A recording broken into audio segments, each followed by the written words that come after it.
Morning, everyone. We'll get underway. We've got apologies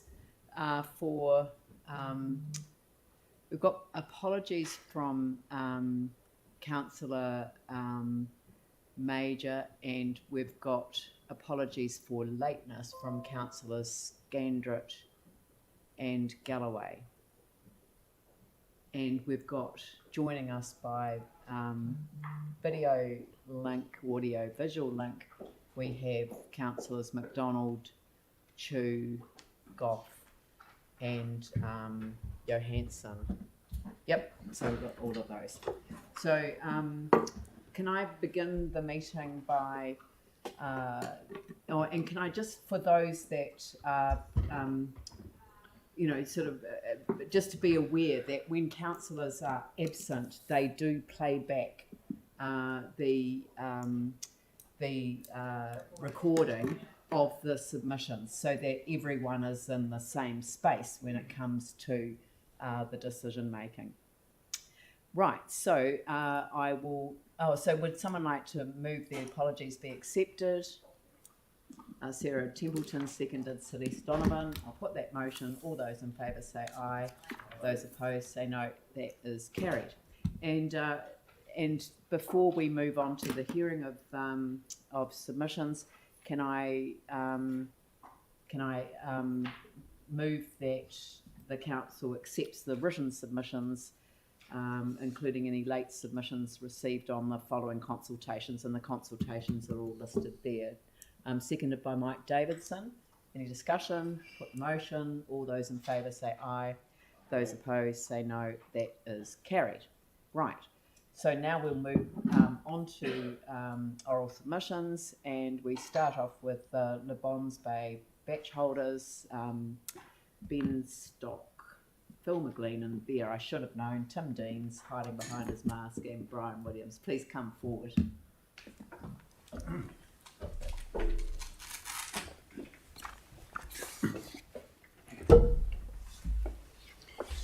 Well, good morning, everyone.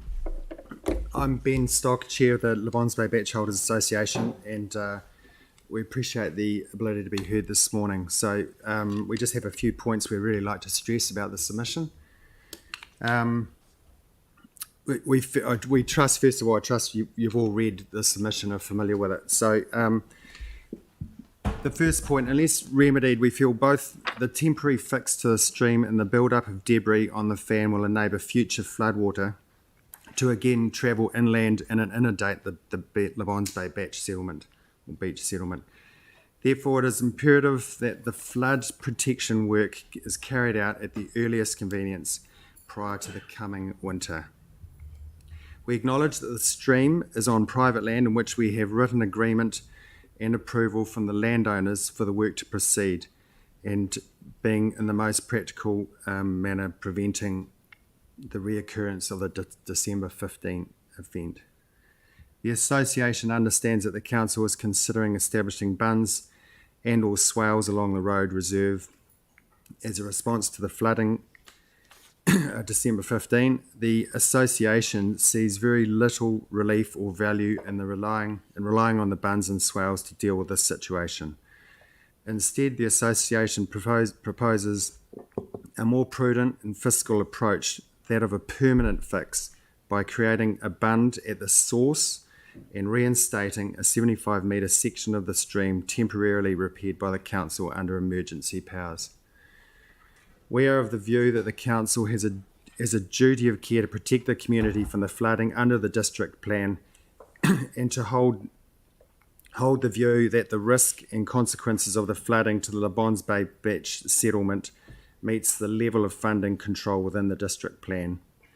And finally, we actually have another quote pending for the works to be completed to back up the initial quote in the submission, yet to be received. Thank you. Encourage any questions. Thank you. I'll open it up to councillors. Andrew Turner. Thank you, and thanks for the submission and for coming along and speaking to it today. I'm very familiar with the situation you're talking about, including having made a visit out there to look at the situation on the ground. Have you had any contact with Environment Canterbury over this matter, as well as with the City Council? Because obviously there's a roles and responsibilities conversation that, in my view, needs to happen between the two councils, but I'm interested in what contact you might have had with ECAN on this matter. I'd be happy to answer that. The answer to that is no. We have had no contact with Environment Canterbury. However, I would like to add that Environment Canterbury sets the policy and the rules across the region.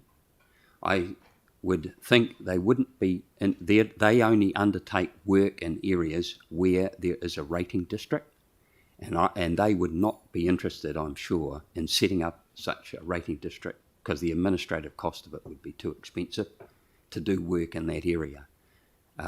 However, this council, our understanding is, holds a global consent for all waterways in the area, and therefore that is why we have come to the council. So, thank you. Answer the question. Don't think regional council will be interested in it, and it's a sort of a mum-dad game. Yep, no, that's helpful. Thank you. Thank you. Yeah, it's a hugely challenging area because a lot of people don't understand about the difference. But for me, I always thought there was a dividing line between the old Banks Peninsula District Council and the Christchurch City Council. But you're saying that no, it's now embraced. So was that the case under the Banks Peninsula District Council? Yes, they were, as I said, the rules applied to everybody for what you can do in a stream. And that would have applied to the same thing would have applied in the regional council when the Banks Peninsula District Council was there too. They wouldn't have done it because it's too small an area to set up a rating district. Oh, yeah, I'm aware of that. So I just wonder whether this is actually worthy of documentation, because I know that obviously there's going to be significant changes around this council table, but it was an issue for me when I first started in this role, is actually understanding the dividing line between the roles and functions between City Council and ECAN, and then where that, because in some instances there is a dividing line where ECAN do have responsibility, primary responsibility, because of the rating district. That's right, Andrew, isn't it? In Little River. Yeah, I'm awaiting some advice to come back on exactly this matter. I'm concerned that things fall between the crack of our council and ECAN, and I'm waiting for some advice back from the Office of the Chief Executive. So it's top of mind for me, but we haven't got to an answer as yet, unfortunately. It's extremely timely, your submission, and it will enable us, because I think documenting these things is fundamentally important in order to track progress and responsibilities going forward. Do you have an estimated time? Do you have a time on that answer that you expect to get? I mean, to be honest, I've been asking for some time. Yeah. I'm told that there are conversations going on at a senior level, so management level within this, between this organisation and Environment Canterbury, but I'm yet to get a report back on that. I expect it's imminent, and in fact, I followed it up earlier this week in the expectation that it would come up in this discussion. So I need to apologise that we don't have the answer as yet. Okay. Good. Does anyone else have any questions? No? Everyone else? Look, thank you very much for your submission. It is, as I say, very, very timely, and it will be able to be an opportunity. It sparks an opportunity to actually address the documentation of what is the roles and responsibilities going forward as well. So really appreciate your submission. Madam Chair, would you be sending us a response to the discussions between yourselves as a council we and can Environment actually Canterbury? do that probably independently of the annual plan process. I think using the annual plan process to make your submission, obviously, is one thing, but also you've raised another issue which has obviously been vexing my mind as well. So it's very, very timely indeed, but we can respond to you independently of the annual plan process. Very good. Thank you very much. Thank you. Thank you. submission is Cynthia Roberts, who I can see is here. I put a hand out. Oh, somebody will come down and collect that from you, Cynthia. Thank you.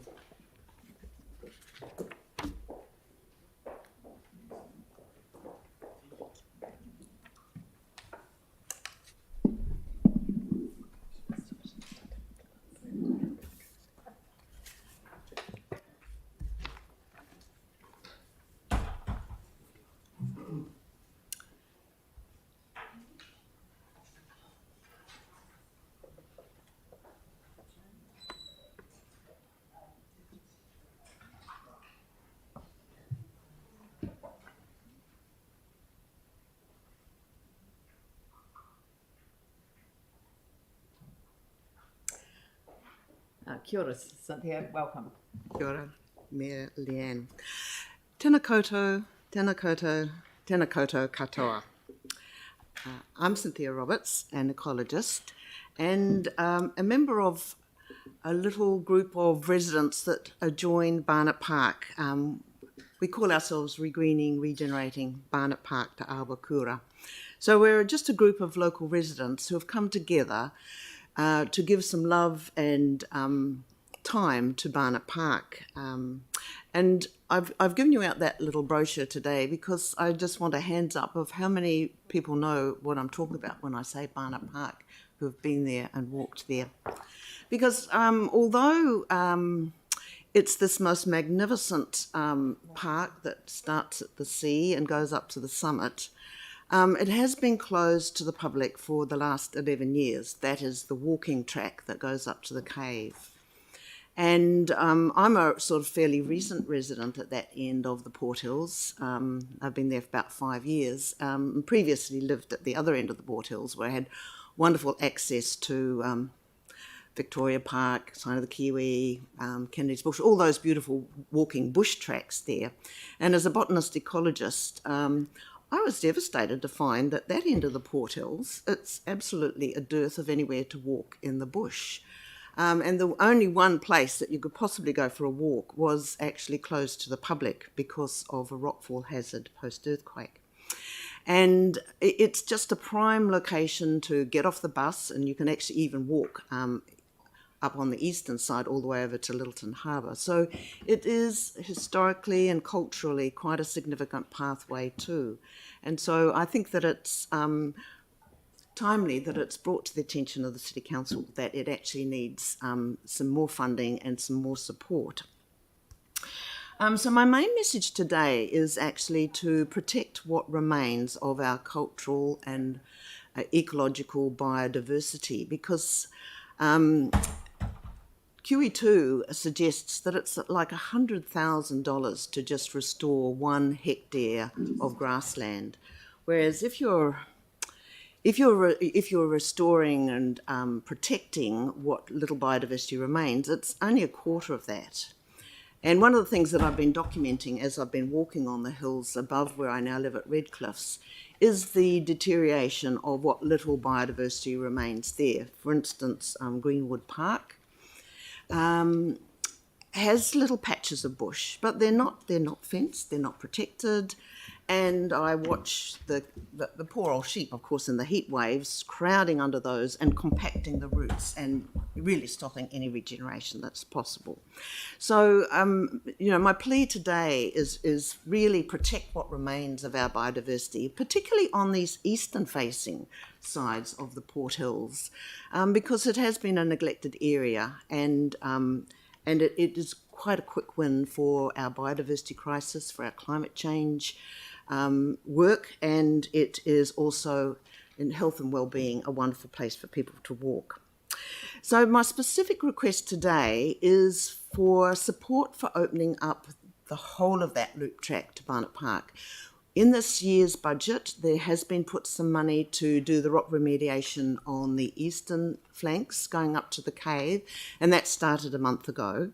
But the other side, the western flanks, where there is a much-loved caver's cave, that is still closed, and no line in your budget for rock remediation on that. And it is This whole area is home to gecko and other lizards, wonderful invertebrate biodiversity, and so on. It's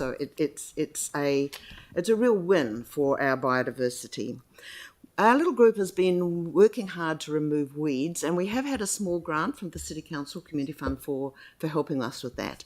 But it sort of disappears in very quickly when we start employing people to do that removal. And what is the main issue in that park is both the bone seed, but the banana passion fruit totally smothering. And you see in that photo on that front page, there's Nick Head, who came out and did an ecological walk with us, and we noted and got a species list of all the species we found. But Nick Head totally endorses this is just such a win for the city to actually restore this area. So we're looking for, again, more funding for helping us with that weed removal. We got one day from the conservation volunteers. But it's an example of that outsourcing that goes on in the City Council. And I really think that we need more rangers because they're so thinly spread, and the ecologists are very thinly spread. And so more rangers would actually make all the difference rather than outsourcing, as we're doing all the time, to do things like that. And getting behind volunteers like the Barnett Park Group are, of course, a great win.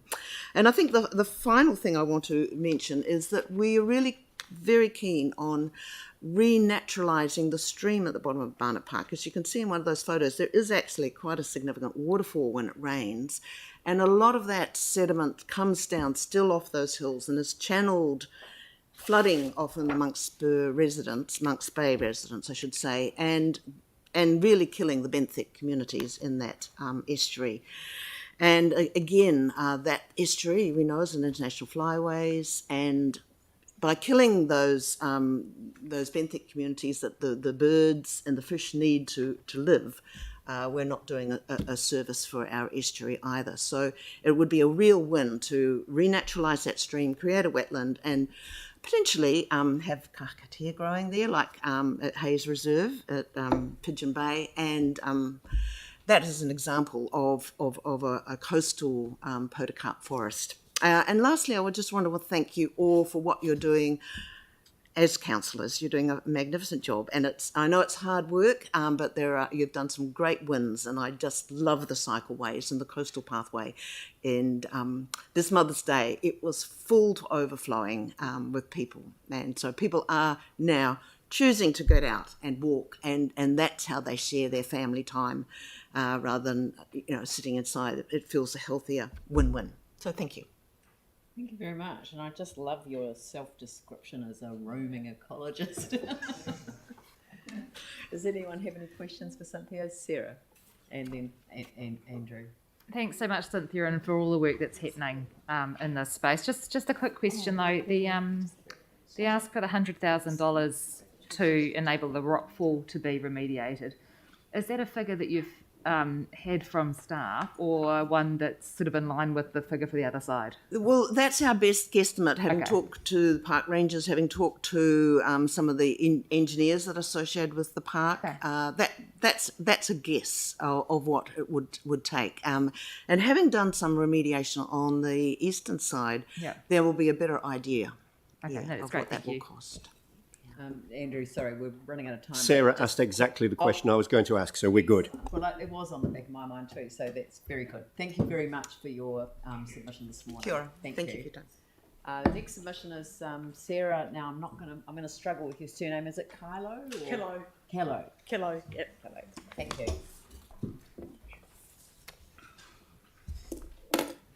My name's Sarah Killow. I'm a ratepayer in Waltham and have been involved in the leadership group at the Phillipstown Community Hub for a number of years. It's my first time doing something like this, so please bear with me. I did have a PowerPoint but was unable to get it in on time. I've just a couple of points that I want to bring up. The first is to do with Ferry Road, particularly the parts between Phillip Street and Bordsley Road. A few years back, some road improvements were done. These involved a series of islands that restrict the ability for people heading towards town down Ferry Road from turning right into Olivia's, Matheson's, Leyden and Nursery roads.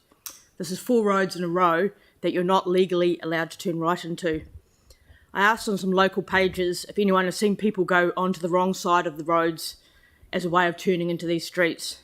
The answers were all the same. Yes, often. Yes, may have even done it myself once, but I'm an experienced driver. Absolutely, all the time. My husband suggested it and I was horrified. Lots of times. See it all the time as I work in a business in the area. See it often in off-peak times. Yes, people are going over the islands constantly. Yes, and it's extremely dangerous, etc., etc. If they decide not to turn right into one of these streets, the next legal place to do so is Phillip Street. Now, while you wait for oncoming traffic and bikes, you hold up all the traffic behind you, as immediately to your left is an island on the curb followed by a car park on the side of the road. No cars can pass while you hold up the traffic to take a right-hand turn that you actually wanted to do several streets back but are unable to do so. This seems to be poor management to me. Being able to turn right into at least one of these streets and finding a way for cars to be able to pass while you wait to turn right into Phillip Street would make these roads safer for people who may be hopefully less inclined to break the law. 2024 or afterwards is too late to allocate some money for fixing this up. We don't want it to be a mistake that can result in the loss of a life or anything like that. I also want to bring up the issue of rubbish. I think the opt-out scheme that you've got is great, and I hope it's followed up with making sure that the owners of apartments and things do get rid of enough rubbish. But in the meantime, there is an issue with fly tipping, and I'm not sure really what the answer is, but I do know that there needs to be an answer. Big furniture, such as mattresses, are expensive to dump. First, you need a car to get to the dump, then you have to have some petrol to run the car. This is becoming more unaffordable for many people. You also need a tow bar and a trailer. Many people don't have this, nor do their friends.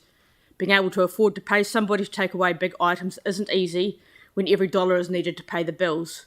Fly tipping is easier, especially when you don't own your own property and possibly are on the move fairly often. Snap Send Solve is a great tool, but there needs to be a better way. Many people don't want to fly tip but feel they have little choice. The stuff left out is often just fit for the dump. It is no longer of any use.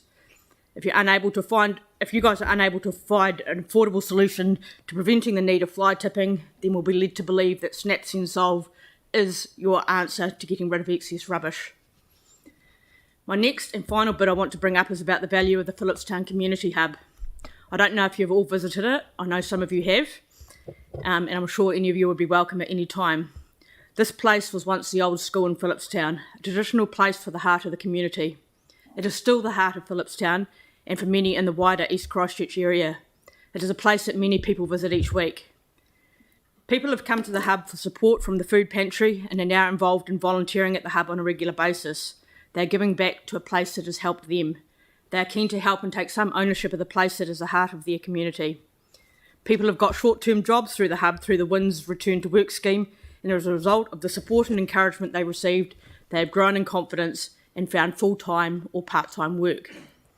The hub also provides events that are usually free to low socio-economic area of town that allow our community to come together to play, eat and enjoy being part of a supportive family. Community conversations happen through a group of locals who regularly get together to find ways to tackle issues that are happening in our community. This is just a small list of things that happen regularly at the hub. There are a number of groups that call the hub their home and help people with all sorts of issues. We appreciate the financial support that is planned for hopefully in a few years' time, and hopefully the hub will still be around to be able to take that support. But in the meantime, we need support now. We want to keep this hub going and keep it as the heart of Phillipstown and the East. Thank you. Thank you very much. That didn't sound like a first-time submitter. So it sounded like somebody's absolutely passionate about their community, and the whole point of doing this is to have people like you come and speak from the heart of your community. So you've done that. Others have raised the dangerous issues on Ferry Road, particularly in the sections that you've highlighted. So councillors are hearing the message. Cool. And we'll be working with staff to see what we can come up with. So thank you very much for your submission today. Brilliant. Thank you. Next one is Canterbury Museum. We've got Anthony Wright, and the presentation is via audio visual link. some people that I now recognise coming up to the table. Sorry about that. There's Nigel. Kia ora, welcome. Kia ora. No, can you hear me okay? Yep. Ena mana ene reo, tēnā koutou katoa. Tēnei te wharitonga o ngā Pākehī whakatekateka o Waitaha. E mihi atu nei, te hei Māori ora. Nā mihi nui ki a koutou, ko ahau te tumoaki tō rua o te wharitonga, ko Sarah Murray ahau. Nō reira, tēnā koutou, tēnā koutou, tēnā koutou katoa.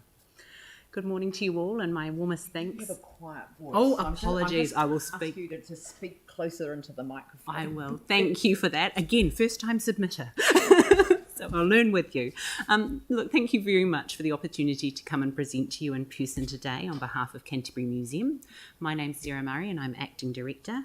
And today I'm joined by several of our board members. To my right is Puamiria Paratakoro, who is the Ngāi Tahu representative on the Trust Board. And to her right is Tom Thompson, who is the Christchurch City Council appointee to the Trust Board. We also have our Deputy Chair, Michael McKivity, and our members of staff behind us in support. As you'll see, I am not Anthony Wright. He does send his apologies, however, for not being here. He is travelling internationally at present, as does our board chair, David Ears. So just to begin with on our submission, I wish to convey our thanks to the Council for their ongoing support of the museum's mahi. As you'll all be aware, Canterbury Museum cares for the largest collection of Ngāi Tahu taonga and other taonga Māori, diverse objects of Canterbury social and natural history, as well as the Southern Hemisphere's, and we might argue the world's, largest collection of Antarctic artefacts. Our kaitiaki-tanga of these taonga and sharing them through exhibitions, programs and online is done for our community. And in the years ahead, we are working towards a significant development to maintain and grow the offering of Canterbury Museum. Our submission today supports the capital grant for the museum project and the payment of this grant in the 3 years from 2024 to 2025. As Council will very much be aware, any delays to this funding can present significant cost escalation and further delays to the redevelopment. We also welcome the funding for the base isolation of the Robert Mcdougall Art Gallery, and the funding for this being spread over the 3 years from the 2023 to 2024 financial year. The museum supports $12.2 million of funding for the strengthening of the Robert Mcdougall Art Gallery, but asks Council to consider changing the proposed timing of this funding. In particular, we request that $4.1 million of the $12.2 million be retained in the 2022 to 2023 financial year, with $2.8 million deferred to the year after. To provide clarity to this request, we have prepared, and I think will be distributed soon, a 2-page handout for councillors. The first page of this sets out the details of our submission and demonstrates the cash flow requirements for these strengthening works in order to provide confidence to you as council in the time frame for the use of these funds.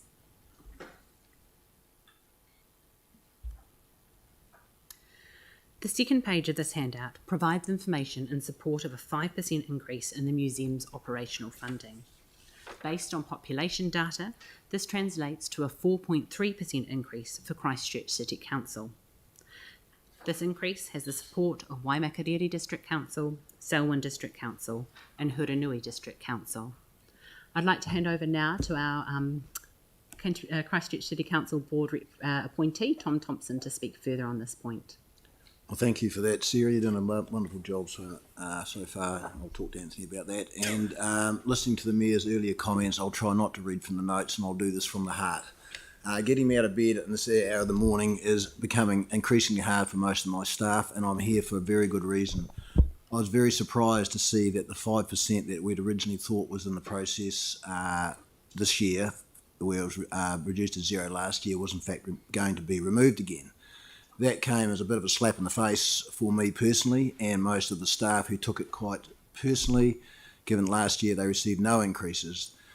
What I read into the submission that really changed things around and gave you some interesting information to read was that there was these huge surpluses running around the museum. That is not true. I've been sitting on that board for over 4 years. I've driven both the board and the staff quite hard to reduce any unnecessary expenditure and make sure any retained earnings were to go towards what we call the museum project, which is the rebuild. There is no smoking gun, there is no surpluses, and last year we actually had to dip into some of the surpluses that the staff had managed to retain towards future things that we know are going to happen.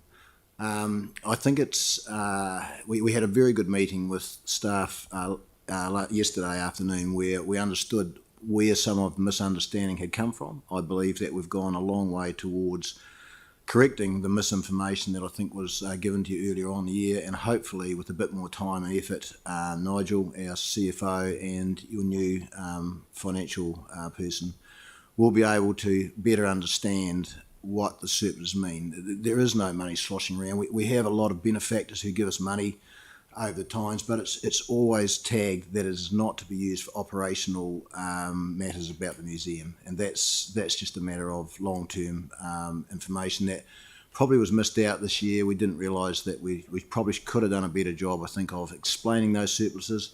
Hopefully that yesterday we did do some of that a little bit better, and there's some more discussion to be had there, but I do appreciate the time that was spent with us yesterday, and so I'm going to shut up now and go back to make sure that you guys get the rest of your job done. Thank you very much. Thank you, Tom, for your canny comments. I'd just reiterate there that we have had that discussion with council staff, which we found incredibly useful, and I really appreciated the time and the effort they put into collaborating with us to understand the situation, and just to reinforce that any perceived surpluses have been savings that are invested solely as redevelopment fundraising in order to reduce the capital requirements of the contributing local authorities. We are very much aware of the council's concern about the forecast long-term increases in the museum levy. We do note the unintended and cumulative consequences of a 0% increase now, which would then result in potentially unsustainable increases in the years ahead to support a redeveloped museum, which I suspect we are all anxious to avoid, and we have committed to working with our contributing local authorities to look at the options for that again. Puamiria, I might hand over to you now for a moment. Tēnā tātou e te koromatua, tēnā koe koutou ko ngā mema o te puari nei, tēnā tātou katoa, nei rā ngai tuahuriri i rā kehu huirapa i mihi kauana kia koutou tēnei wā. Tēnā tātou, Puamiria here with my Te Runanga o Ngaitahi representative hat on at the museum. As you know, there's been a significant amount of work and continues to be a significant amount of work at the museum, not only around the redevelopment project, but in particular around how the museum is starting to work with Ngaitahu and with our iwi to better represent our kōrero and the care of our taonga within the museum. This submission has a direct impact on that work that we have done on an oily rag, and we continue to do so, and we will continue to do so because our taonga and our kōrero are important to us. The zero increase will have even more impact upon our ability to do that on a community that is already stretched in multiple directions. Without this increase, there will be an adverse impact on the museum operations and the museum's ability to support its communities to do the work it needs to do for Ōtautahi and for Aotearoa. So I am asking, as a result of that the council does review its position and supports the increase as requested to help our iwi, to help our people to work with the museum to do the mahi that we know needs to be done and has been long overdue, and we are currently working on, and the redevelopment project gives us the opportunity to leverage that and help that make that work faster. We are here for a long time, now's the time to do the mahi, so we are requesting with the support of my iwi that council reconsider its position. Tēnā koutou. You'll see on the second page of your handout that we summarise some of that financial information and details around the levies as well, so you have that context in hand. So in summary, Canterbury Museum submits that the council amends the timing of the funding for the strengthening of the Robert Mcdougall Art Gallery to retain $4.1 million in the 2022 to 2023 financial year, and that council retain the 5% levy increase, which, as we mentioned, on a population basis equates to a 4.3 increase for the Christchurch City Council, in order to fund the base operating costs for the museum and caring for those taonga and serving our community, as well as in delivering a long-awaited redevelopment project to ensure a world-class facility and a rich visitor experience for the people of Christchurch.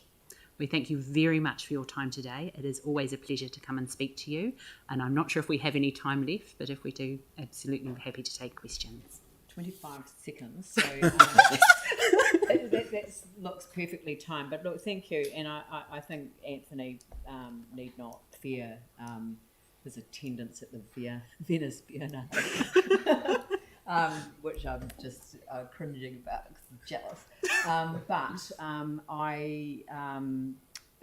I think you've presented very well, and very pleased to hear that you're working very closely with the two CFOs, obviously collaborating in terms of providing the best advice to the council.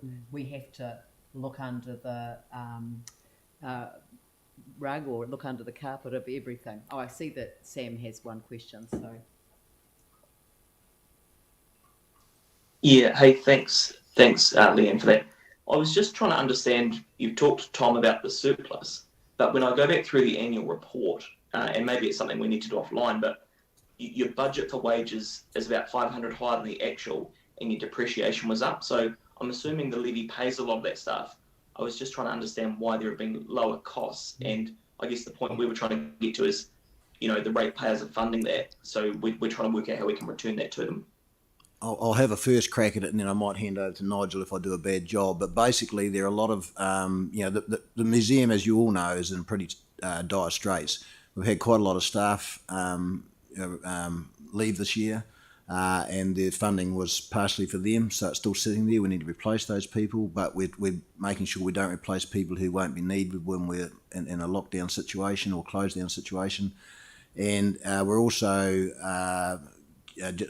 look, I will hand over to you, Nigel, because you've got that long. If I might jump in. Oh, you can jump in. Okay, just to explain, we did have a number of held vacancies over the last 2 years. Due to the impact of the pandemic, we weren't able to recruit to some of our very specialised expertise expert staff. We have in just the last 3 months... Sorry, I'm probably not being very clear. It'll be me, not you. And what I'm trying to say is what we budgeted and paid the levy for hasn't been spent. Oh, isn't that what we're saying? Is that what we've got? Okay.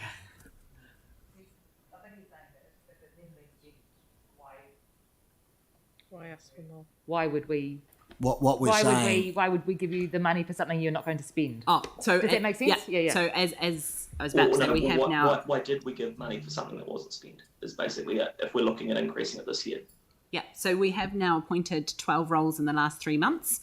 So all those staff costs are now in operation. So it was solely the result of the pandemic that we weren't able to, but now those base costs are being fully used. Maybe I need to, Leah, maybe I'll take it offline with Leah, but what I'm saying is you didn't spend the money last year. So in theory, that money is sitting somewhere that ratepayers and probably these current environments possibly don't need to pay for. Right, so just as clarity to that, anything that has been saved against our operating costs at the moment has gone straight into the savings for the redevelopment project in order to be able to reduce any requirement on the contributing local authorities.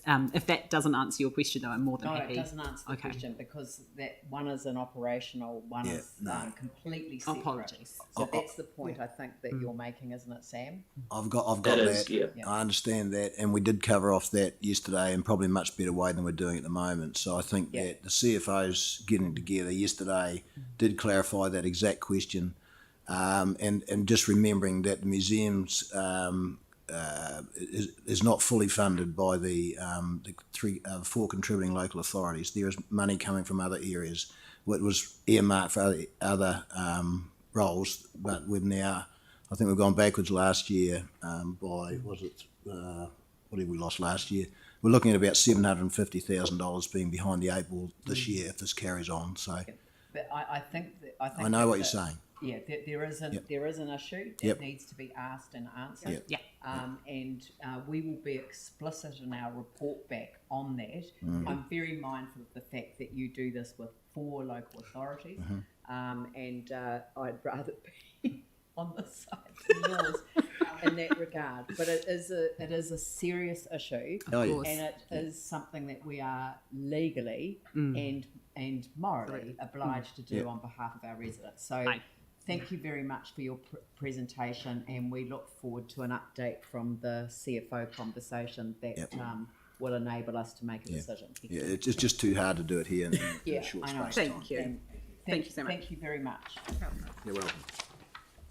Right, the next submitter is KPI Rothschild Group, Marshall Group, and City Owners. That online now. Oh, there is it? Okay. Marshall, yeah, it's delayed. Okay, and we've got Dean Marshall online. Not the Victoria Neighbourhood Association at this stage.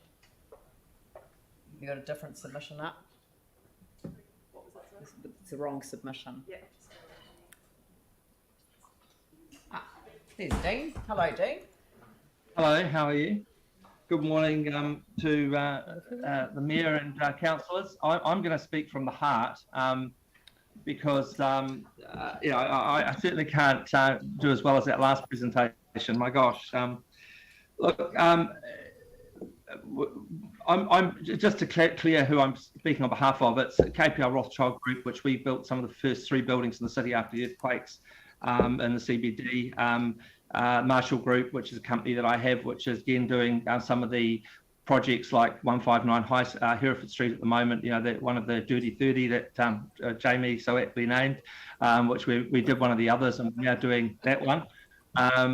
We've also City Owners Rebuild Entity, which represents over 200 inner city property owners, which was formed after the earthquake. And, you know, if any of you remember, it got national publicity to get the city rebuilt. So, you know, look, I'm very passionate about Christchurch. I'm very passionate about the South Island. I want to see us actually achieve the promise that we were meant to have originally and still can have. But I think it's a very delicate balance between central government, local government, and the business and property owners.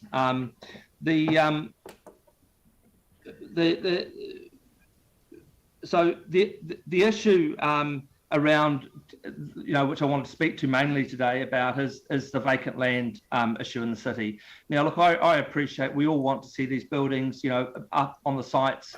You know, but there is a reality to this that there's all sorts of circumstances around a lot of the owners as to why they haven't done anything, and I think that it is a very complicated one. You know, some of those issues is we've got lack of building materials, we've got lack of cheap money, and it's getting more expensive. I mean, you know, to give you an idea, we're having rates, you know, thrown at us now from banks, you know, ranging from 3.5 to 4.5, and they're going to be going up. In Australia, which I've got commercial property there, I pay 2%, and I think it'll probably go up another, you know, for shade, but you know, just in the last, you know, few days. But the reality is, money's a lot cheaper in Australia. So we've got problems with money not being cheap, and that's been a problem all my life in New Zealand and being in the property business in New Zealand.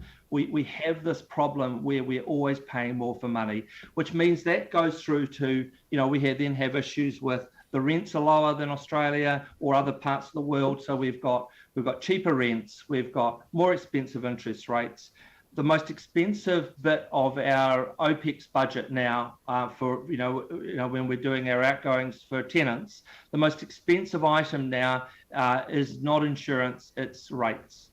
Now, we have, and I've spoken to Dawn about this. and shown us some valuations, which we have in Australia, properties and here. I mean, one property we have here, which I pay $56,000 a year on, a block of shops. I've got a property in Australia, which, well, it's probably worth now $4 million more than the one here. I pay $17,000 a year in Brisbane.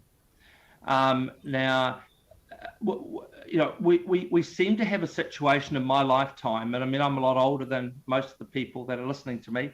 I don't know how that happened, but the problem is that we seem to have, the council in my lifetime has got bigger and bigger and bigger. And I'm not talking about the councillors, I'm talking about the council staff. It's just got so much bigger than it ever used to be.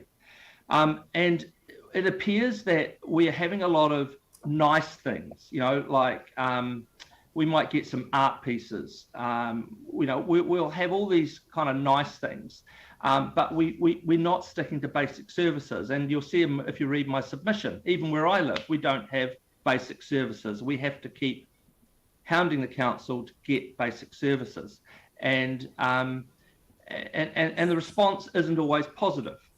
And so, I mean, I would like to see a situation where the council consider that it's not all beer and skittles out there. We have situations also where we have tenants who some can't afford to pay the rent, particularly in the last 2 years. And we've become debt collectors for the government, central government, which were overtaxed in New Zealand by central government. We then subsequently have, you know, we collect the GST, and then we're collecting rates. So by the time we actually collect the rates for the council, there's no more money for us as landlords in some situations. Some of the sectors have been hit very hard in the CBD, and I think there is a total disconnect. It reminds me, of, you know, prior to the French Revolution, you know, you had the royalty sitting at, you know, the French royalty sitting in their palace, and this, you know, it's a bit like that with the council. There's a total disconnect with what's happening at the coalface and what's happening on the ground. The reality is that rents are not high enough to build on some of these sites right now. Hence, we've gone and bought 159 Hereford Street to try to keep things moving in the city. Your build costs now are up about 30%. You're talking maybe $6,000 to $7,000 a square metre to build. You start doing those numbers. Say, you know, on some sites we can go 7 stories, and I see that hotel they're talking about building now on Manchester Street is going to be 12 stories. But you start doing the numbers on that and the actual build cost and the return you're going to get. Well, maybe it'll work with a hotel. I don't know, because I don't know the numbers in a hotel. But if you do it around office, it doesn't work. Our build costs have just shot through the roof, and again we've got lack of everything, you know. So it's all very nice saying let's put up the right rates to get these sites sorted. What it's going to force people to do is build nasty, cheap buildings on these sites, which could end up staying there for years. We've already lost too much heritage, so we already stand the risk of becoming a Canberra or Coventry, like in England after the war, where it became a modern city, but it was ugly and nobody wants to go to. I mean, who goes to Canberra for their holidays? You know, you don't, and you don't go to Coventry either. You know, so I mean, we stand the risk with all the heritage we've lost, and including the Ning building, which we shouldn't have lost. It didn't need to come down, and I didn't say enough about it. I see the facade still there the other day. We should save this facade and try to do something in behind it. We've lost too much heritage. The risk we stand in the city is we lose any more, we're going to have a very boring city and nobody's going to want to come and visit us. When my grandparents immigrated here, this city was the most English city in this side of the world. Now, our heritage, I know that I've Maori relatives and that's really important, but equally our European history is equally as important here, and we seem to be forgetting that. And if we do forget it, we will lose tourists long term. Nobody will want to come down here to see this most English city that's no longer an English city. Anyway, so that really says as much as I probably need to say. Moment. Thank you, Dean. Has anyone got any questions for Dean?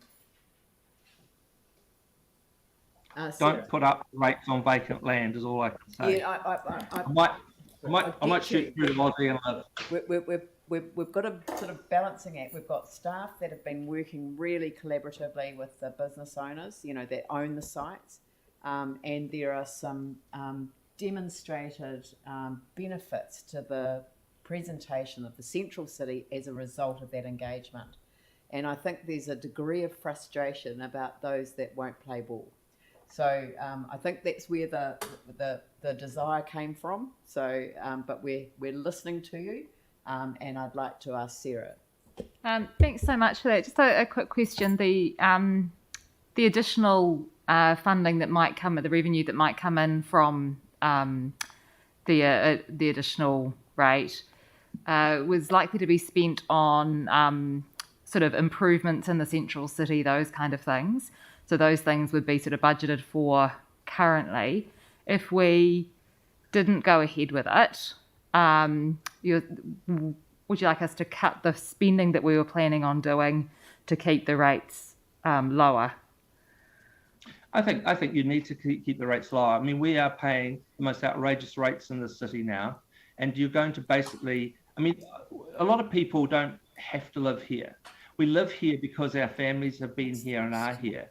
But it can get to a point where we are overtaxed and overrated. And we've seen in history what happens when that happens. I mean, the Boston Tea Party, when the Americans, had enough of the English taxes, you can push people too far. There was no taxation without representation, I think. That's right. And well, that's another story we had previously, Leanne. I mean, if I had my way, the council would become a provincial government again. That's what we should really have. Well, I think we need that's another whole jolly, to be honest, but yeah, given the previous submission, if you actually think of the provincial approach to some of these regional assets, it does actually make sense.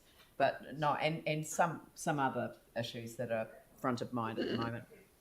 There's a lot of property which I've noticed, which over the years, which are council assets, which they could actually. They don't use, and the grass grows, and we have to ring the council, and somebody goes and eventually cuts it down, and so it gets to waste time. Dean, sorry, assets a couple of councillors have said that they weren't quite sure on your answer to the question, though.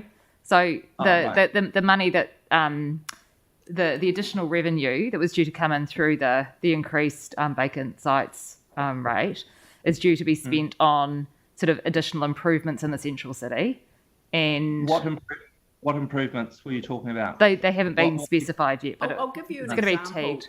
But the example is the site on the corner of Cathedral Square, Colombo Street and Hereford Street. So that site had a brilliant development plan for it. A tourism company, of course. The COVID hit, and after a while, the plans had to come off the table. They sold the site. The property owner who's purchased it agreed to work collaboratively with the council to make it a site that was actually capable of supporting activation in the community, a nice environment, rather than just leaving another car park space. And that's the sort of thing that we're trying to negotiate site by site. But, staff can only go so far down that track, and it does require willingness on both sides. Yeah. So the point is that the extra rate wouldn't be charged if you were doing something like that on the site to make it, and then council would help pay through those who aren't doing the improvements. That's right. Yeah. That's the intent. So that's the intent. Does that make sense? So the city would look better. I think you're going about it the wrong way. You're using a stick. You're using a stick rather than a carrot. You need to, you've got a lot of people in the council. You could actually set up a little department to get some of the people off doing other work, and actually set up a little department where they could actually focus and go and walk around and talk to people. Dean, they are doing that. That's my point. They are actually. So we've got the carrot. Yeah. We've got a whole stack of property owners who have agreed to do it. Yeah. So that's the carrot. There's a reality. If your household doesn't have enough money coming in, you take it down to household level. If your household doesn't have enough money coming in, then you're selling assets off to actually pay for groceries and other things. The reality is there's a reality to this. the council needs to cut its cloth. We need to cut our cloth. We're in a very, very crazy time. The council are wasting money, no disrespect. I like cycles, my boys ride into it, but the fact is we're spending hundreds of millions Dean, on cycles. I'm sorry, I've let you go over because I've jumped into a conversation because I do. I knew you'd stop me at that one. Well, let's you and I continue this conversation offline. But as far as the annual plan goes, the submission on the rates one, you've made your submission, and we will certainly take that into account. So thank you very much for presenting today. Thank you. Thank you very much. Right, so the next one is 91 Victoria Limited, Jamie Robinson and Swarup Gowda. Welcome.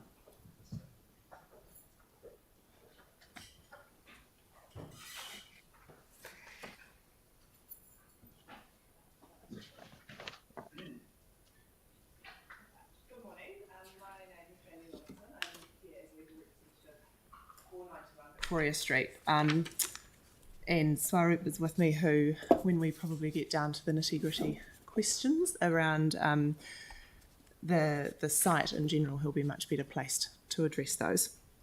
I know that you've read the submission, so I'm going to just refer you to bits where I think it's particularly relevant. But what the submission was probably missing, and I think it's really important you understand, is who Ceres is and its role in Christchurch. So 91 Victoria is directed by David McIntyre, who also operates Ceres New Zealand. I'm going to refer to Ceres as the submitter for the purposes of this, just because otherwise we're throwing around a few too many addresses, which might get a bit tricky.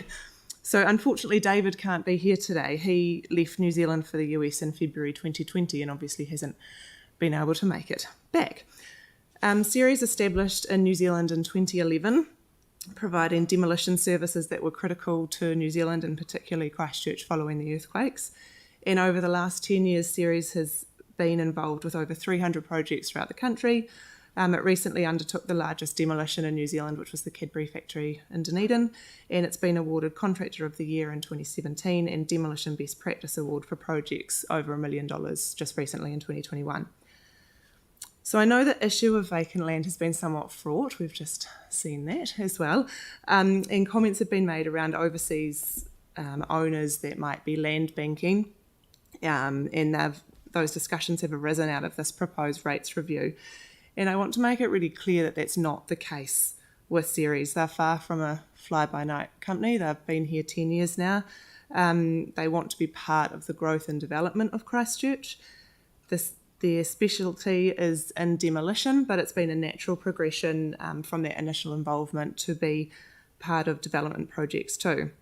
So to that end, Ceres has purchased 2 heritage buildings with the intention of repairing them and retaining the important values. It's not a cheap undertaking.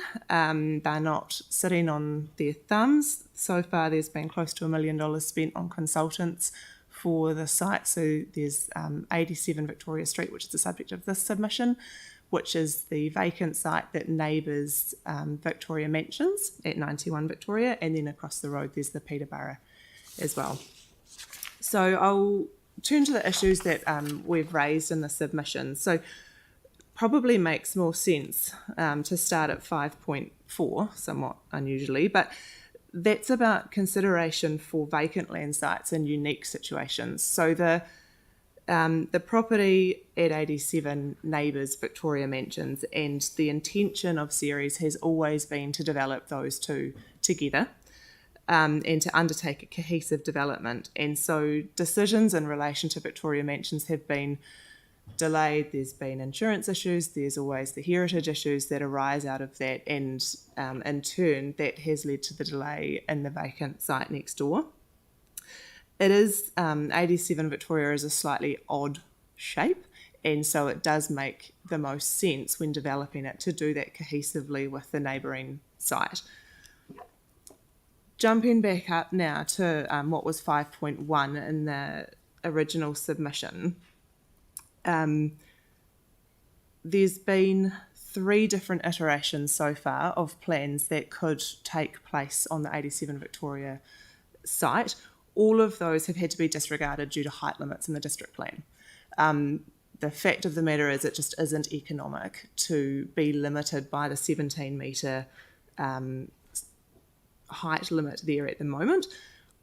Obviously, we've got the draft housing and business choice plan change that's going through. And so the proposal there is that this would have an unlimited height limit, which all of a sudden these three plans that have been bandied about become realistic again. And so we do question the timing of this rate increase, given there may be, I can't speak to other sites, but I know that for Ceres and this site in particular, with that height limit change, all of a sudden options really do open up. You've heard briefly, or maybe at some length just before, around the uncertainty around development and costs.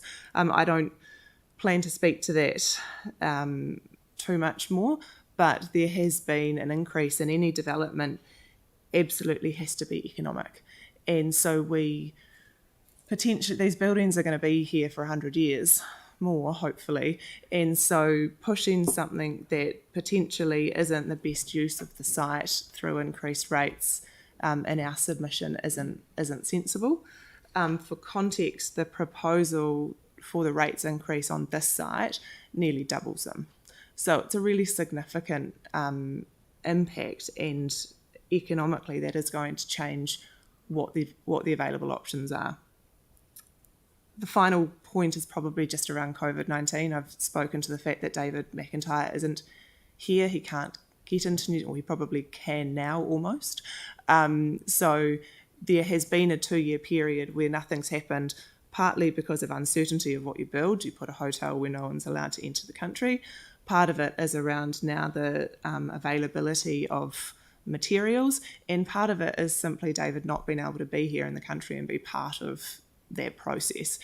Those are the reasons that we've addressed in our submissions. If you've got any questions on those or on anything else around Ceres and its plans, we'd be really happy to answer them. Thank you. I think that the first question, just in relation to the sites, because you do understand that the proposal is that it's only applied if there is no agreement reached on the presentation of the site. Yes, and so because I totally accept that 87 and 91 go hand in glove. Yeah. The two sites are they have to be developed together. I can't see any other way. Yeah, and so discussion has started. Swaroop has met with council staff on that. Yeah.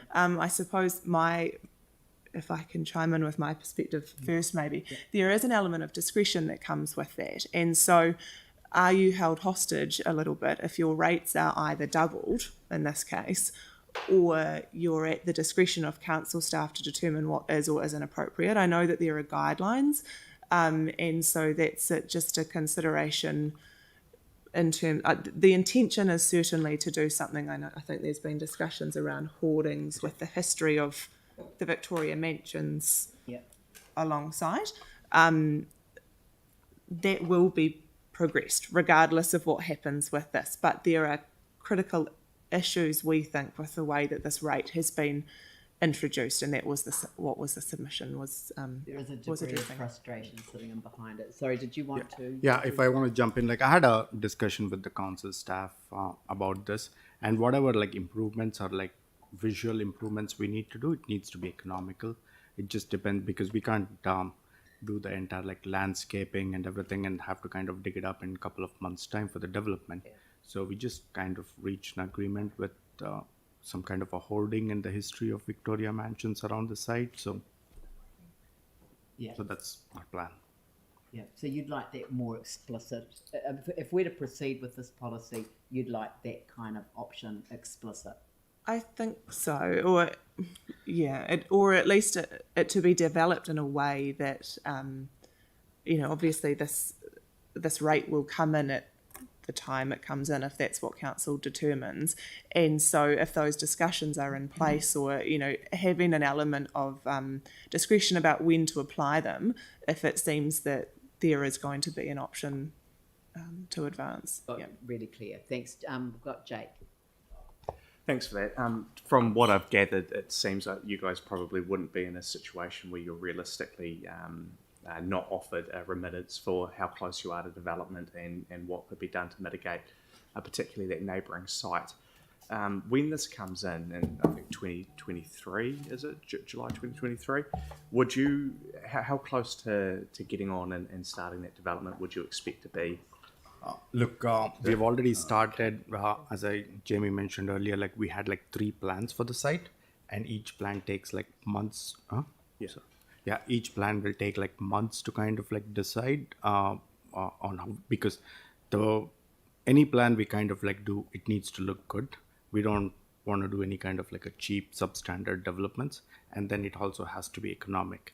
So in terms of like time frame, we currently have a certain development in mind. We have engaged the architects, we have engaged the planners. This is our 4th iteration. So ultimately, once the plan, the concept plan is in place, then we need to work with the economics. So can't give you the date on it, but we are spending a lot of money on it because we are just not like sitting on it. And my second question was around, you mentioned that, a development has to be fundamentally economic to develop, and you mentioned about the height limit changes and what a big difference that's making to you guys. But then you've also said you're worried this could lead to substandard or undesirable development. Which is it? Does the driver necessitate? No, sorry, I think that might have been, was that the previous speaker that talked particularly around the undesirable. So the height limit has certainly opened up options. It's more around to result in options. So at the moment, you've got a landowner who intends to develop in a sympathetic and cohesive way to the neighbouring site. If it gets uneconomic due to rates or other reasons to hold that land, do you end up with a less desirable outcome, either it being sold off? I'm not saying that's the case here, but at other places around the city, is that a risk? Do we end up with putting something up that I know that the previous speaker spoke to it, building something that's cheap and nasty? Again, it's not the intention, but are you changing the market by increasing the rates to the extent that this proposal does? Yeah. Does that answer your question? Yeah. Sort of. Look, thank you very much for your submission today, which I think councillors have really appreciated you making. So thank you very much for that. Thank you for your time. And we'll move on to the next submission, which is the your section.nz, Hamish Whelans.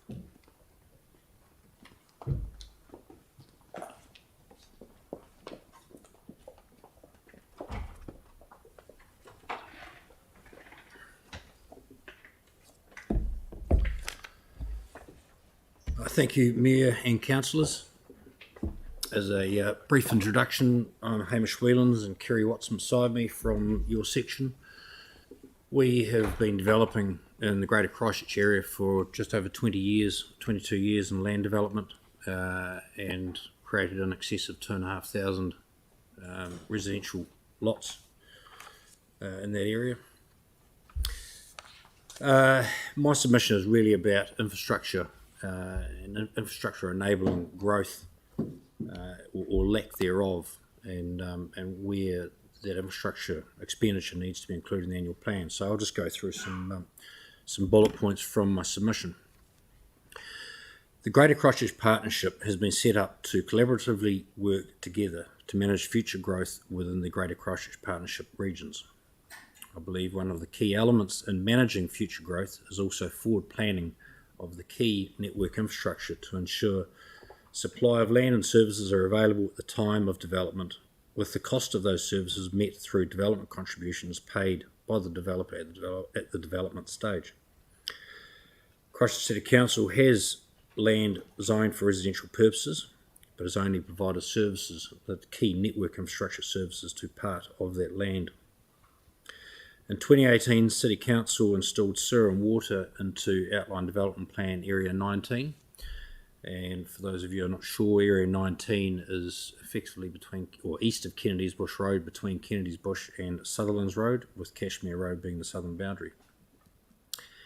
And that was funded through development contributions. However, the pipeline stopped short of providing services, network services, to the two adjoining ODP areas 20 and 21. 20 is west of Kennedy's Bush Road, between Kennedy's Bush and Halswell Road, and 21 is west of Halswell Road, approximately Sabies Road, Quaifs Road. As a result, ODP Area 19 is now predominantly developed and sold. Now, we have been a big part of Area 19 development, and that network infrastructure enabled growth to occur. It traversed multiple properties, and council facilitated the installation of that infrastructure with those different parties.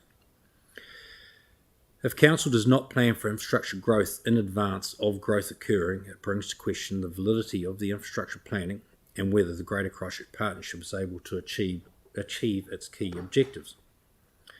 In addition to the provision of sewer and water is transportation. ODP Area 20 requires connection to Halswell Road at or about Candies Road. Candies Road heads west of Halswell Road and connects through to Quaifs. This intersection is important for the growth of ODP Area 21 as it provides for that important connection from southwest Halswell to southeast Halswell, effectively linking Quaifs Road through to Halswell, to Kennedy's Bush, to Sutherland's, to Sparks, and into the city. And that is in order to achieve the safe connection between those areas. The council is aware of this important connection, however, has not currently allocated funding for that intersection, for the works, in the annual plan, nor has it put it into the capital works program. The meaning of this is the development of more than 120 residential lots within our land in ODP 20 is now held up by the provision of this new intersection with Halswell Road, and no further consents can be issued until this work is undertaken. Waka Kotahi has approved the design of the intersection, which has been funded by us to the state. However, they have placed the cost of this work on us or council, being that it is related to urban growth and not state highway growth. Our submission to the annual plan is that essential network infrastructure such as the proposed sewer and water main in Glover's Road and the provision of the upgraded intersection at Candies Road is or should be included in the 2023-24 proposed annual plan and capital works program to enable the staged and managed growth to occur, which then reinforces the Greater Christchurch Partnership and the intentions behind it, and also to enable areas 20 and 21 to occur, or to growth to occur without hindrance. In the absence of such items being included in the annual plan, I submit the council must accept that it's responsibility of council to engage with developers in those ODP areas to undertake such works, being the network infrastructure items that are bigger scale than what is expected of the developers to undertake themselves. And those works could be undertaken by the developers with the full costs recovered through development contributions, which is the whole intention of the development contributions. And that will avoid the delays in land development through lack of infrastructure.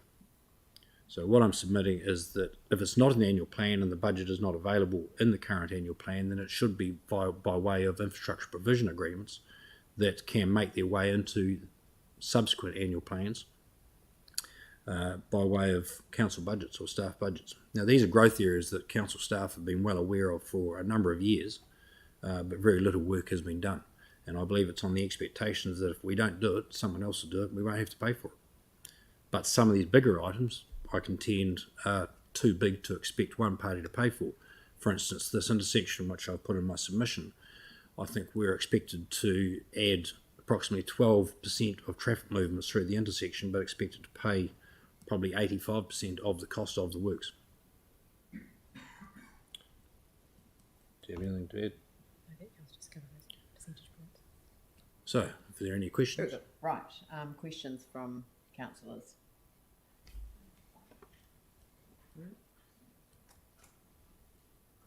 Yep. No, thank you very much for your submission. I mean, it's pretty straightforward. I mean, the way that you presented it. So, and obviously we'll be seeking staff advice to provide us with some, because it is always a juggling position around DCs and rates-based funding, and then allocating the funding to the right financial year. And some of the developments that have been subject to resource consent, the number of properties trigger the upgrade, for example, that then the developer is responsible for, but in other instances it's not that way around. So you've raised the practical implications for what is going to be and is, I mean, an increasingly busy area as the development out there is just so enormous. So yeah. If I could just add that my concern with the way the current system works is it's very ad hoc and inconsistent. Our initial approaches to council staff regarding the intersection was one of a cost share, and we were told no, there's no way the council meet the cost of that. Through further pushing, we were told that yes, we will meet some of the cost, but it's based on some lines on a plan which were pretty nonsensical and conditions that were nonsensical. So there are a lot of inconsistencies is what I'm really saying. So you're asking for a planned, consistent approach Correct. to the expansion that is happening in that area. Correct. And development contributions meet the cost of that growth, and it should be simple, but it's not currently simple. No. Right. Thank you very much for your submission. Very clear. Thank you. Right. And before the break, we've got Robbie Peacock coming in by audio visual link.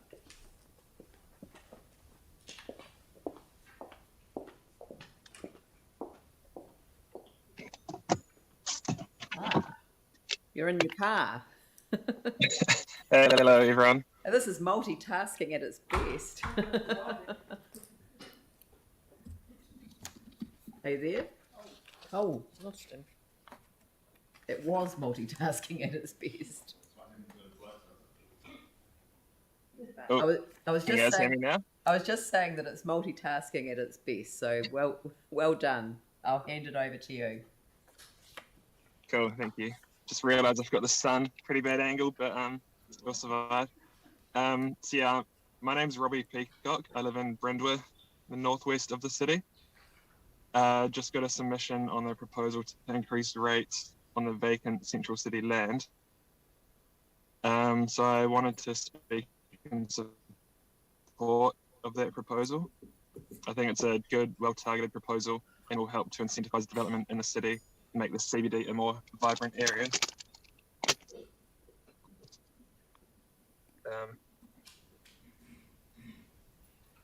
The rates for remission, though, part of it, I believe it should only be a partial remission of the increased general rate, because if it's a full remission, I believe it takes away the main benefit of the proposal. So there could be a slightly lower differential. So instead of 4 times, could be 2.5 times or 3 times for the sites that are improved and maintained. I also think that this increased rate could be applied in residential areas. So residential areas with vacant land, but with a lower differential. So maybe about 2 times, to try and help incentivize development of houses in residential areas. I believe this would be beneficial to the city because from March 2019 to March 2022, we had a 60% increase in the average house price from 500,000 to 798,000. And the rest of New Zealand had a 50% increase. And there are other factors driving all of that, but I guess I feel that this would be a measure which would help the city as a whole and help to incentivize development in vacant residential areas.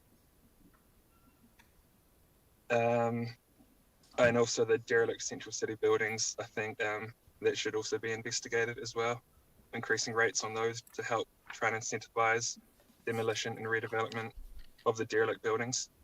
just to help try and revitalise the city as a whole, and yeah, try and complete the rebuild. So yeah, that's pretty much the main points I wanted to say. Has anyone got questions for Robbie? There's not. Just one quick one, because I just guess that the issue around derelict buildings and actually the vacant sites is that we've had staff on the ground meeting with each individual property owner over the last, how long, James? About 3-4 years.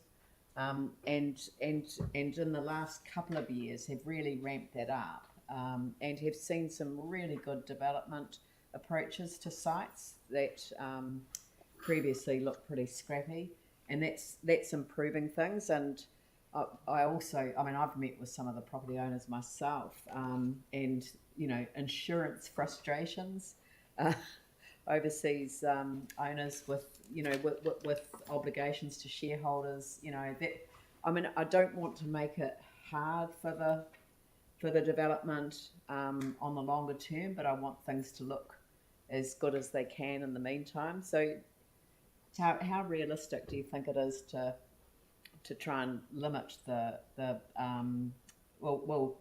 not to use this as an opportunity for the engagement that a full remission would offer? And my, that putting the other side to you.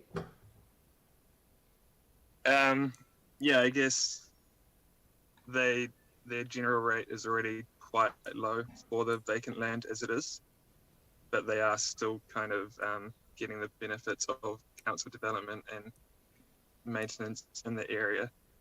So I guess like a 2 times differential isn't like it's just a small kind of incentive to encourage the eventual development into whether it's residential or commercial development in the future. So yeah, I guess it's just a small way to try and help accelerate the future development. And it's, yeah, I believe that the reducing the differential from 4 times is a good enough incentive to help ensure that the site is maintained and kept tidy. Look, thank you very much, and thank you for taking the time to make a submission and presenting, but 2, to multitask and do it from the side of the road. It's much appreciated. Yeah, just from the work car park, but yeah, just having my morning tea, and I thought I'd duck in. So yeah, thank you for the time thank you for the opportunity to present, and yeah, thank you for considering the proposal as a whole. Anyway, it's yeah, really good forward thinking policy, which I think council, yeah, it's good to have a look at. Lovely. Thank you very much. Cool. Thank you. Thank you. All right, we're on a break now, and so I'll adjourn the meeting until 10:45. Thank you.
Get back underway, and the next submission is Richard Peebles, and his submission's focused on the proposal to increase rates on vacant central city land.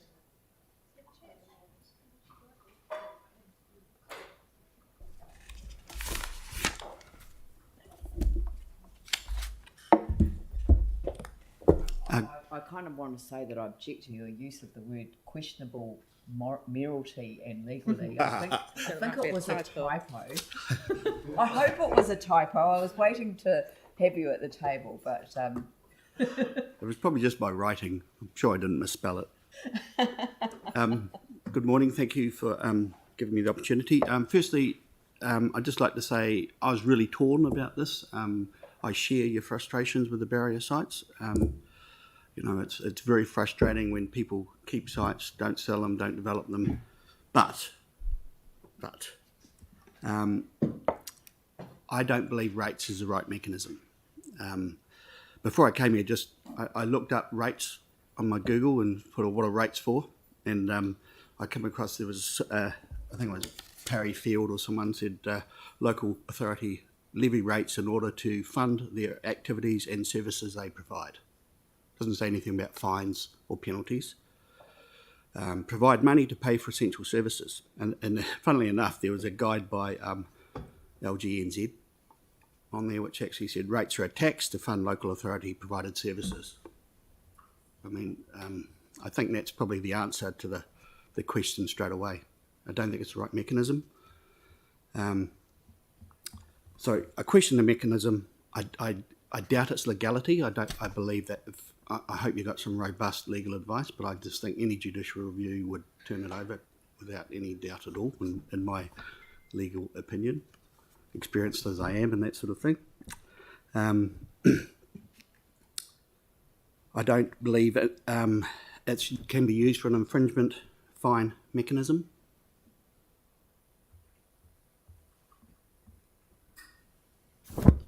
Going through this very quickly. I do believe it's a little bit ironic. Now, I understand that you want to encourage development, but at the moment, the main barrier to development in the city is the City Council. So when you apply for resource consent, you're almost up to 3 times your statutory requirement for responding to resource consents and double for building consents. But that's not even the whole problem. Is it's so incredibly expensive and complicated. And every time you go for a resource consent, you're required to do a report on this or a report on that, or an expert on this and an expert on that. I've been asked for experts on things which there aren't any experts on. You know, it's in the CBD, it's worse. You have the urban design requirement, and that's just down to opinion of a particular person, and they can pick on a particular point and just, you know, the farmers market was actually a prime example. I think we were delayed by nearly 9 months just going through the resource consent process. You know, and they were arguing about signs. Signs was a big issue in the farmers market. So, you know, it's ironic on one hand you want to encourage development, on the other hand, it's incredibly difficult to go through the process. And the council is the main culprit here. And the cost associated with delaying a project by 6 or 12 months is huge, especially when you're talking about the value of the land involved. I've just purchased the site off Anthony by Westpac in Cashel Mall. I've been in resource consent. I applied 3 or 4 weeks ago. No response, you know. But when we do our budget, we've allowed for about 150% of the time to get resource consent and building consent than to build the building. You know, fundamentally that has got to be an issue. I heard Jake talking on TV about, you know, carrot and stick. I haven't seen any carrots. I've seen lots of sticks, and that's, you know, and I have a really good relationship with the council, but I find it incredibly difficult to get projects through. I don't do residential, by the way, so I'm just referring to mainly commercial. At the moment, if you apply for resource consent, it's about a 50-day wait to get a response. You can't have a pre-act meeting because there's no staff available. You know, so I suggest you need to get your house in order before you start talking about penalising people for not doing development.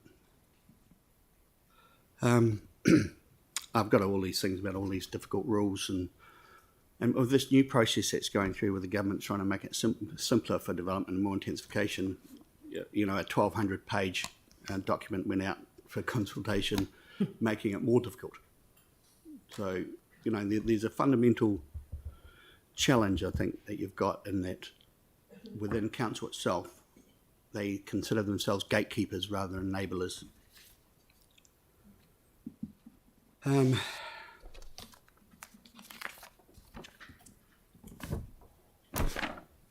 nearly getting through the whole thing, that's good. Then we get down to the fundamentals of doing development. Obviously at the moment, and council will know this, build costs, you know, interest costs, COVID issues, supply issues, right now it's literally, I'm very experienced in doing development, but when we're doing our budgets for build cost, we have no idea what to put in there. And when you're talking, like, we just started building one in Queenstown, and it came in at about 20% above what we budgeted, and I considered that to be a win. So those basic challenges right now have only got worse, and I don't think right now is the time to put any requirement in, because I think it's a very, very difficult time. You know, rents have to increase to enable to cover the cost. So right at the moment, we're going to be doing one in Cashel Mall, we're doing one in Gloucester Street. We've got a few underway, but getting building consent has been a major issue, and resource consent. Even a little build, what I call little build, 600 square metre, 2-storey office building, I think took me 7 months. It's just, anyway. Just mindful of the time, Richard. Right, okay. Basically, summarise, need the carrot, not the stick. I don't believe this is fundamentally the right. I appreciate what you're trying to do. I support it, but this isn't the right way of doing it. There we go. How's that? Look, thank you very much for your submission, and obviously we're considering all of the matters in relation to the proposal, so thank you. Okay, thanks. Cheers. The next submitter is Nio Parker, also on the same subject.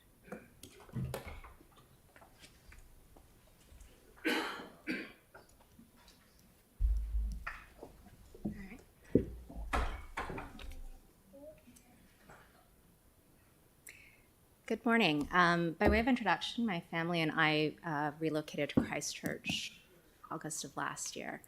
And when I was considering moving back to New Zealand after being overseas for almost 30 years, my family and I did a road trip, literally to every major city in New Zealand and a lot of smaller towns. And Christchurch originally was not on the list. And ultimately, we were here for a flight. We spent a couple of days in Christchurch, and Christchurch ended up being the place that we selected of anywhere in the world that we could live.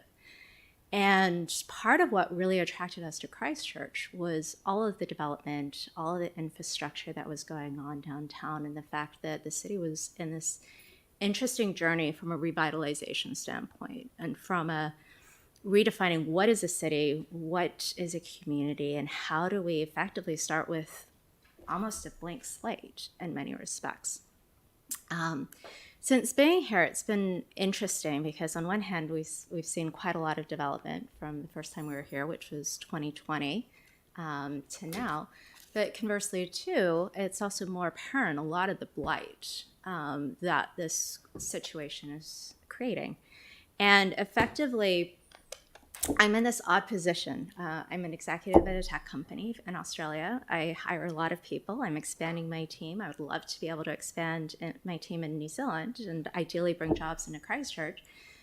I would have a really difficult time, frankly, as an employer, bringing people to a city and would be like, okay, it's a lot better than what it was. You know, there's this revitalization plan, but you go downtown, one hand you have Riverside Market, and then on the other hand, you've got derelict buildings that look like something out of downtown Detroit. And it's this very odd juxtaposition because effectively what these developers and these landowners are doing is creating an externality tax on myself, other ratepayers, other people living in the city by effectively thinking that land banking is a God-given right, which I would argue is not the case. They are imposing taxes on me. we're losing tourists, we're losing the ability to get conventions, we're losing the ability to get high-value employers into the city. It's also, making it a little more challenging for companies to really want to have their people downtown, where if you're having to walk by, the derelict Ridges building, for instance, or things along those lines, it's not the most comfortable experience. And having lived in Chicago, having spent many years as a consultant, traveling all throughout the United States, and been to cities where it has been hollowed out due to developers and things like that, like Detroit, Columbus, Ohio, Pittsburgh, etc. This situation is creating a really interesting flashpoint as to whether or not all the work that the council, the developers, and everyone has been doing can potentially be undone by the fact that it's more than 10 years since the earthquake, and we're dealing with a situation that doesn't seem to have any end in sight. So for me, it's really important that we need to make it painful. Like 4 times rates, that's not enough because of all the opportunity costs, the additional costs that these developers are imposing on us is not fair. It's just fundamentally not fair.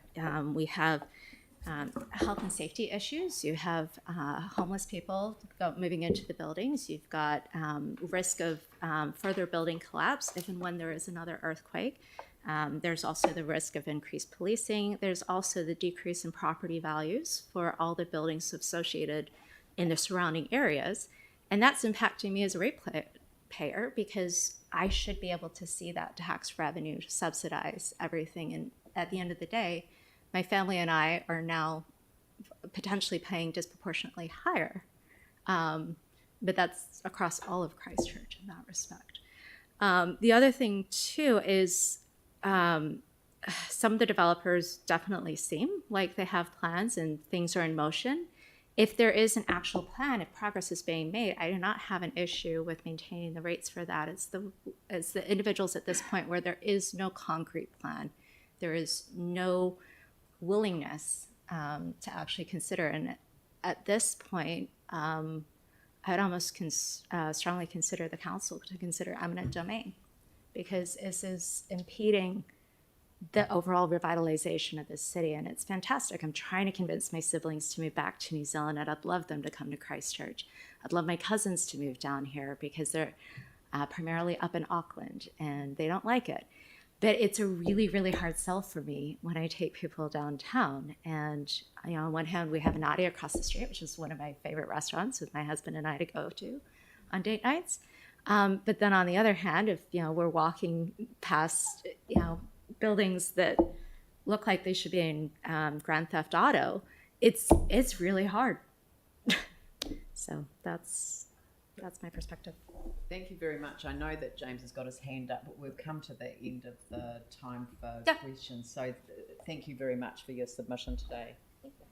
The next one is Sally Corticas, is it? Yes, Corticas.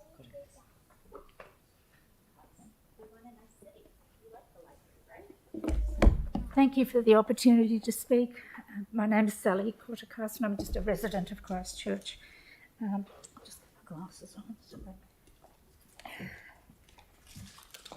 I've written a lot of notes and I'm probably going to have to process some of it because I didn't realise it was quite as time specific. And what I'm concerned about the rating proposal is that it's good. It's going to possibly result in some sites being tidied up, and I can't imagine why it's objected to when I don't think mowing and clearing a bit of rubble is all that expensive. But anyway, what my point is, has the council considered what it's really saying to the owners of the unused sites is, you are welcome to speculate on our inner city land as long as you do not make it too obvious. Council has said that one option considered was to use site value rating, not CIV, on the specific inner city areas, but legislation required that the entire city would have to move to site value rating, and that was not possible. Since I wrote my submission, I found a New Zealand-based report, the Productivity Commission Final Report on Local Government Funding and Financing, published in November 2019. It is very explicit in its support for site value rating instead of CIV, and they obviously mean for entire cities, not specific districts only. Most specifically on page 193, and I quote, they say, "It is worth noting that 71% of councils levy their general rate on capital value rather than land value. This is not helpful to encouraging property development. This is because rates based on capital value tax development. By switching to land value rating, which is possible under current law except for Auckland Council, these councils would increase the tax burden on vacant relative to developed land without causing any distortion. Indeed, such a switch to land value taxation would improve productivity and economic efficiency more generally," unquote. What the council is proposing is a kind of refundable vacant land tax.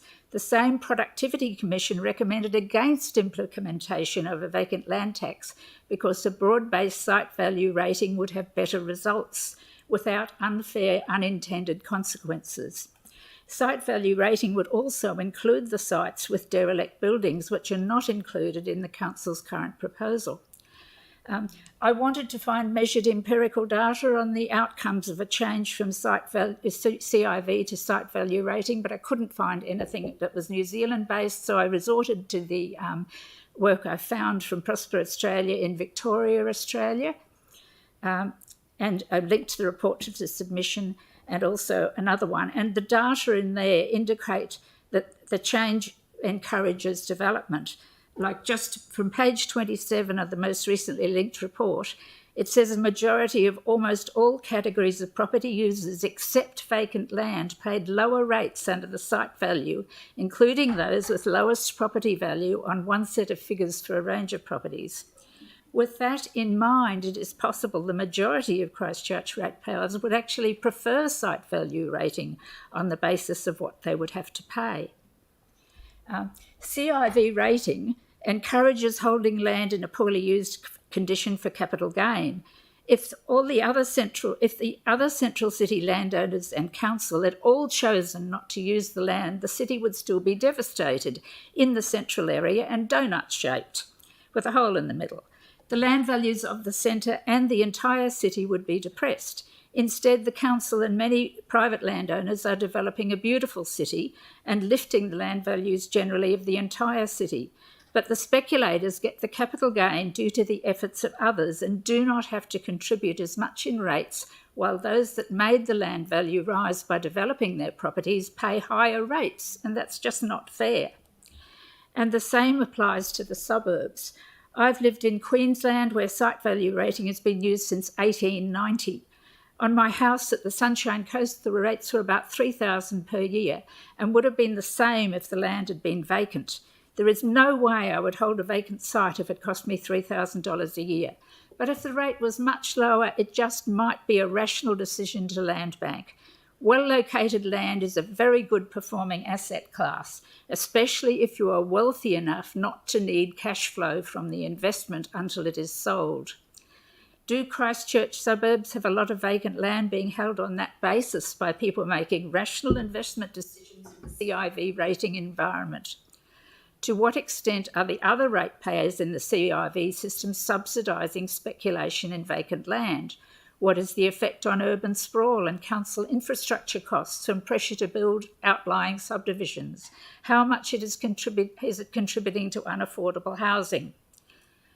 The vacant derelict sites reduce the function and aesthetics of Christchurch. Site value rating is not only a proven rating system that encourages development, as demonstrated in history, it is recommended by the New Zealand Productivity Commission, an independent Crown organisation supporting the overall well-being of New Zealanders. I hope the Council will give further consideration to using site value rating for the entire city. Thank you very much. I mean, that would be music to my ears, that presentation. If you have it, could you submit the actual what you've just read out? Oh yes. In addition to what you've provided as the submission, but it would be very useful to have your sort of detailed perspective on that. Because I mean, I agree. I mean, I despair of productivity commission reviews that are ignored and then blah blah blah. The whole thing. We couldn't make that change now, but what's so depressing is that this was something that Raf Manji pushed for when he was here on the council. It was his desire to see us progressing that, and it was not.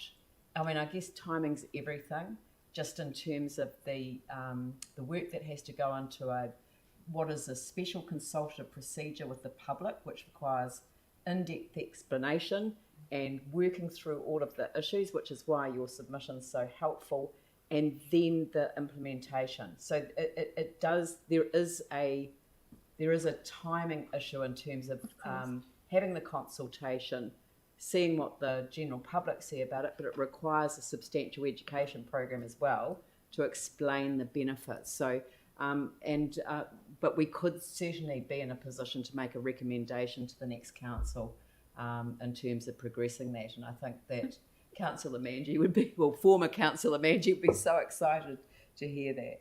Could I just add one thing on after that? Is that I was struggling to find any New Zealand-based information, so I phoned up Prosper Australia in Victoria and asked, do you have any New Zealanders who would be able to tell me something? And they contacted Tim Helm.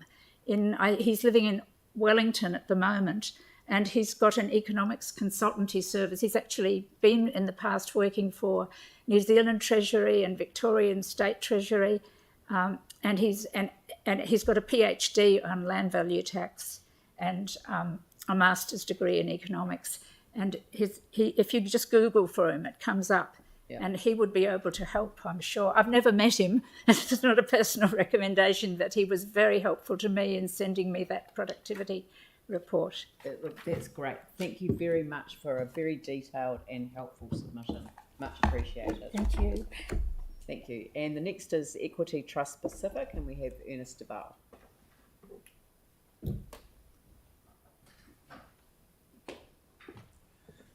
Welcome. Good morning, everybody, and thank you for the opportunity. Look, I think using rates or weaponising rates to encourage, if you like, property owners of vacant sites to develop their sites is just the wrong way. I think what's been happening is the narrative that is coming out of the council, gravel pits, barrier sites, speculation and so forth, is unhelpful, and I think there's a better way.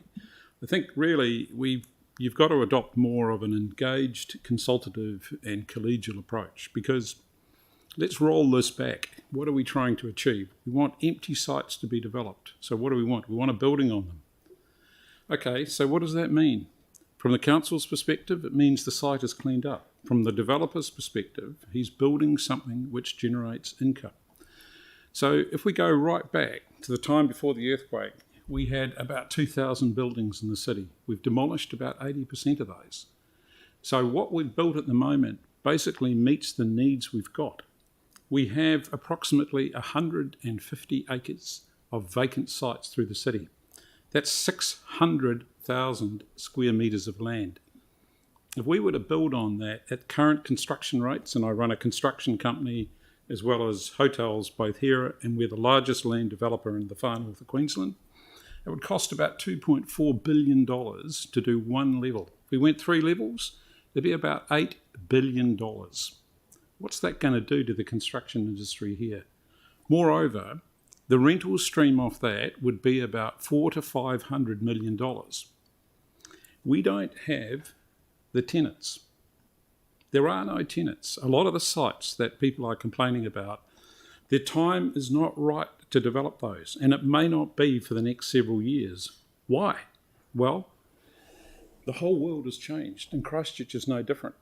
CBDs all around the world are facing the same challenges. We have depopulated our CBD. We've swept away most of the buildings. Christchurch has become a conurbation of urban centres, and each urban centre is self-contained. It has a supermarket. It has cafes, restaurants, specialty shops, medical centres. They even have cinemas. All around the world, people they're working locally and they're shopping locally. They're not coming into the CBDs. So the problems that we face are the problems that most cities around the world are facing. Added to that, you've got people working remotely. I mean, the major corporates have a third of their staff working in the city. You talk to businesses in town and they'll say it's really quiet. I drove down Colombo Street at 6:15 last Friday night. The shops were closed, the lights were out, there was no one around. So on that backdrop, we're saying to these developers, if you don't develop your site, we're going to crank your rates up 4 times. I don't even know if you can do that. I mean, you'd probably have a class action on your hands. There's already a 50% surcharge on commercial rates in the city, which subsidises the residential rating base. But starting right from the get-go, a developer has to do a feasibility. He's got to get a tenant who's prepared to operate a business in that space. And the reason why it's so hard to get started is because there's no foot traffic. There's no one living in the city. There's fewer people working in the city. That's the fundamental thing we have to address. So the anchor projects under the blueprint are purely designed to bring people into the city. The convention centre won't make any money of itself, but it will be a catalyst to bring people into the city to stimulate development. The stadium, which was meant to be finished in 2017, will be 10 years late. Had the stadium been finished in 2017, we probably would have had 20 or 30 major buildings as a result of that, because that would have brought in hundreds of thousands of visitors and spent millions of dollars in hotels, restaurants, cafes, tourism business, duty-free stores, everything. So comments made by some of the earlier speakers, I mean, I agree with what they're saying, that the council has an obligation to this, and your job is to create a fertile environment to facilitate development. Some sites just can't be developed at this particular point in time, and we've got to put aside that impatience to see everything developed, because do we want a coeval city that's all been built within 10 years and is going to stay the same for the next 50 years? Or do we want to provide some opportunity for future generations to put their stamp on the city? Because it took us 150 odd years to build the city we had up to the time of the earthquakes, and it's been 10 years and everything has changed. People are shopping online, they're working at home. So the demand for retail, the demand for office space is muted. So we have to accept that development is going to happen progressively and organically, and it's those vacant sites around the city that are going to give us our character, not the buildings we've built. The 2 and 3 level square cubistic office blocks that we have created, built to the new code, which is 50% higher than the old code, will be there for 100 years. They will not change. It's the empty sites where the promise of this city sits, because those small sites will give us character and give us definition. And a city is a library of buildings. Now, sure, we've got some empty shelves at the moment, but you don't want to force people to go and build single-level, rubbish developments to avoid having to pay a punitive rate, which is 4 times the standard rate. We've got to put some context into this, treat the property owners as partners in this, engage them, see what can be done. If it's about cosmetising the sites, and the American lady was saying that it looked like Chicago, well, I would disagree with that. I mean, we've probably got, a half a dozen or a dozen buildings that are a bit derelict. I mean, I've got the old 2 Fat Indians building, and, I've taken a kicking from people saying it should be pushed over and all the rest. But take a closer look at that building. We've swept away all our heritage and all our diversity in this city, with the earthquakes. We have about 3 buildings in the city that go back to the pre-1880 eras. One of them is the Provincial Chambers. The convention centre looks out upon the derelict convention, the Provincial Chambers. We've got Shan's Emporium, which is not on the site, and we've got 2 Fat Indians, which was built in 1878. It's one of the oldest remaining remnants of our city. So in our haste to clear all these sites and put them into gravel pits, we've lost a lot of history. So I think we need to just have a bit of a breather, and if it's about tidying up those sites, get the owners to reform them, put some plants in there, put a little bit of fencing or whatever, because it shouldn't be forgotten that those sites actually make a contribution to the city. One of the reasons people don't come into the city, it's parking, it's understanding the new street layouts. By providing those sites for car parking for businesses and for employees, it actually addresses a lot of the safety issues because people can park close by. So I don't think we should get too caught up in the fact that things are not happening this fast or as fast as we would want them to do, because if you look at Christchurch, and I was born here, and I've lived here all my life. I put all my insurance money back into the city. We would be one of the biggest property owners in the city. But, after those earthquakes, we've had a devastating earthquake which basically redefined the city and impacted people's lives. People have had to process that. People in Christchurch have also had to process the mosque shooting. That was a big thing. They've also had to process COVID and the border closures. And I have hotels in Christchurch, and I can tell you what the occupancy rate is. And I can tell you what some of those hotels are doing 10% occupancy. They're grappling with high staff costs, supply chain issues. A comment was made by Richard about the consenting process. I lodged a consent amendment for one of our projects. They said it would be 70 working days. So we just withdrew it.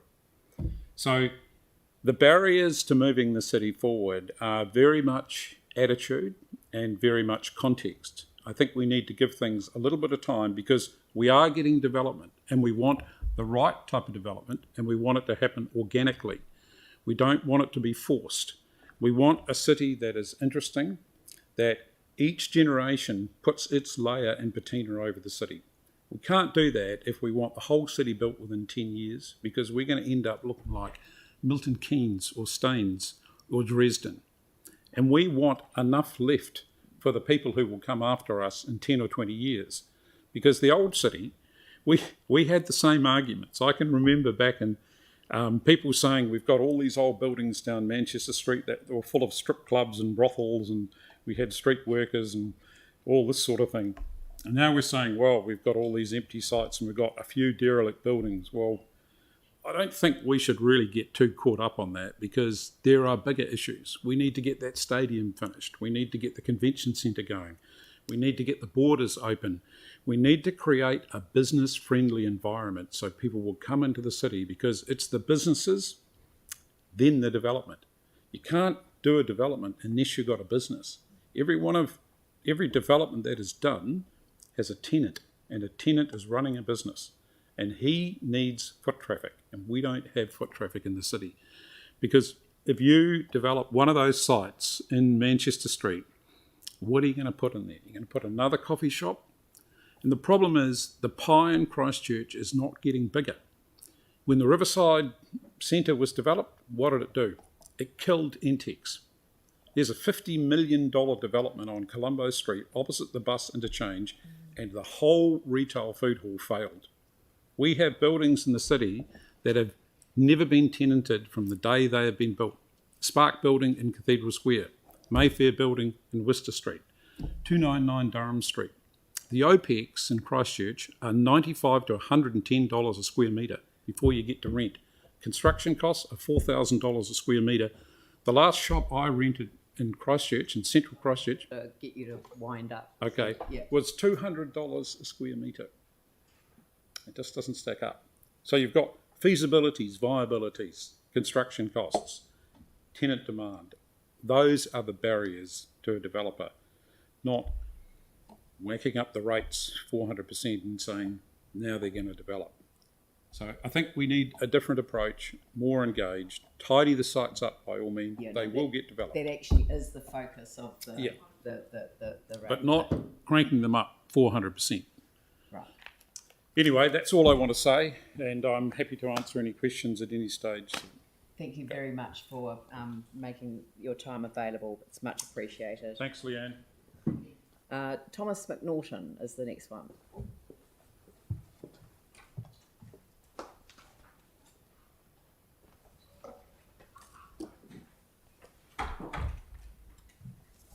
Kia ora koutou. So I'm submitting in a personal capacity, and as per my submission, I'm really supportive of all the pieces in the annual plan that talk about improving road safety outcomes, particularly road calming and reducing speed limits. And also, given that we're in the midst of a climate change emergency, all the pieces which encourage active travel. So well done on all of those pieces, and also I should say on the work done so far on the matter that my submission focuses on. So I know that you read submissions in advance, so I won't go through all of it, but long story short, the problem from my perspective is that there's a school campus rebuild happening in the northwest, and the new design does not yet include a public walking and cycling path, which has, to me, been part of the DNA of the community for many decades. And as per the sort of rough map I cobbled together there, I see it as part of really a walking and cycling corridor, which has connected suburbs in the northwest together, long before major cycleways were a thing. So there's a lot of amenity along this route, many really key council facilities, but there's also, myriads of, friends and whānau connections between these suburbs. And I do think that the benefits, the opportunities of this path will increase significantly with the Norwest Arc launch and as the area intensifies. So I think we'd all agree that, we'd rather people for short trips would be walking or cycling rather than, needlessly burning fuel, and particularly with the cost of petrol these days. So as per my submission, based on my understanding of the status of this one, I know it's, not your land, and that the new path proposed wouldn't be the same as what's there. It's my personal view that CCC, as the custodian of the local transport network, should take the lead on the matter, if there is a possible solution still, and put CapEx in the annual plan for keeping a path. And I've made comment about minimising the rates burden, of course. So that's my perspective, and but I hope we can all agree that in 2022, losing any active travel connection is a really big deal. And I know this is complex and that there has been work done behind the scenes, but if this concludes with two parts of government being unable to negotiate a solution and not being deemed a priority, when from a local transport perspective, schools aside, to me it doesn't seem like it's been consulted on. I think this is a case of something potentially slipping through the cracks. So that's why I'm speaking today. So well done on the pieces that I opened with and on the work done on this matter. I hope you can do more, because to me this is infrastructure that could continue to serve and connect communities for many decades to come. Thank you. Thank you. I mean, we've worked very closely with the Ministry of Education to see if there's a solution here. As you know, the pathway can't go through the middle, so the desire line has been lost. So we were prepared to fund the lighting, and the Ministry was going to fund the pathway.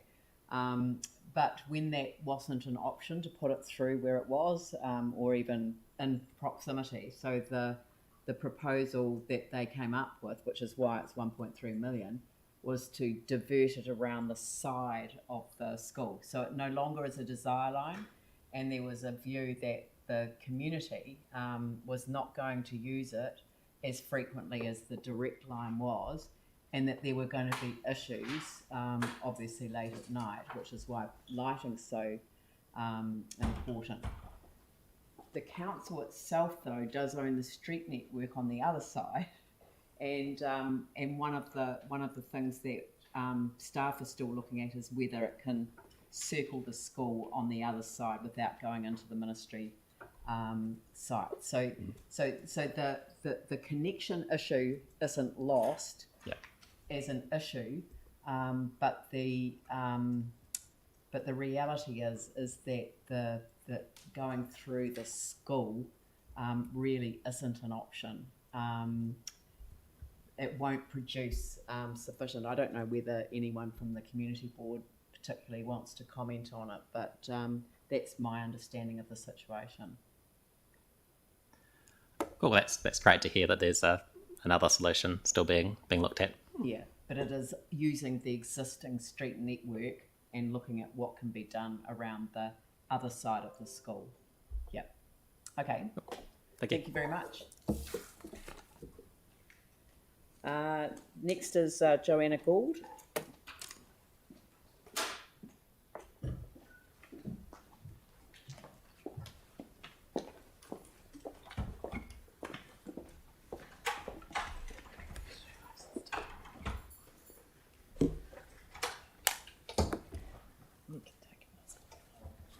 Good morning, Mayor, councillors.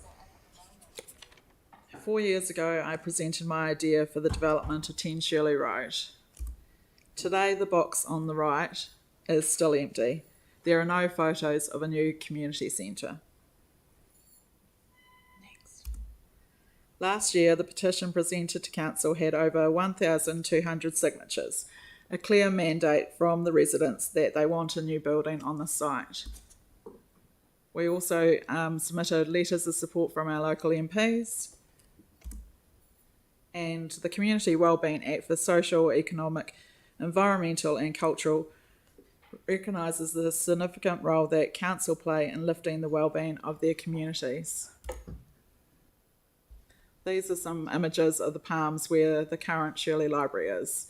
The first image is of the car park building up the top. You have to go in there to get car parking. The second image in the left bottom is your first glimpse of the Shirley Library on the right-hand side. The top image on the right-hand side is actually the view from the Shirley Library, the car parking building. And this is what you get at 10 Shirley Road. The primary school, Shirley Primary, is on the right-hand side, and the site is on the left-hand side, which has established trees that have protection orders against them. The bottom left is the heritage houses that influence the Dudley character area, and top right is the Shirley Play Centre, and then on the bottom right is the Dudley Creek, which has been remediated and invested in. And this is what you can see from the other side, which is the site from looking down Shirley Road, the entrance, which has the pedestrian crossing and the bus stops either side of it. And the top picture is the car parking building with all the trees and Dudley Creek in the front. Shirley Centre is my idea for it. The concept that you've got the PDF is about identity, wellbeing and learning. It's about community education and support services and learning libraries. Property developers have invested in our community. Social housing providers have invested in our community. Ministry of Education have invested in our community. Now we need the council to invest in our community. I find the proposed 2030 timeline insulting. We have been waiting since 2012. We need to stop discussing and start planning now. Thank you. Thank you. Questions? Pauline. Thank you so much. Oh, look, sorry, I can't remember, but have you given this presentation to the Papua New Guinea's Community Board? I've sent emails and all the PDFs, yes. I think it might be quite nice if you come in, because they're running the whole project here. We've got a feasibility study due this year, and we're not sure what is going to be on there, but it's open for, evolving and working. I think it might be nice if you came and presented that. I suspect you might have once, but a long time ago. I've already sent numerous emails and asked for deputations and asked for meetings through council staff. You can come as a public forum at any meeting. You get 5 minutes. Yeah, so I can do that. Thanks. Because the community board is actually leading this work for this site, and I think you need to be working there. And I know what you're saying. You're requesting that the funding be brought forward from 2030, and that once the planning is sorted, what's actually going to go there, what's determined to be there, then there is an opportunity probably in the future to bring that funding forward with the will of the council at the time. So you're actually recommending that council at that point look at closing the library at the Palms, selling that land and investing it on 10 Shirley Road. Is The that current correct? library isn't fit for purpose. The youth audit reconfirms that. It's not a nice environment to go into. There's security guards at the door. Our community deserves better than that, and it's the second busiest library, suburban library, in the library network. So it's become our community centre because we don't have any other options in the area. Yeah. So, Are you referring to the recent youth audit that was yes, just done? yeah. Yeah, that's interesting. And regarding a building, I mean, you've put that as your concept, but you'd be open to any type of Yeah, other that's what I building. put in my PDF that I've also included in my written submission. It Have has you all had the a look different at ideas. the library/community centre at Aranui? Yes, I have, and I like the Sumner Centre better. It's more of a home environment, and it's got spaces for everybody in there. It's basically an open plan house. It's got a dining room, learning spaces, lounge, games room, kids room. You know, it's got everything, and that's what I think should be at 10 Shirley Road. So what was that, the Sumner Centre? Yes. Great, okay, thank you. Thank you. Thank you very much for your Thanks very submission much. this morning. Thank you. The next is Canterbury Handball and Canterbury Floorball, Justin Cope. Welcome.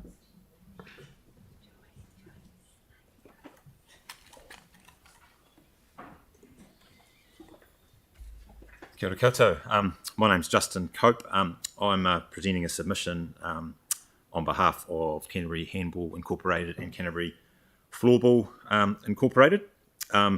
And we're submitting on the some proposed new charges for court hire for our sports in the city council facilities.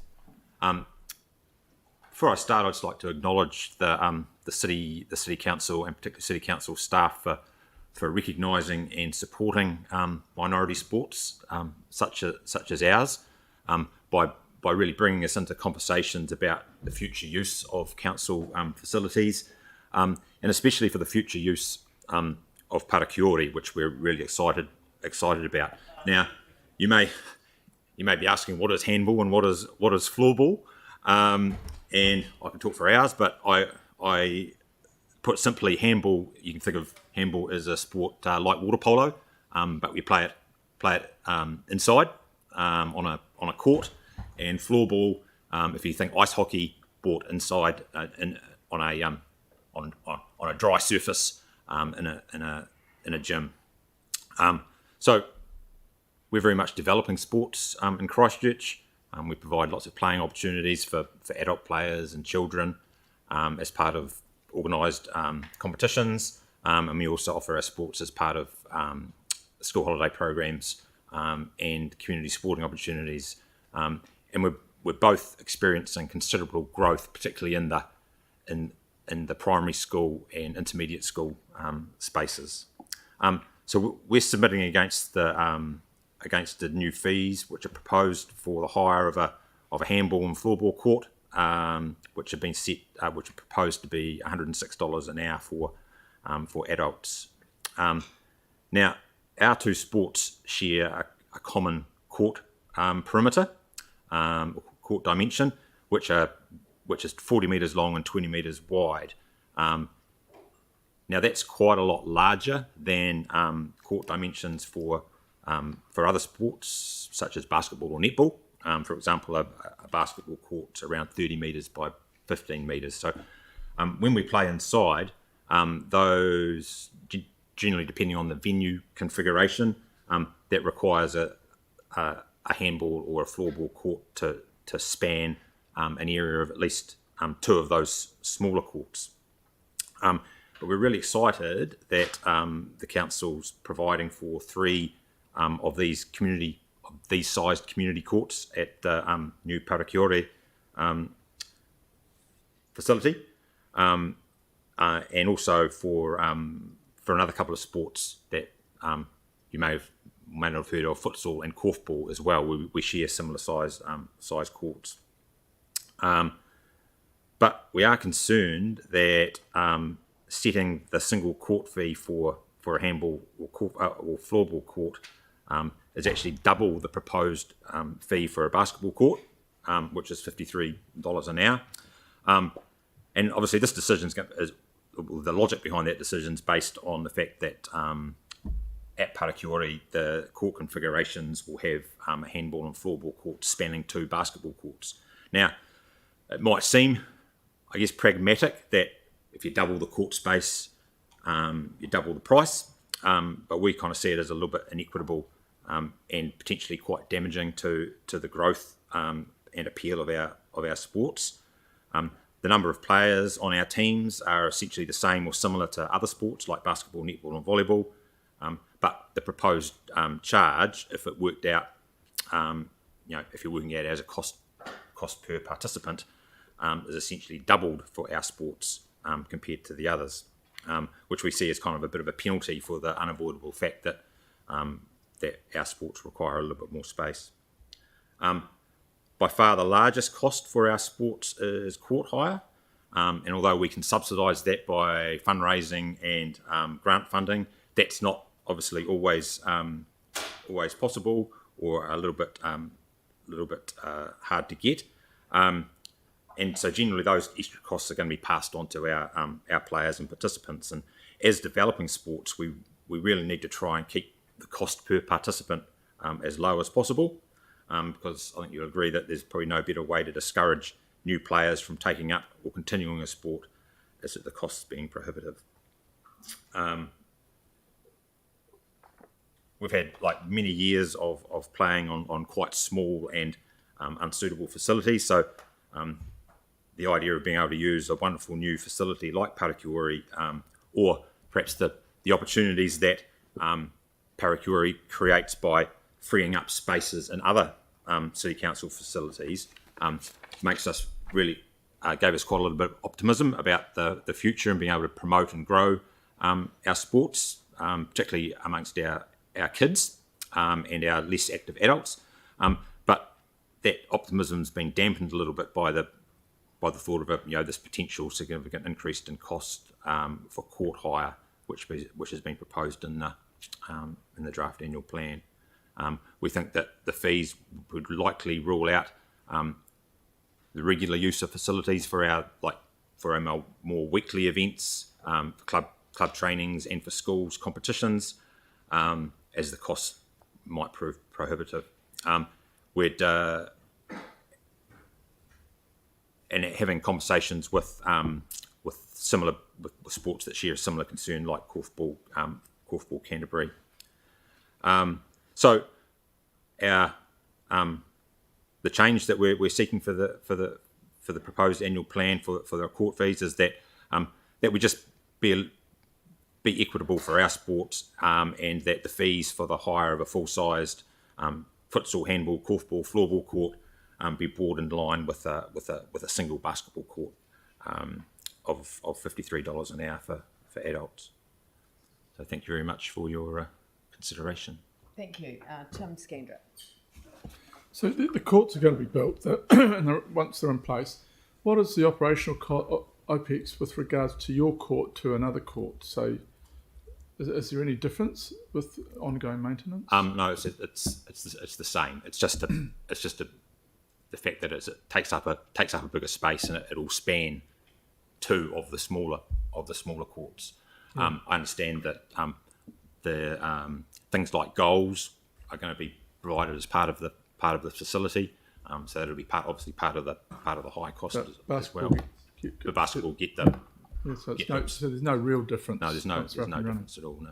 Cool. Thank you very much, Justin. Cheers. Any other questions? Thank you. Thank you very much.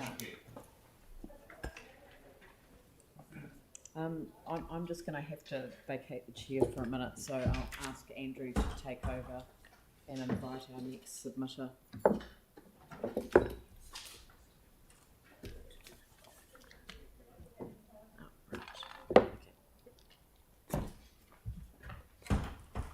Thank you. So our next submitter, Jennifer Dalzell. Jennifer, welcome to the table. Thank you for joining us.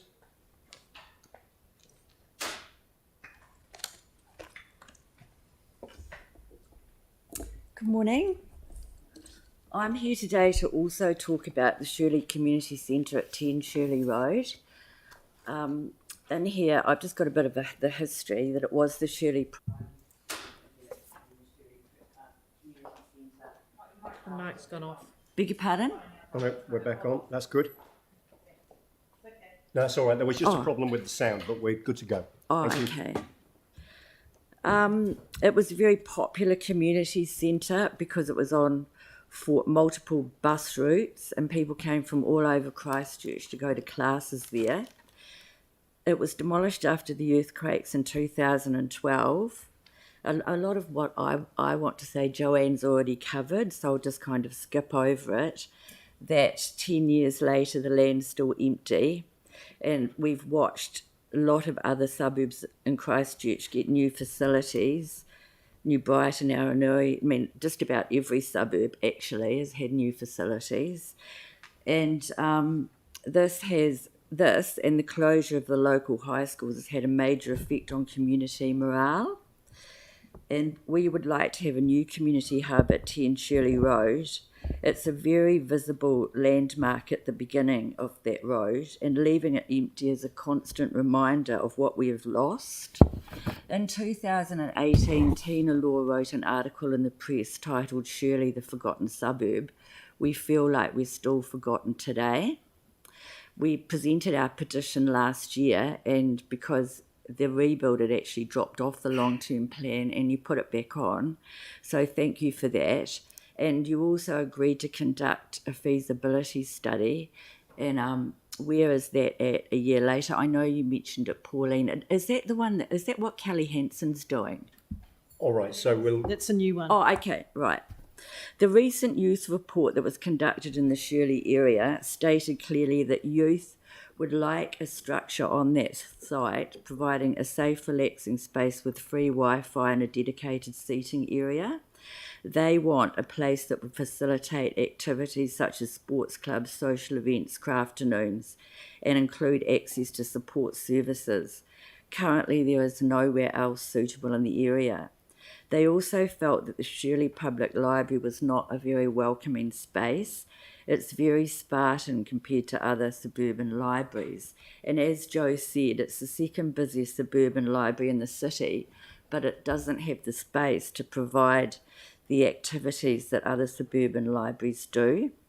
That our children are missing out on after school and holiday programs as this library has no spare space. There are many isolated elderly people in the Shirley Richmond area who mourn what was lost in 2012 and don't understand why the centre hasn't been rebuilt as was promised after the earthquake. The North Richmond, Shirley, Maraho, Dallington and Edgware suburbs have had little investment in community facilities since the earthquakes, yet there have been many developers' contributions because of all the infill housing. The money from the developers' contribution should be reinvested in the communities where the development takes place, because that's what they pay it for, I believe, and yet it's not happening. Also, lately in the media, there's been stuff about the highest cause of death in prenatal and postnatal women is suicide. Well, why do these people commit suicide? Because they're isolated and lonely. And that's what, well, there's other reasons as well, but that's one of the main ones. So that's what a community centre would provide for our community. So I'm here to also ask that you move the funding forward from 2030 to 24 or 25. I mean, 2030 is such a long way away. Thank you. Oh, can I ask Pauline now?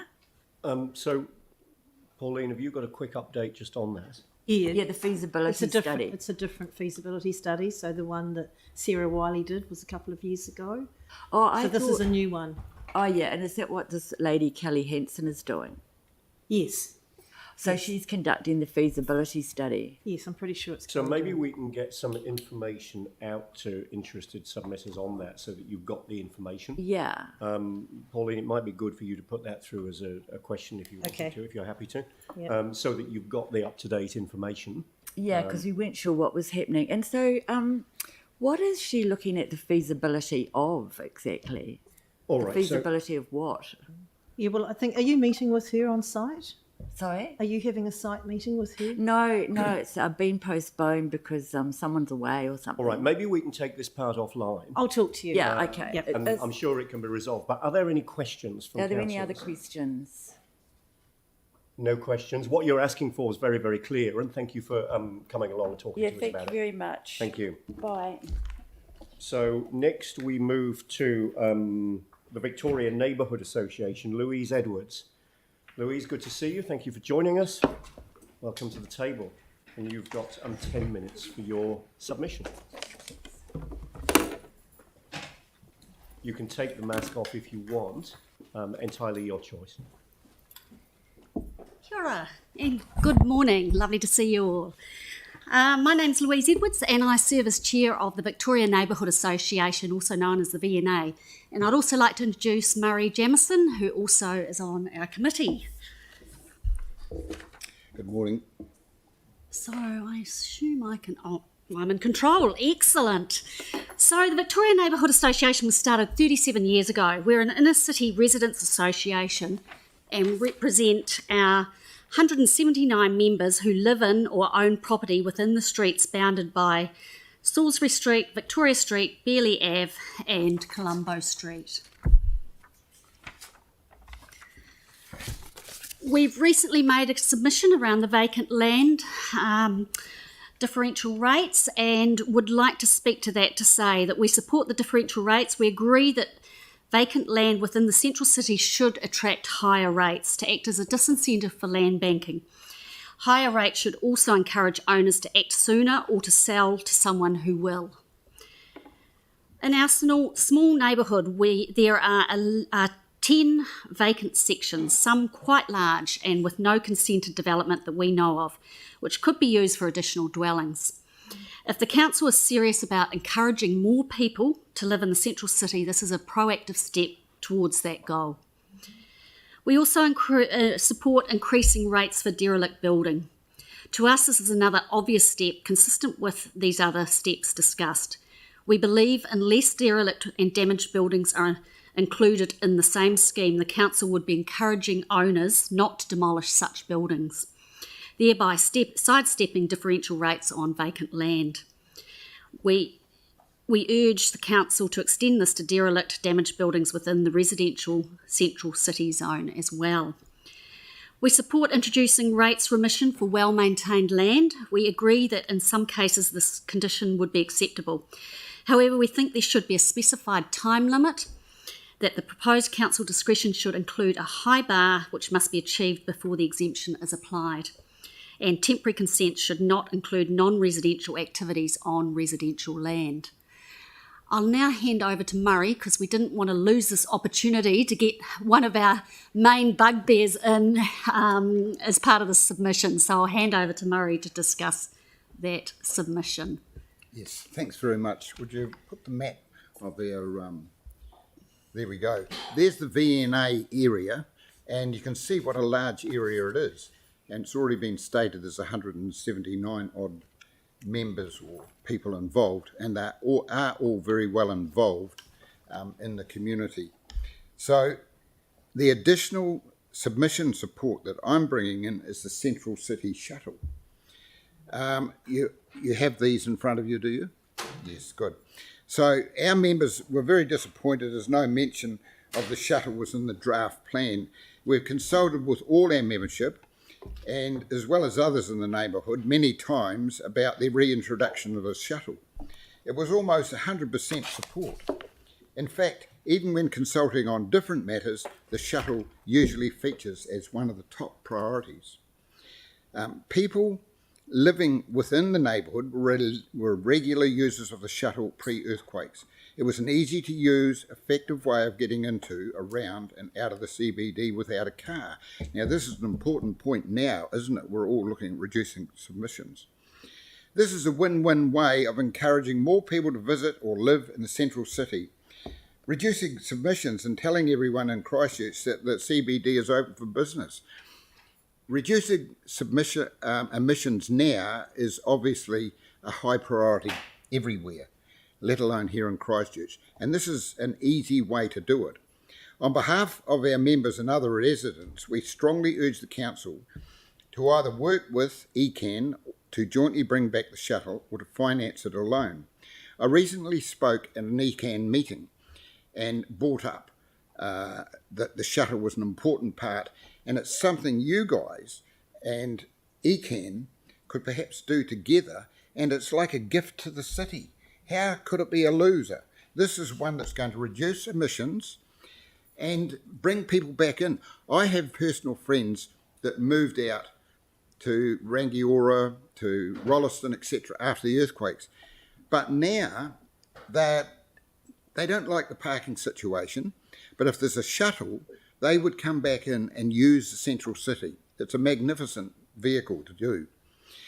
So if you could work with ECAN, and I'm sure something could be done, I'm slight costing, it's probably about $1 million a year, I'm not sure, but that's a drop in the bucket compared to other costs involved, I think, to get people back in the city. It's a great PR thing. There are several, so I suggest that it does not necessarily have to be free, although I think that would be a good for initial point to get people back on it. There are several options, including one, a very small fare, or an optional donation, which we are sure many patrons would happily pay if this is the only way to provide a much needed service, a gold coin or something like that. That's what I'd like to say. Thank you. Thank you. Well, I'm sorry I came in partway through the conversation. Is that Celeste? Yeah, sorry. I wasn't quite sure whether I was asking a question or not. Thank you. I enjoyed your submission. In terms of the shuttle, I was just asking Pauline whether it falls under us or we can, but is it something, those kinds of ideas that about inviting people into the central city might be a good thing we could fund through this rates differential? Because, you know, yes, so that sounds to me like it would be a good option. Other examples like that? Yeah, I'm the ECAN, when I spoke there, the chair there thought it was an interesting idea, and after I spoke, we had Michael Davidson spoke, and the man brought it up with Michael and said, is this a feasible option? So there it is, guys, it's on the table. I mean, what more could Christchurch would love it. The world would love it. What did Michael say? He was very clever. He said it's a conversation we could have. I see. Politician's answer. Okay, thank you. I agree, though, the additional rates take could, and you've already identified it, would potentially be for beautification of the central city, but you'd have to think that transportation and attracting people into the central city would also be a good objective as well. And the emissions. I mean, this is an immediate one you can drop in and say, right, we're going to, by using, obviously, electric buses or whatever, it's a win-win right the way through. Yeah, I think people look back on the previous shuttle with a little bit of rose-tinted glasses. The shuttle wasn't electric at the end; it was diesel, and it might have been painted yellow, but that it didn't actually reflect the fact that it had changed. And the other thing is that those buses are too big for Colombo Street. They are, I see. And you know, so we would actually need something a bit more bespoke. Would you agree with that? I'm sure, but something, yes, why not? Instead of having the big cumbersome ones, something maybe half the size, and more, and it's a regular route. Everyone knows where it's going, and if it runs every 10 minutes, there's a number of them. They just, oh, here it comes, and they're on. Yeah, Fantastic. and I think that's what happened last time. I mean, people think it was one shuttle, but it wasn't. Because you could rely on it coming by every 10 minutes, then there was more than one on the route. So, no, I mean, we have raised this. We've raised it at the Greater Christchurch Partnership, we've raised it with ECAN, we've raised it constantly, but we do think it needs to be an integrated part of the public and active transport system, which we continue to dream about as a council, looking jealously at the decision making in terms of the bus services themselves. But it's absolutely understood on this side of that equation, and we will continue. So thank you very much for your submission. Thank you guys for listening to us. Thank you. Thank you. And now we have a group of people who are speaking in relation to the St Albans Pavilion and Pool. I think Lynn O'Keefe and Peggy Kelly are coming forward to make the presentation on behalf of a number of other people who, some of whom are here. Please come forward. Oh, thank you. We were also including Stephen Anderson. Yes, that's absolutely fine. That's right. And Bring he will to the speak table directly whoever after you like. from the Business Association. Yep.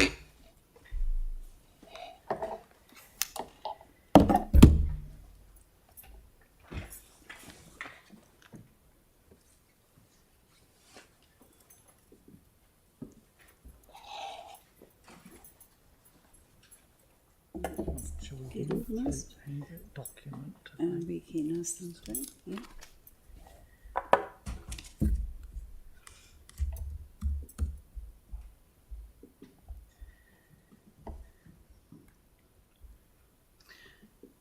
Right, well, thank you very much for the opportunity to speak to you today. This is fantastic having this up for debate. I'm Lynn O'Keefe. Peggy Kelly is a long-time resident and very involved with this community, and Stephen is the local supermarket owner, but is also treasurer of the St Albans Pavilion and Pool Group. We will give a bit of background to our own involvement in this. I'm actually a West Coaster who have lived in Christchurch for 48 years. With my husband, we were in the hospitality business for 40 years, 20 of those in Warner's Hotel in Cathedral Square. I'm sure many of you know that premises. In 2001, with the support of the council of the day, we undertook major refurbishment of the hotel inside and out, earthquake strengthening, fire protection, etc., bringing it up to the current code. So it was quite a massive undertaking. Unfortunately, all came to an end with the 2011 earthquake. We relocated to the Edgware Village, opening Bailey's Bar in 2013. We were accepted into the area as people wanted a community hub, and Bailey's filled that need and still does today. We sold Bailey's in the late 2016, and that's when I got involved with the community. First with the St Albans Residents Association, and in 2018 joined the pool group. I've lived in St Albans since 1995. I hadn't realised it was that long until I added it up. Some might say some of those houses were in Mirabelle, but I was on the east side of Papanui Road, so that's St Albans. 5 years ago, I moved into Dover Street, about 500 metres from the pool site. I love living in Edgware. I feel very much at home in this community, making new friends amongst my neighbours, and everything we need is close by. So Peggy, would you like to? Yes, I've lived in St Albans for 44 years and in the area now designated as Edgware. I have been involved in quite a few projects, community projects in the area, especially the establishment of Pack Street Park and Community Garden. And I was involved in writing the letter to council from that incorporated organisation to oppose the demolition of the pool. So my involvement with the issue goes back a long time. Thank you. Stephen? Good afternoon, I'm Stephen Anderson. So I own the Edgware Fresh Choice supermarket, which was formerly the Edgware Super Value. So that supermarket has been there for over 50 years. I haven't been there quite that long.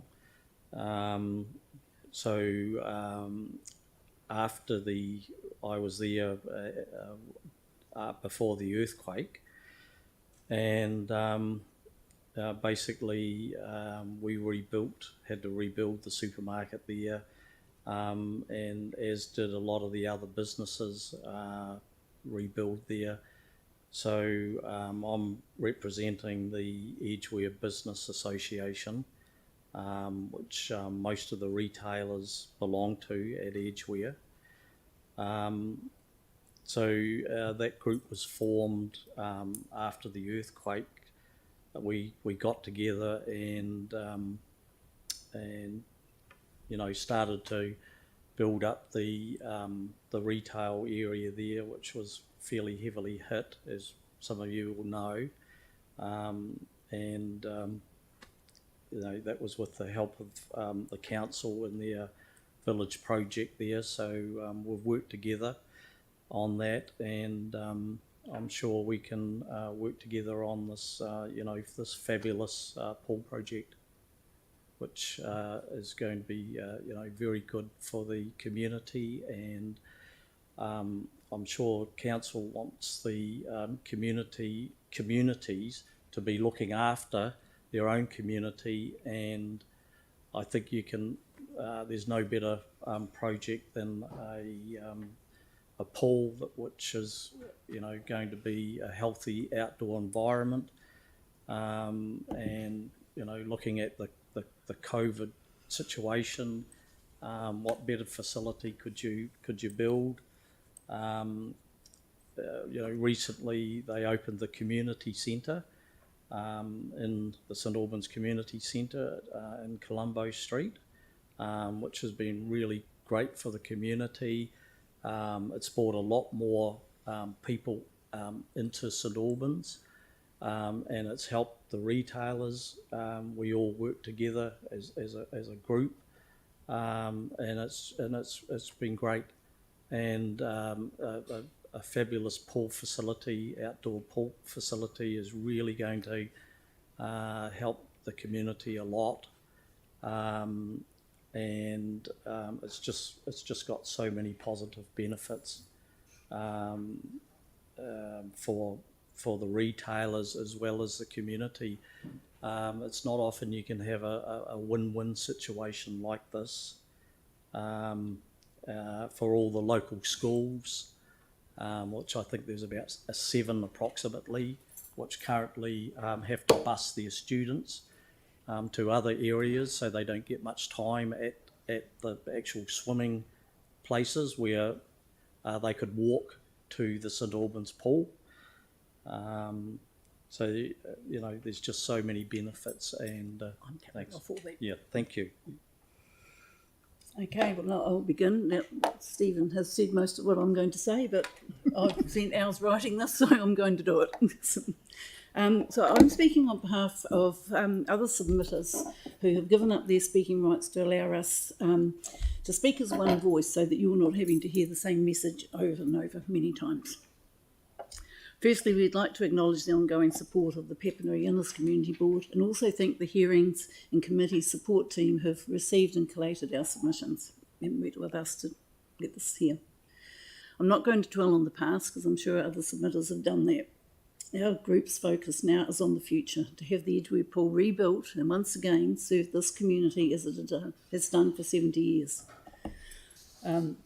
Drawing up there, you can see the proposed facility comprises 2 heated pools, one 25 by 12 metres with maybe a manu pool off to the side at the deep end, an 8 by 12 learners pool with adjacent toddler splash area, the main a modest building housing a plant room, changing rooms, a reception area and a meeting room surrounded by a significant level of landscaped grassed area. There is also accessible entry, as you can see, against the building up there down the side of the eastern side of the pool. So reading through these 70 odd submissions we gathered, many have fond memories of going to the pool and spending many summer days in the water. I think Jewellery, one of the numerous recent posts on our Facebook, says it all. Hot summers learning to swim. Would bike from our Cranford Street home with my siblings and spend many hours swimming and lying in the sun. Remember, climbing in over the fence was easy. Fix that, our QE said the same thing actually. Achieved my Girl Guide swimming badge at Edgware Pool. Many a hot sunny day we enjoyed, and we all remember those hot long summers. So am I controlling the slides, or can somebody put the next one up? Did I just do this? No. Okay, this is a map of the schools in our area, and we've picked an area because we had a feasibility study done in 2019, and it identified an area of a 2 kilometre radius. We've actually tried to match that up, but I'll tell you the source of this information later.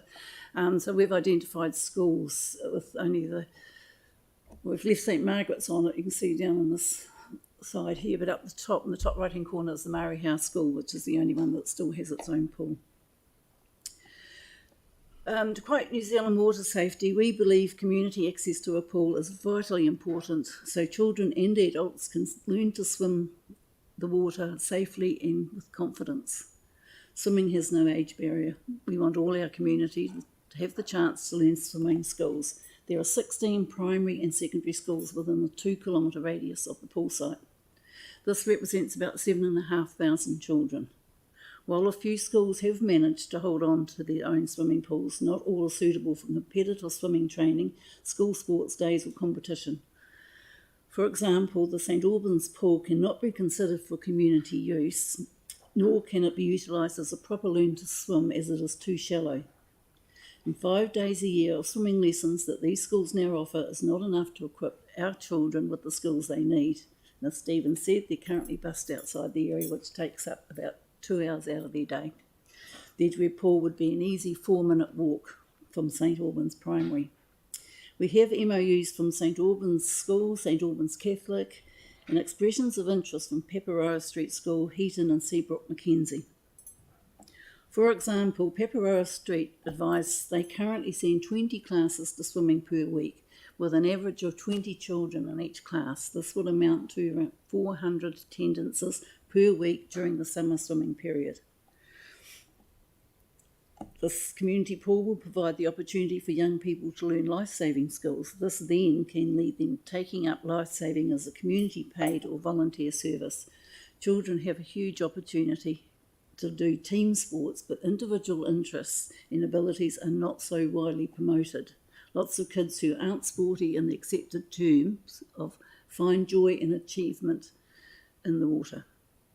The old pool used to hold Saturday mornings free for all learn to swim. It could be 200 to 300 kids there. The swim club taught thousands of youngsters to swim and was active till around 2020, using the Shirley Intermediate pool after the pool closure. It is now in recess awaiting the new pool. And of course, the location of the pool on the major cycleway, 2 frequent bus routes connecting the surrounding suburbs and with easy walking distance for locals, adheres to our climate change principles. Many parents are time poor and cannot get their children to swimming lessons outside the area, and some do not have the resources to do this. Swimming lessons are not cheap. And I'd just like to read a bit out of a regular contributor to the St Albans News, regales us of adventures with his grandchildren. In the current issue, he tells of taking his 2 granddaughters to a local park. There's a stream there with a narrow board to cross it and a tree hut beyond. The girls want to play hide and seek. After counting to 30, Granddad's seeking skills are abysmal and a degree of concern is rising. The stream, though not deep, is quite swift. It isn't the first incident involving water for Granddad's adventures. A fall into Traverse Swamp and another into the Avon while feeding ducks. Accidents will happen and Kiwi kids need to have the skills to handle them. He continues, I see a lot of children in the area now who have come from countries without the same water risk their new country has. The new pool can only help lower that risk for them. I know one grandparent who really appreciates knowing their children. St Albans has a significant multicultural population and a sizable community of those with disabilities, such as the Blind Low Vision New Zealand, just by Ebley Park there. We must listen to and be inclusive to all our society's needs. In my own submission, I talked of growing up in Westport surrounded by water. We mainly swim in a beach formed within the Buller River by the breakwaters engineered over 100 years ago, and we've heard a lot about that Buller River since recently. But we were given the confidence to be safe in the water, whether it be in the sea or the river, because of extensive swimming lessons in our school pool. And then when we outgrew the school pool, the Westport Baths were a popular after-school hangout. That is why I and many other submitters want to see that for our children and our children's children, because now we've missed a whole generation of St Albans children, or 3 intakes of the local primary schools being able to walk to the school, to the pool and hang out. When you think about those children at these schools, they've only known trauma and chaos, school rebuilds, road cones, now living with the pandemic and conflicts overseas and climate change. We see the results of pressure on these families. Right, next slide. As in our submission, we quoted Susie Wiles, and we all love Susie. The current pandemic shows us the need to move our facilities outdoors. This is not something that can be left to individuals, but needs both public and private investment in our country's infrastructure. The Edgware Pool is a perfect fit. It is important to get our children off their devices and outside. A New Zealand Nutrition Foundation recent national survey says about 1 in 3 New Zealand children had too little vitamin D in their blood. But it isn't all about the children. As I said earlier, swimming has no age barrier. I know from our local cycling group, and you've heard of us, the Wednesday Wheelies, whose riders age between 60 and 85, that outdoors activity is important to maintain good health at any age. We will certainly use the pool after a ride on a hot day. We also have several lifestyle villages in our area. Sessions such as aquajogging, a low-impact exercise to get the heart pumping and blood flowing, for the more active, lane swimming will be popular. Somewhere between 400 and 600 cycle journeys are recorded on the Colombo Street Bailey Avenue intersection on the Papanui Parallel every day. We do not know the numbers who use Edgware Road, but we do know it will be substantial. They will be potential users to get in a few links on their way to work or on their way home. There are numerous water-focused groups who will also take advantage of this facility. Next slide. So the Edgware Pool brings in, and just keep on clicking it, a new dimension in community engagement. And the photos up here are all the fundraising keep clicking, that have taken place over the last few years. We had a good couple of years of quizzes, but COVID put paid to that. But we engaged with the community. I used to feel sometimes when I was talking to people, they'd be looking at me and saying, oh, they're not still talking about that pool. But this engagement, recent engagement with the community to gather support for the submission, it is more than obvious that the appetite for a community pool is as strong as ever and amongst locals has never waned. The outdoor environment of the pool will furnish the community with an alternative space to gather. Alongside Kohinga, St Albans Community Centre, this can only encourage the community to prosper. As Ellie Jones also noted, and Stephen says, that there was a notable increase in business with the opening of the community centre, and it can only grow with the addition of the pool complex. Right, Peggy, and we'll go on to the next slide. There's no doubt whatsoever that the closing of the Edgware Pool in 2006 exacerbated the shortage of recreational facilities for local children in St Albans. It especially affected those living in the newly rezoned high-density L3 area across the 8 blocks between Caledonian Road and Geraldine Street. That's between Edgware Road and Cannon Street. The closure went ahead in spite of the council's own surveys demonstrating that St Albans was already short of green space and recreational amenities compared with other parts of Christchurch. I remember being very involved in the development of Pack Street Park and Community Garden at that time, and realising how many of our local children didn't get a family holiday or even odd days away to the beach during the long school break between Christmas and the new term. I remember one mother in particular taking her 6 children and 2 extras from another household along to the Edgware Pool day after day. For her, that old pool was a godsend. I remember after the demolition how we at Pack Street began to run holiday programmes for the children, and the St Albans Community Resource Centre, now Kohenga, did that too. These programmes included excursions to places like Taylor's Mistake, so that the children could have a chance to play together safely in the water on hot days. In the intervening years, our community has greatly changed. Suddenly, with the L3 zoning in 1999 came the loss of trees. Sections were utterly cleared of vegetation prior to subdivision. After the earthquakes, urban renewal speeded up, and now children are being brought up in homes with very little personal outdoor space to play in. The new developments where I live have some shared space, mostly asphalted and only for cars.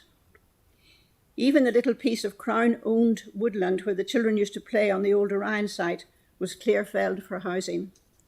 As we transition from L3 to the more general medium-density housing, the effects of intensification are going to be felt even more widely throughout the suburb.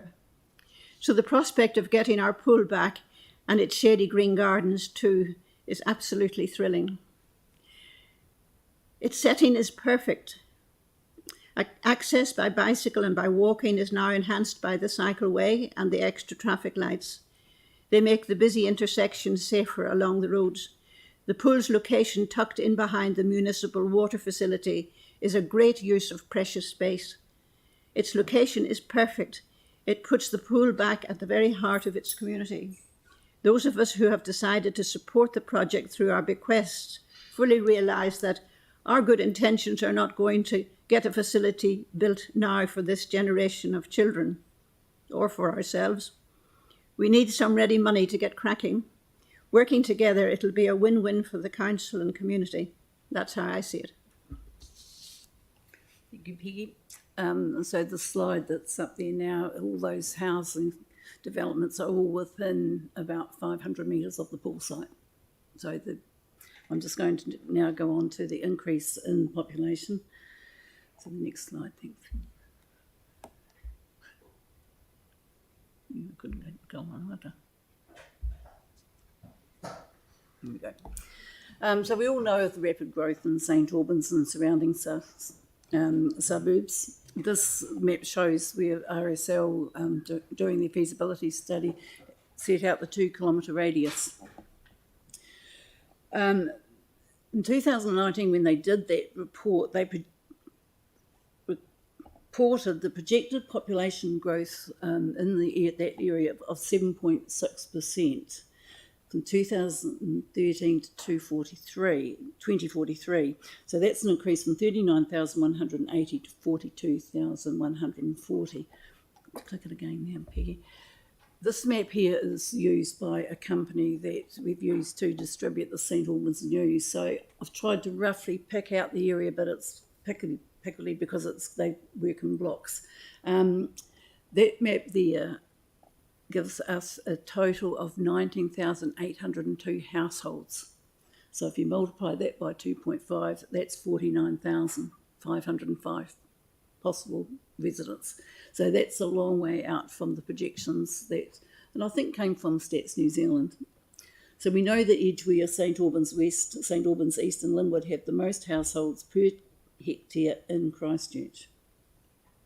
So the population of interest must relate to the expected customer base for the facility, which in turn is related to its size and scale. Based on Statistics New Zealand data, RSL also suggested the catchment area is not expecting a large population growth and that the demographic is ageing, and the 0 to 14 age group is actually projected to decrease by 12%. This is hard to reconcile when the St Albans school roll has increased from 550 to 650 in roughly a 2-year period, and the school has had to decrease its enrolment zone as a result. But I am interested in that ageing demographic because we can't take that by numbers, because I'll be 70 next year, but I don't feel a day over 40. So I don't, so that's sort of a change now, isn't it, from when these people were thinking it only 3 years ago. And as I said before, our cycle group is 60 to 85.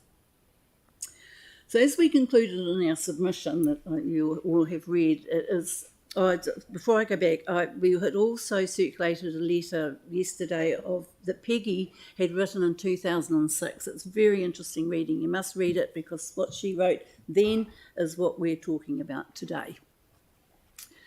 So as we concluded in our submission, it is challenging for not-for-profit community organisations to attract funding for capital works. The council grant of $3 million will provide a much higher level of confidence needed in order to attract funders. There's good community support, but the residents should not be expected to fund the majority out of their pockets because they will be running the pool. So I'm not sure, next slide, I'm not sure if any of you have time to listen to National Radio in the afternoon, but there was a recent interview with Jessie Mulligan and Diane Calvert, a Wellington City Councillor. Go on. A recent campaign by the community in Cynthia Wellington was successful in retaining their outdoor community pool. Nothing had been spent on that pool for 60 years. The Wellington City Council recently voted 13 out of 15 to rebuild the pool and committed a staggering $8.05 million budget to do that. And I'll quote from Positively Wellington's website, ensuring this pool continues for many more generations of Wellingtonians goes to the heart of what councils do, providing community amenities for the people, and this growing population in St Albans certainly needs amenities. I know Cynthia is a fairly affluent suburb in Wellington, so probably had more clout than St Albans had in 2006, and not to mention the support from local councillors. And I see it was also supported by another West Coaster, the local MP, Greg O'Connor. And as I read somewhere, and somebody here wrote that, the council has an important role to enable active and connected communities, recognising the social capital as the most important ingredient in successful communities, and the innate capability that exists within and emerges from communities of purpose reaffirms their responsibilities for creating the kind of community they wish to be. And as Gandhi said, be the change you want to see in the world. The Cynthia Pool was hoping to reopen on their 100th anniversary in 2025. 2024 will be, next slide, thanks, will be the 90th anniversary of the St Albans Pool, and wouldn't it be great to celebrate that by opening a new pool? And on the slide that's up there now, don't disappoint another generation. Thank you. Thank you very much. Do we have questions? Jake and Sarah?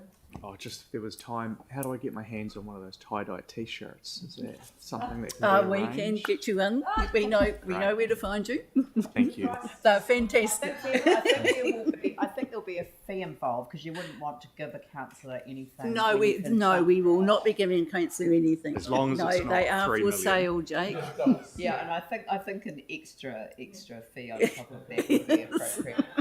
Yes, it comes with a very large price tag. Hey, sorry, just a quick question on operating and operational expenses once the pool's up and going. I know that our local school pool fundraised post-quake to sort of rebuild the pool, widen it a little bit and heat it. The biggest struggle they have now as a school is paying for the electricity for the heating. And so they're looking to fundraise to do solar panels, those kind of things. Is that something you're looking at? Because when it comes to those operational expenses, putting the capital up front. Well, that's right. Yeah, it's easier to put that solar panel in the initial build and build it in with capital works. Yeah, that is something that we are looking at. Yes, most definitely. Yes, yeah. I know that they're having a Because, real struggle. It is a high cost, the electricity. Yeah. We've got a business plan there. Yeah, we have done a business. Yeah, plan. we've seen it before. I was sort of Yes. Yeah. Yep. Very good. Melanie, did you have a question? Oh, sorry. I thought I'd seen your hand up. All right. Well, look, thank you all very much for making a presentation this morning. I kind of wish like you could roll back time, but you've asked us to not focus on the past, but to focus on the future. Just on the future. Yeah, and it's the future of those little ones that are on the screen. It's their time, and we have to do it for them. So, Stephen, have you got more to add from the Business Association, or you? Oh, look, just briefly, I think we've covered most of the points. I'd just like to say one thing is when we were going through rebuilding the supermarket, I didn't understand just how much the community there was involved in a project like that. They just really missed the supermarket, and in fact, a lot of customers would come up to me and said, they say, when are we getting our supermarket back? Which sort of, it blew me away, because I just thought, it's a commercial project, but there was so much that the community really missed the supermarket, as it does the pool. There's still many customers coming into the supermarket that, say, look, we still remember that pool. We used to swim there as kids, and now they want their kids and their grandchildren to swim there. It really means a lot, and we'd just like to say, as a business association, we commend the decision by the City Council to increase the funding, and it's really good for the community. It's good for the businesses. We can all work together on this, and for all the reasons that Lynn and Peggy have stated, we fully endorse this funding, and we just think it's really marvellous. Thank you. Thank you. I have Celeste Donovan. Hey, thank you very much. Really enjoyed reading through all the submissions. Very quick one from me. Do you have an intended opening time and month? Do you think? Well, no, we don't, because that is purely dependent on fundraising. Mm. And when we've reached our target, they... Oh, no. Looking at other time... Sorry, operational. Is it... So... Hours of operation. Sorry. When are you planning on being open? Sorry. Oh, are you meaning hours of operation? Yeah, sorry. Well, we would probably be initially in line with what council pools do now, which is November through till the end of February. We will be heated, so we can go a bit longer, and we will operate with a key system too, so it means that system can be longer for key holders, and that'll cut down we'll base it on that, cutting down the costs, because the wage factor is the main cost. So, and it opens from 7:30. I think I've got that here. 7:30 till 7 p.m. Okay, because we've got close neighbours, so close early. That's lovely. Look, thank you, all of you, for making your presentation today, and on behalf of so many members of the community. Thank you. Okay, thank you. Next one is Marie Byrne.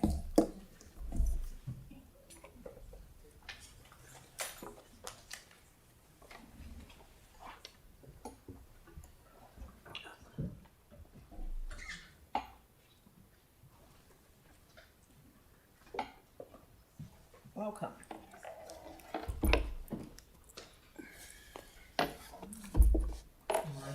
Kia ora.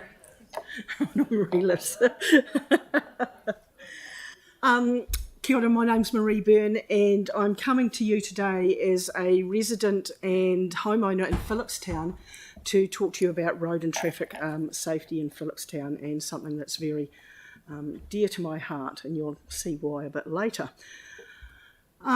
First of all, having a look at Ferry Road between Wilson's and Aldwin's. This is a really busy stretch of road, and a lot of these photos I took a couple of Saturdays ago, and it's part of the Ferry Road master plan, but it's a fair way out for funding. And a lot of my concern comes at the moment with, or part of the concern I and other residents have is with the safety here for all road users, motorists, pedestrians, cyclists. And as you can see here, the marking on the road is enabling motorists to park their cars across the footpath. So that's cars using a footpath where normally you would have pedestrians using it, but it's also not safe biking down Ferry Road either. So as you can see there, we've got a cyclist using it. And in the half hour that I was there taking photos, 4 different cyclists were cycling on either side on the footpaths down this stretch of Ferry Road.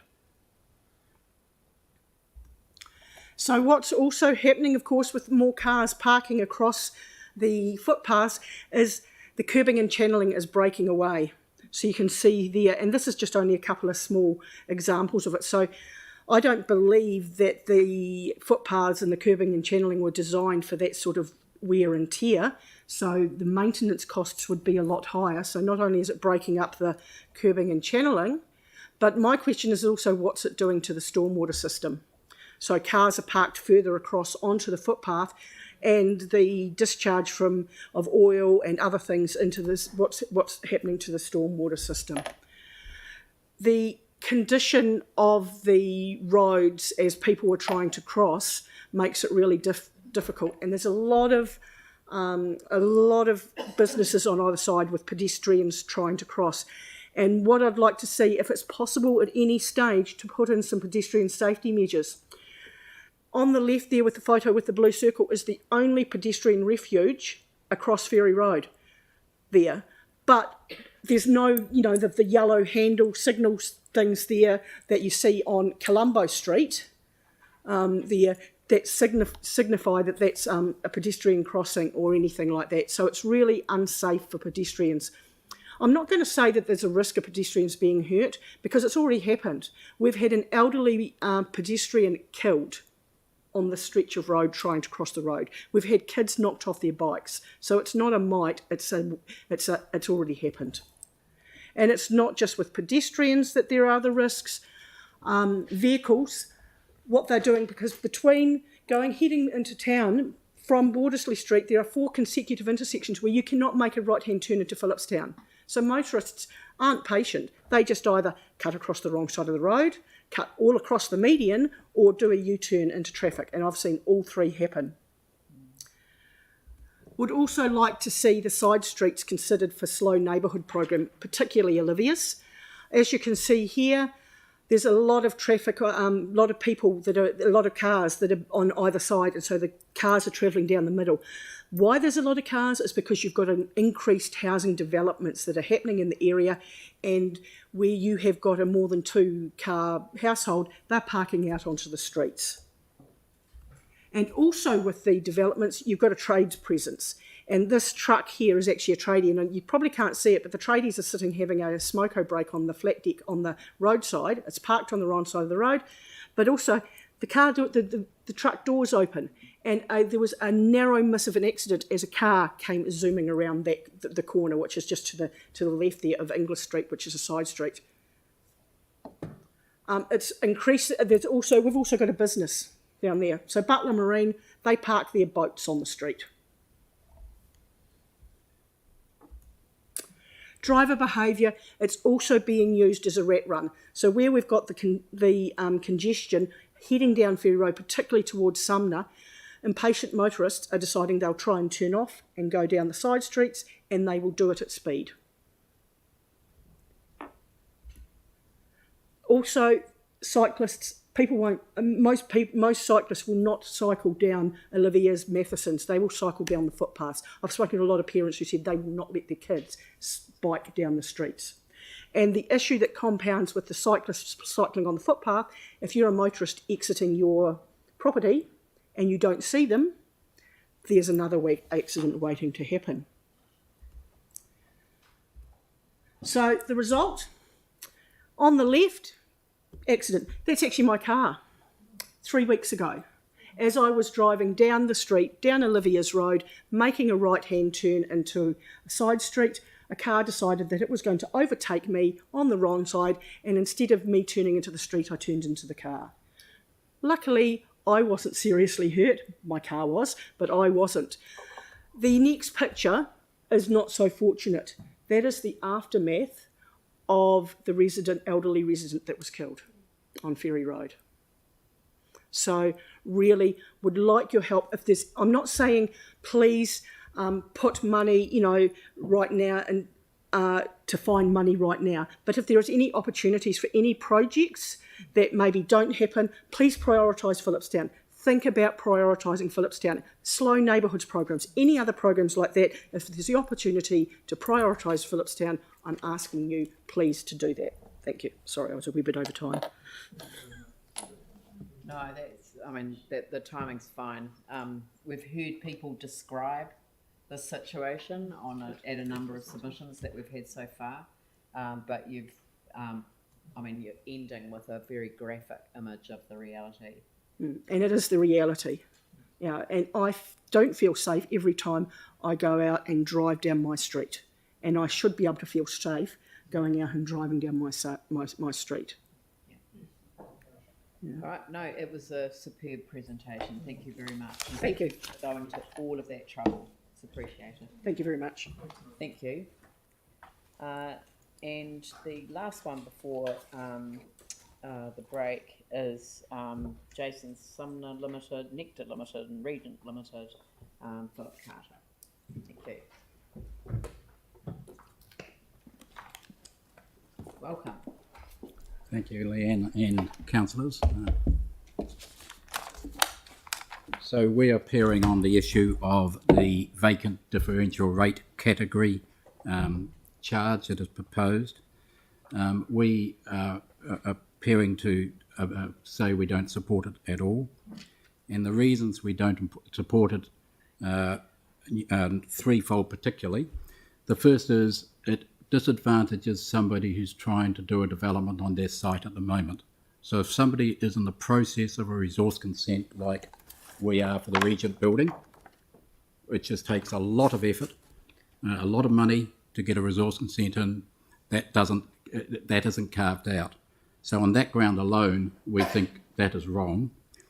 However, we also think it doesn't get derelict buildings, which are one thing. So I understand the sentiment of it, but I think it is wrongly targeted. But I think the biggest reason is it is illegal in our opinion and in our barrister from Auckland's opinion. It's illegal because vacant sites do not benefit from council activities more than developed sites. The council is unfairly and disproportionately targeting a small set of ratepayers. The council has failed to take into account mandatory statutory considerations, and the proposed rate differential is being used for an improper purpose. However, I would like to use this opportunity to widen the discussion slightly. I'm appearing here as somebody who is passionate about the city. I think Christchurch CBD is going to be the best city in this part of the world. And it seems to me that the group of people, there's only a handful of people now who are developing in the city. You've had the kind of the three waves. You've had the emotional wave of the insurance settlements.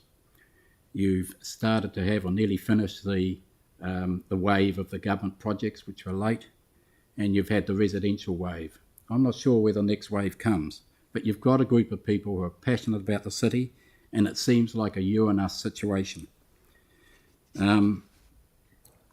We are doing some developments at the moment, and we caught with time. We've had a resource consent in for nearly 3 months. We've got to the end of May to confirm it, the agreement to bring tenants who aren't in the CBD into the CBD. The process is broken. I'm not criticising any individual. I think people in the council and council officers work really hard, but it's the restraints that are there, and it's the culture.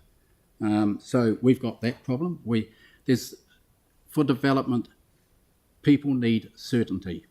And the three areas of development are tenant demand, and we go out there and we try to find tenants. We're chasing one who's here on the 19th of May from an international tenant who you'll want in the CBD. We put a resource consent in over a month ago, heard nothing. That's for the central site, that you would really want this. It would make a big difference to the city, but I suspect they'll go elsewhere. But we've been chasing that tenant. I went over and saw him when there was a little gap in COVID, and we tried to get him, and now they're coming for the first time here. As I said, we've got tenants for that Regent site. It's going to fall over, But come back to the three drivers. There's the tenants, there's council process, and there is the latest one, which is now appearing as building cost increases, which I read in this morning's paper you all know about. So it's all those, and I just can't understand why the council can't group with the people who put the money in the city and try to work together. It's just them and our situation. I understand Richard People's been here, and he'll be saying a similar thing. And it's time to take some leadership and do something so we get it all as a nice city. That's my presentation. Thank you. It's deja vu all over again. Sorry? Deja vu all over again. It's just, it makes me weep to hear you, after all of the investment that you've made in the CBD, say that. We've had a partnership approvals approach in the CBD, so I'm going to ask the Chief Executive to get the team to reach out and see if we can push those along. But I just want you to explore the concept that we're trying to address here, which is not to force people into development when they're not ready, when they haven't got tenants, when they haven't got, budget, they haven't got the elements that you need to put together to make a successful development. But when the land is vacant, and I know that you have some, and I know that you've been very open to working with the council to find a solution for that, and it's probably the most challenging of sites in terms of what it looks like. But what we're trying to do is we've had council staff out there talking to landowners and working with them and getting really good results. So grotty little car park areas have now been developed with a nice edge to them, and and making the area look good. The site that leads into Cathedral Square opposite Spark, the owner of Spark now owns that site, and look what they've done. And these have been done in a working together collaborative way. And owners have put in a bit of resource, and we've put in a bit of resource to try and get that image right. There are some people that just won't talk to our staff, and so what do we do? As I said earlier, I'm sympathetic to conceptually what you are trying to do. However, the devil in the detail of these things, we would like to carry on in sites we cannot develop at the moment because of either tenant demand to put car parks there. Yeah. You have to go get a resource consent for car parks. That's a really difficult process. The council makes it really hard. You should say, people want car parks, you can... there's not going to be that many car parks of bare land left if you get the Catholic Church thing done and you get some of these bigger blocks that are just in the inception of happening. But make it easier for them to get resort, put a timer, 2 years, 5 years, I don't care, and make them put landscaping in and sell it if they're using for a car park. But don't make the process so hard that they don't start it and they just fight you. I think the significant landowners, I talk to them. They are really wanting to work with you, but it's just keep getting uncertainty after uncertainty. If you take, I think it's change 14 that's just been promulgated by the council, another imposition on the city. I think there's a rule in there that 5% of the land has to be in tree cover. If you imagine the library having 5% of tree cover on the site, it wouldn't have worked. Now, why don't you talk to the people who are trying before you try to bring those rules in? It just doesn't make sense to me. It appears you have to read, I think it was 1,200 pages of that change. So that's not just aligned. No, I know it's just not that. Not just aligned to residential. Yeah. Some of it is the residential intensification, I understand, but the CBD is caught up in that. Yes, but I thought it was only the residential. No, sites. there's 5%. I understand from my planner, there's 5% for the CBD, 10% for the wider CBD, and then 20% for residential and 20% for roads and subdivisions. That's my understanding. Well, that's. But it's just the point. If we had a chat, we wouldn't have to be. Me, so I've missed that. Yeah.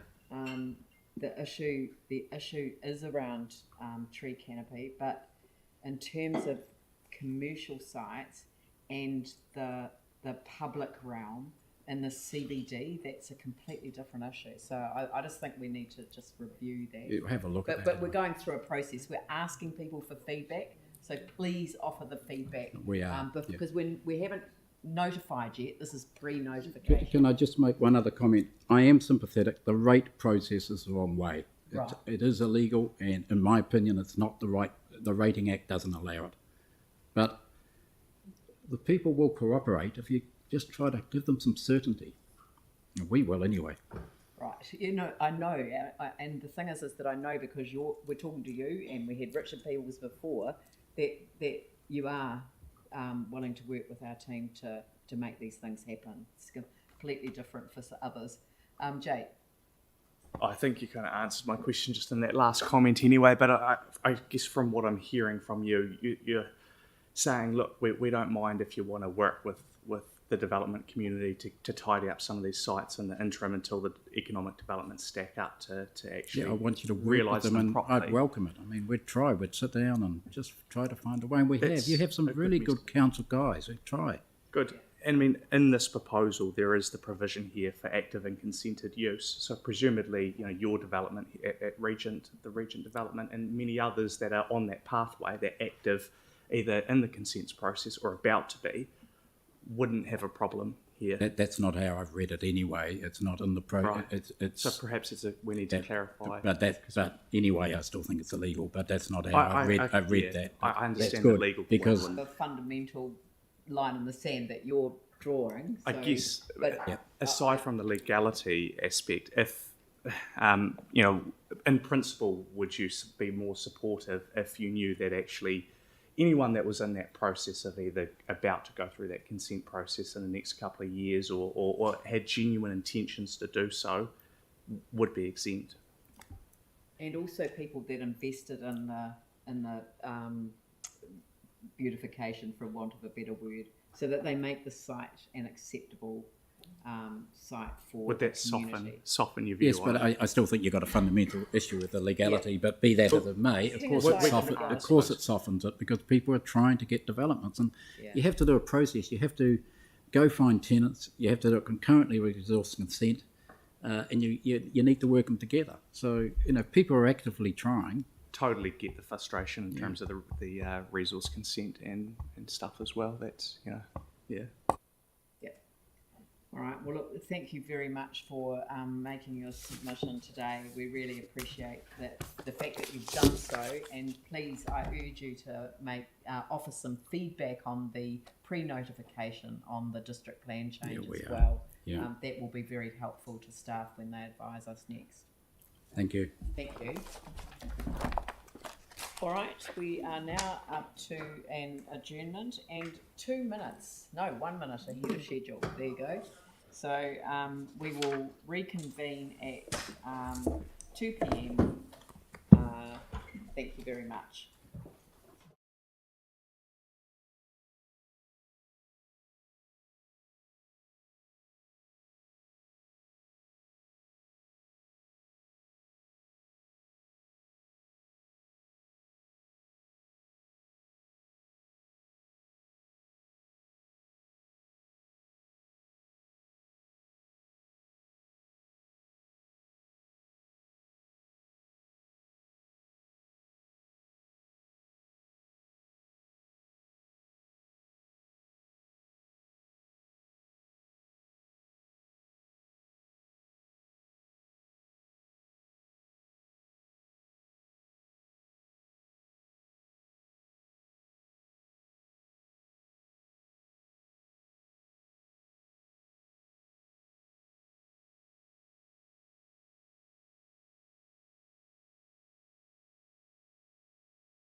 Kia ora everyone. We now have a quorum here at 2:04 p.m.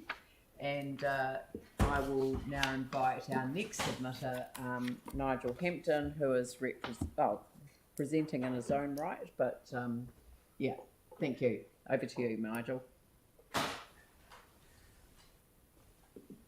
Thank you. Kawatia, O'Kane's Bay,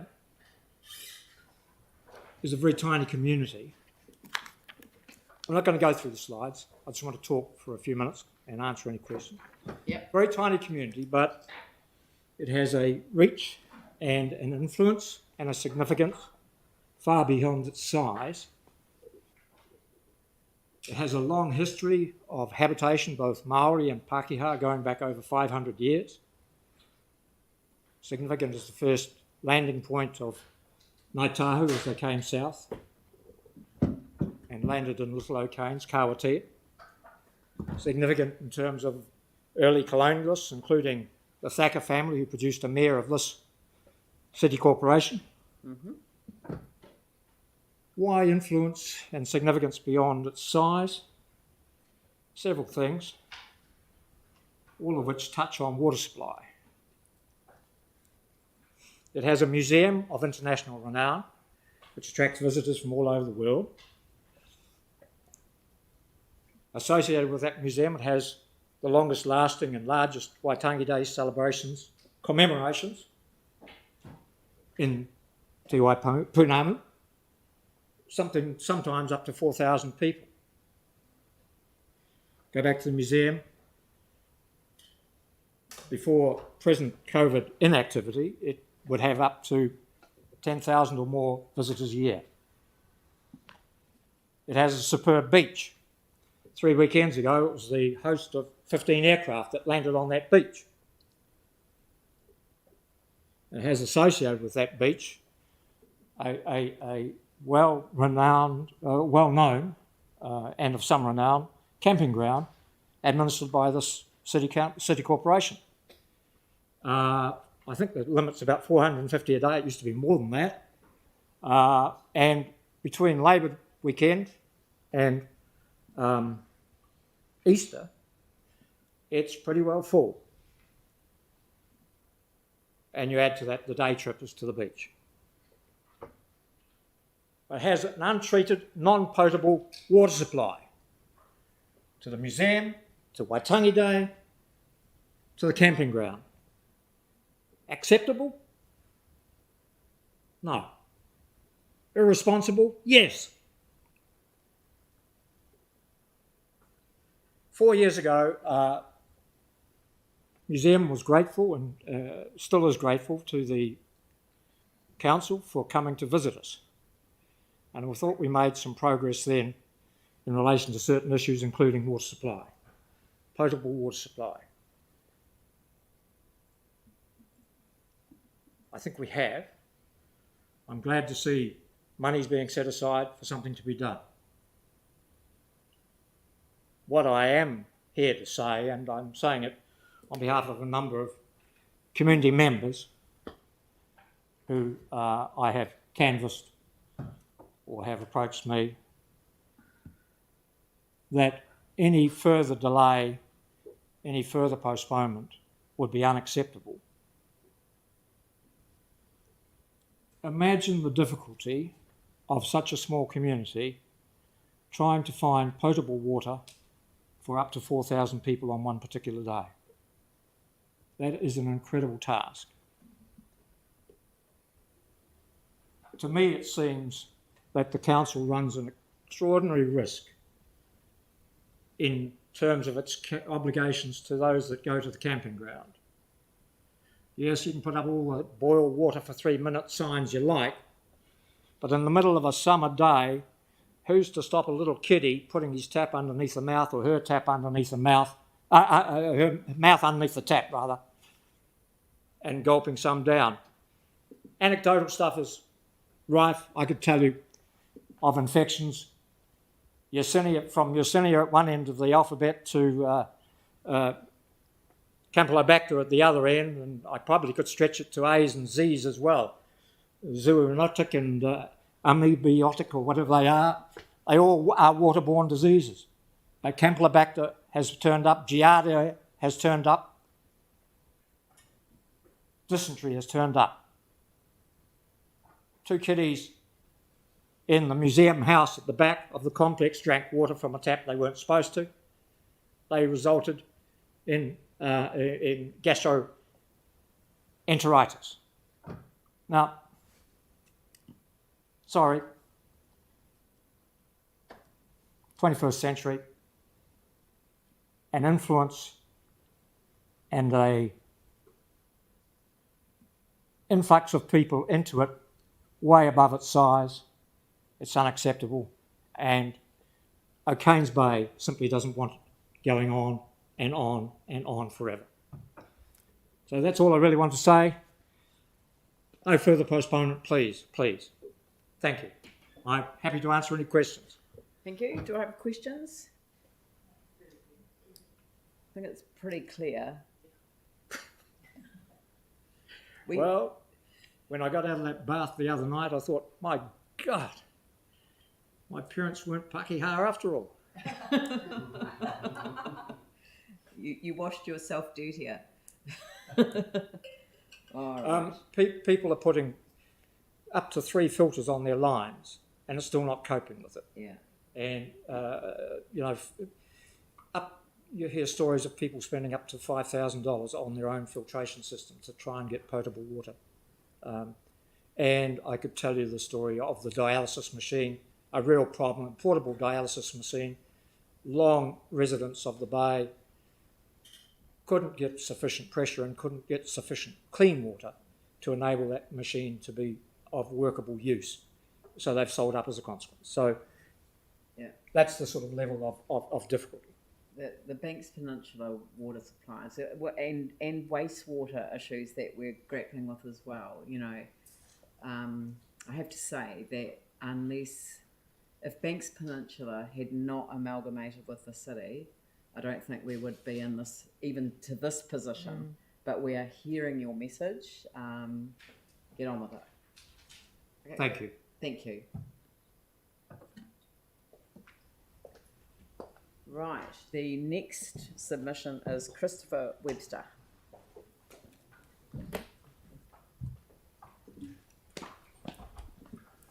Right, good afternoon. I have 2 matters which I put in the documentation which you may or may not have looked at. Oh, you can sit down if you wish.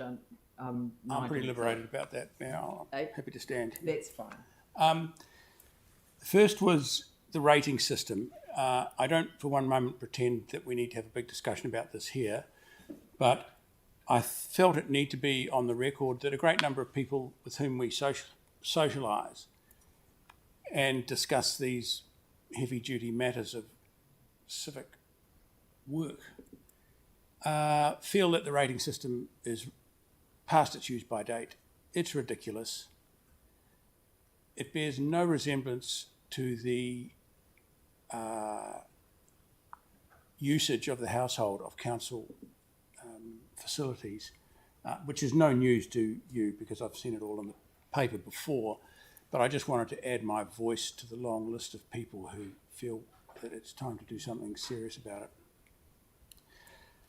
The second one, which is more important to me and to a sort of many people in Christchurch, is the issue of curb crossings, and I'm not sure if I'm using the right terminology here, for cyclists, mobility scooters, parents with prams. The problem seems to be that although everybody would argue that they understand the need for a smooth transition from one side of a footpath onto the road, across the road and off to the other side, a good number of the curb crossings installed by the council are way below par. Their angles are all wrong, they're dangerous, and anyone who rides a bike would be able to speak to this topic. The worst problem is that some of these are legacy issues, and councils were doing this in 1965 because I saw my father arguing with a council person in Palmerston North about it. is this manic need to put a lip on the ramp down to the gutter so that you can have a 70mm step up out of the gutter onto the curb ramp. I'm not quite sure why that is, because a great number of cities in the world who have way more cyclists than us can get away with a straight, smooth transition with no stepping at all. Now, there's two issues here. Either the specification which the contractors use to build these for you is wrong, in which case it needs to be changed, or the specification is right and correctly mandates the need for a smooth dish drain, in which case we've got slack tradecraft and sloppy supervision on the part of council contract management. I've seen elderly people in motorised scooters come to all kinds of grief on these crossings. I've seen mums with prams getting all tangled up, trying to get through them. I've seen people take terrible spills off them on bikes. I've come close myself a couple of times. So I think some attention needs to be paid to that. And although I hesitate to suggest a working group, somebody needs to get a hold of the specification for these and check that it makes sense and that it's actually being applied. I notice on the start of Great South Road, up by Feet First Podiatry, there's a huge number of these in the new cycle lanes, and they seem to be done bloody well. But there's others around town which are as new, which are hopeless. So on that note, I'll leave it open for questions. If anyone has any. Thank you. These are the sorts of submissions that every single one of us relishes. Somebody's taken the time to look at the plan and picked up an issue that they want addressed. So thank you for that. Sarah. First, a reassurance, because I did come off on one of those exactly on my bike. The specification is for a smooth transition. Okay. And sometimes they're not doing it, so I've been sending ones through that I have seen. But my question is over, there are some on the cycleways and for pedestrians, but on driveways, the specification is still for a bit of a lip. And yet they're often used by pedestrians and things as well, and kids and those kind of things. Well, I mean, there is no need for that step. Yeah. There is no need for it. The water will flow down the gutter whether it's got a 70mm step or a smooth. Yeah. I mean, frankly, I think the contract management people need to find some of these, find the contractors who did it, and sit down and have a major sense of humour failure about it, because we're spending council money, and we're getting a poor quality product. They're incredibly variable. And there's no need for them to be variable. If the specification's right, absolutely. Somebody needs their ass kicked. Yeah. You know? Yeah, so they've had to go back and do some grinding and all sorts of things on some of them, but they need, Do you want to see the CDB ones you've noticed? Oh, I thought about doing that once, and I started taking photos, but I locked up the phone. You know, I mean, I live in the Fletcher development opposite Mexico, where we have this fantastic lane, Huanui Lane, and it's got these bloody things all the way along it. Right. And they've been mandated in these beautiful big grey curbstones where they've obviously been specified with a certain kind of lip on them. To achieve what? I don't know. Because right next to it, there'll be a proper super smooth dish drain. This is Huani, is it? Huanui Lane. It's, Yeah, it goes from the Margaret Mayhew Park right up to Earl Restaurant. Yeah. I mean, I doubt very much whether the specification is wrong, because, 2 decades into the 21st century, we ought to be able to get that right. So, assuming that the specification is correct, there needs to be a lot more policing and a lot more angry contract maintenance. Yeah, I mean, we didn't do the contract, so this was part of the Otakaro. It's a split between, but it is a citywide issue. So, You Yeah. you have really, I think, raised a significant issue that we want. I knew I to- would. There's one I'd give you an example of, and that's Sugarloaf Lane over, In the South Frame? yeah, Yeah. where it comes off St Asaph Street.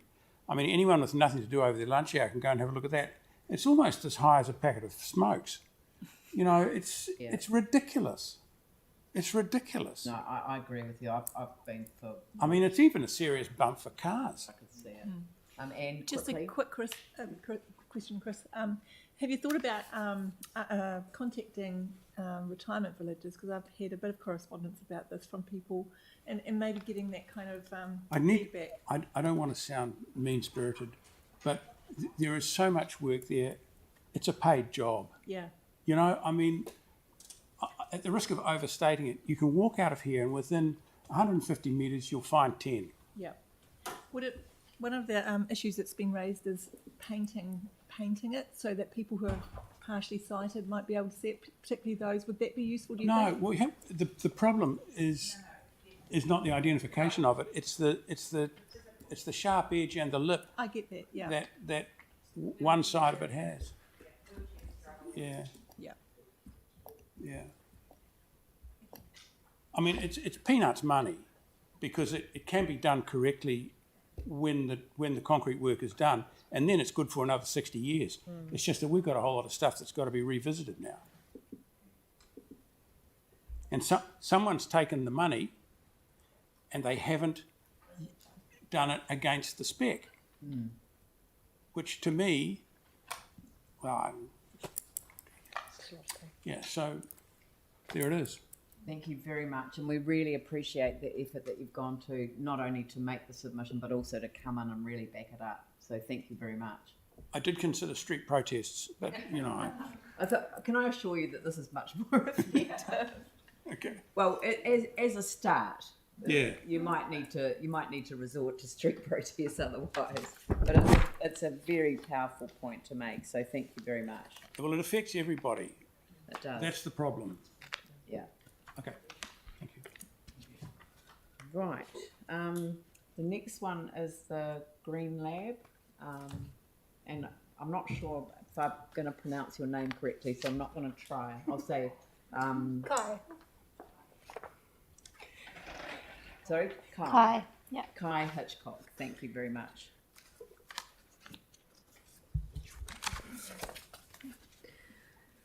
Tēnā koutou katoa, ko Kai Hitchcock, toku ingoa, no Ingarangi o Tupuna, ko te tiriti o Waitangi toku waka, I whana mai o I Wanganui, kei ototahi toku kāinga I Nainei. Ki ngā mana whenua o tēnei takiwā, nai tuahuriri, tēnā koutou, nō reira, ngā mihi nui ki a koutou katoa. Good afternoon, my name is Kai Hitchcock, my pronouns are they, them, and I'm the Green Lab Director. My short mihi traces my ancestry as tauiwi, beholden to Te Tiriti o Waitangi. My family is from England. I was born in Wanganui, and Ototahi has been my home since 2015. Thank you for the opportunity to present today. I'm here to tautoko the presentations made on Monday night towards the Arts Hub and Amphitheatre in the Performing Arts Precinct. You will now be familiar with these stunning renders, and I'd like to mihi to DCM Urban, who are supporters of the Green Lab and have provided this wonderful render, which we hope sparks public imagination. I'm not sure what's happened to that slide there. The Green Lab contributes to social wellbeing ecosystems in Ototahi, Christchurch through the creation of meaningful green spaces and events. We do this because a wealth of research shows that green environments have a fundamentally positive impact on our mental and physical health, and because we love our city. We are grateful to have been supported by Christchurch City Council since 2010. Our team consists of 4 part-time employees, a group of wonderful contractors, and our governance board. Why are we involved? Firstly, we have the experience. Since 2010, we've delivered over 70 temporary green spaces in Ototahi, initially as greening the rubble. We have a decade of organisational experience and working collaboratively, testing the use of space and offering new experiences. We are embedded in the creative and placemaking communities in Ototahi, and we believe that those involved have the collective experience to make this project a success. Secondly, we have the capacity to meaningfully tautoko this project. Thanks to your ongoing funding, we have had time to participate in community ideation, project development, and to nurture relationships. This has enabled a strong degree of trust, collaboration and resource sharing between the organisations involved in this proposal. Thirdly, our mahi centres social wellbeing and inclusion, and we think that this project offers so much potential to create these things in the central city. There's no denying the rebuild is looking great, and it's exciting to see new buildings going up and being tenanted. However, working in the central city has become increasingly expensive and prohibitive for non-profit organisations like ours, small startups, creatives and cultural producers. In our experience, COVID has increased landowner reticence to take on risks for short-term rentals, preferring to sit on empty spaces even when rates for rebates are offered. Whilst there are still a few amazing landlords supporting creative and non-traditional uses of space, it is becoming notably less diverse as many groups are priced out. While the work of constantly changing venues and adapting practice to new spaces, whilst relying on the generosity of private landowners, was a necessity in recent times, it is not a long-term solution for creative practice.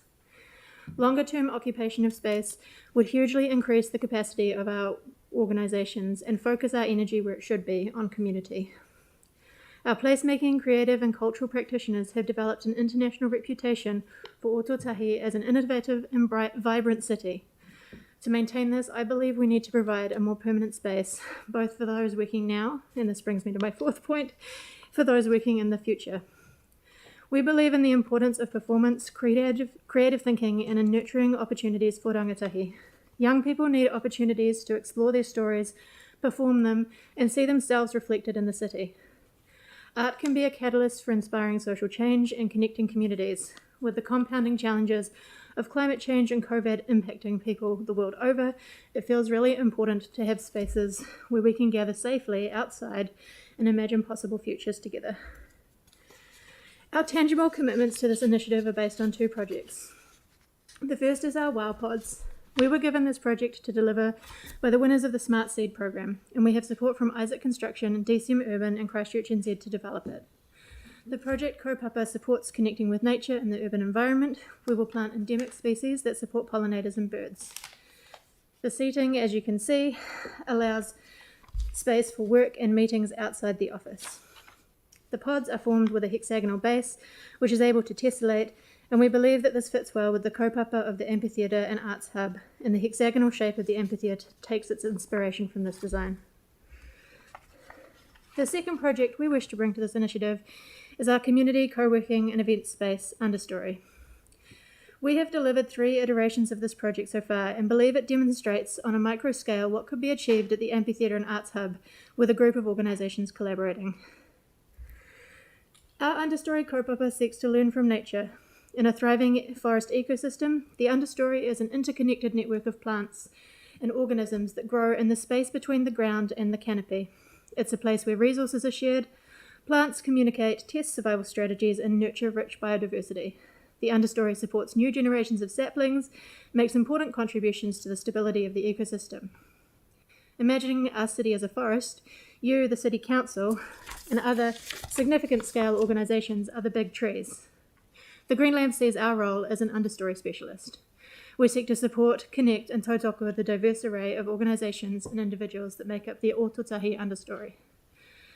As sweet as this metaphor is, I do have some tangible stats to share. Our first understory, Tuatahi, was meant to open the day before we went into a national lockdown. It reopened almost a month later, occupying the Arts Centre gym for 6 weeks. Despite COVID and the delay, we had almost 1,000 people through the door with multiple events hosted by us and our collaborators. Our second understory, Tuarua, was generously hosted by The Terrace. Through end-of-year and Omicron interruptions, we maintained a steady attendance with over 50 events held during our tenancy and a return visitor rate of over 68%. Of the nearly 600 folk who filled out our voluntary entrance survey during this time, some key trends are evident. Firstly, women and gender diverse people make up the majority of our users, accounting for over 2/3 of attendees. We believe that this is especially significant in the current period where COVID impacted jobs held by women the most.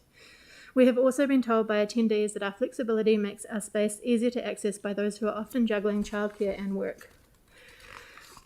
Secondly, our self-nominated ethnographic data almost mirrors the census data for ethnic groups across Ōtautahi. This shows that we are creating a space that is accessible and feels welcome across the population. When the central city still sometimes feels really dominated by Pākehā, we think this is really important. Thirdly, when offered to pay on a self-nominated sliding scale, most of our attendees paid the mid-band option, with the next highest category being the lowest access option. This tells us that affordable options for being in the central city are taken up when they're offered. We also found that people contribute in other ways when they're invested in a space. We have had over 600 volunteer hours and counting on our understory projects. A cohort of volunteers regularly give time to this initiative because they believe it is important to have this kind of shared space in the central city. They feel welcome and part of the community and find meaning in contribution. I've included some feedback from some of our regulars in this presentation, most of which you can read at your leisure, but I think this quote from artist Audrey Baldwin really sums it up. As a freelance creative that works in event production, public programming and public art, I need spaces to operate in which are accessible, flexible and welcoming. There is a severe lack of affordable, centrally located workspaces in all Totahi. Understory is an oasis in a sea of bland and alienating corporate spaces. Our understory journey, as well as our organisational experiences of the past decade, have showed us the value of accessible, community-focused spaces. We have seen multiple collaborations and connections flourish at understory as regular proximity creates trust and opportunities. The Arts Hub represents an investment in creative community in this city. The amphitheatre would particularly support some of those who have done it hard during COVID. Performing and creative arts have largely been cancelled as indoor gathering was unsafe. This outdoor venue can be used by multiple individuals, organisations and festivals, giving them continuity options during uncertain times. Further, many artists left after the quakes, but lately we have seen them returning due to COVID and the cost of living increasing elsewhere. While the ones who stayed made use of temporary funding post-disaster, this has now largely dried up. We've turned to arts again and again to help this city heal, and during COVID lockdowns, the arts have kept us entertained and acted as a balm. The arts are not an optional extra in a thriving community, they are essential. This is an opportunity for Ōtautahi to retain its creatives after university and reap the benefits of having non-linear thinkers embedded in its community. The Green Lab wholeheartedly backs this project. We urge you to support this vital piece of infrastructure for the arts in Ōtautahi. We think it will enliven our city and increase a sense of well-being and belonging. The proposed facilities offer creative community organisations a place to nurture the seedlings of our collective future, connect and share resources, and imagine new possibilities for our city. Please work with us to help make this happen. Ngā mihi nui ki a koutou katoa. Nō reira, tēnā koutou, tēnā tātou katoa. Dora, you've left 25 seconds for a quick question. But an excellent presentation. Carefully timed. If no one's got a question, I'd just like to thank you for what you do. I mean, obviously the Green Lab's been a big part of our city's recovery since the earthquakes, and you know, it's just great to see it all sort of shown in that graphic way. So you've done a really good job of presenting. Sorry, Celeste, I didn't see your hand up. Right. Yeah. Oh, well, I got him first. That's the advantage of being the chair. But no, thank you very much. And yeah, I mean, we're looking at all of these options, and you know, I know that the people that have presented this will really appreciate the value that you've added to the conversation. Kia ora. Thank you very much. Kia ora. And now we have Mahanui Kuratayo.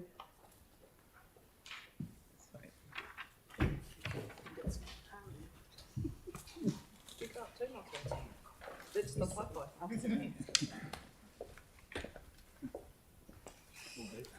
Yeah. Kia koe.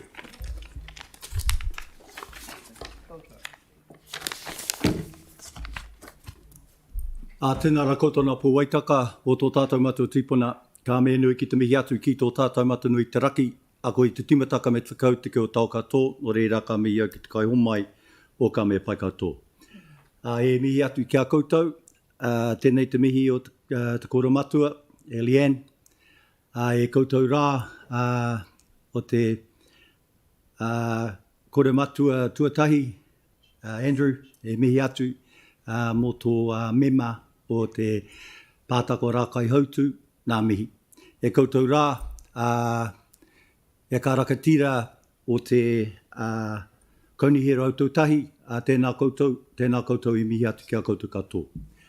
Ko waiau, ko tūtahau nuku kōraka hau, e tūpoka ari ki aoraki o tamauka teitei, o tū mai ake ke uta, mai ki taua waitaki ki ka karawhi ripo tū matau eka.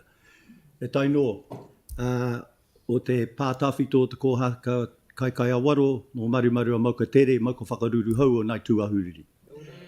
E mi atu kia koe o te rakatira kaika o te pātaka o rākai hautū o kokorarata o nuku wairewa taumotu o te pito o tāo rāpaki o te raki whakaputa. Anō reira, e koutou rā, tēnā koutou e mihi atu kia koutou katoa. Can I, first of all, just introduce to you our representation here, Mahanui Kurataio, but also I'd like to introduce the kaihotu of Mahanui, Henrietta Carroll, who is also Wairewa, Mana Whenua, Tangata Whenua, and the Turunango Naitahu representative from Wairewa. Also, Kaumātua, experienced man here, Theo Bunker, from also Wairewa.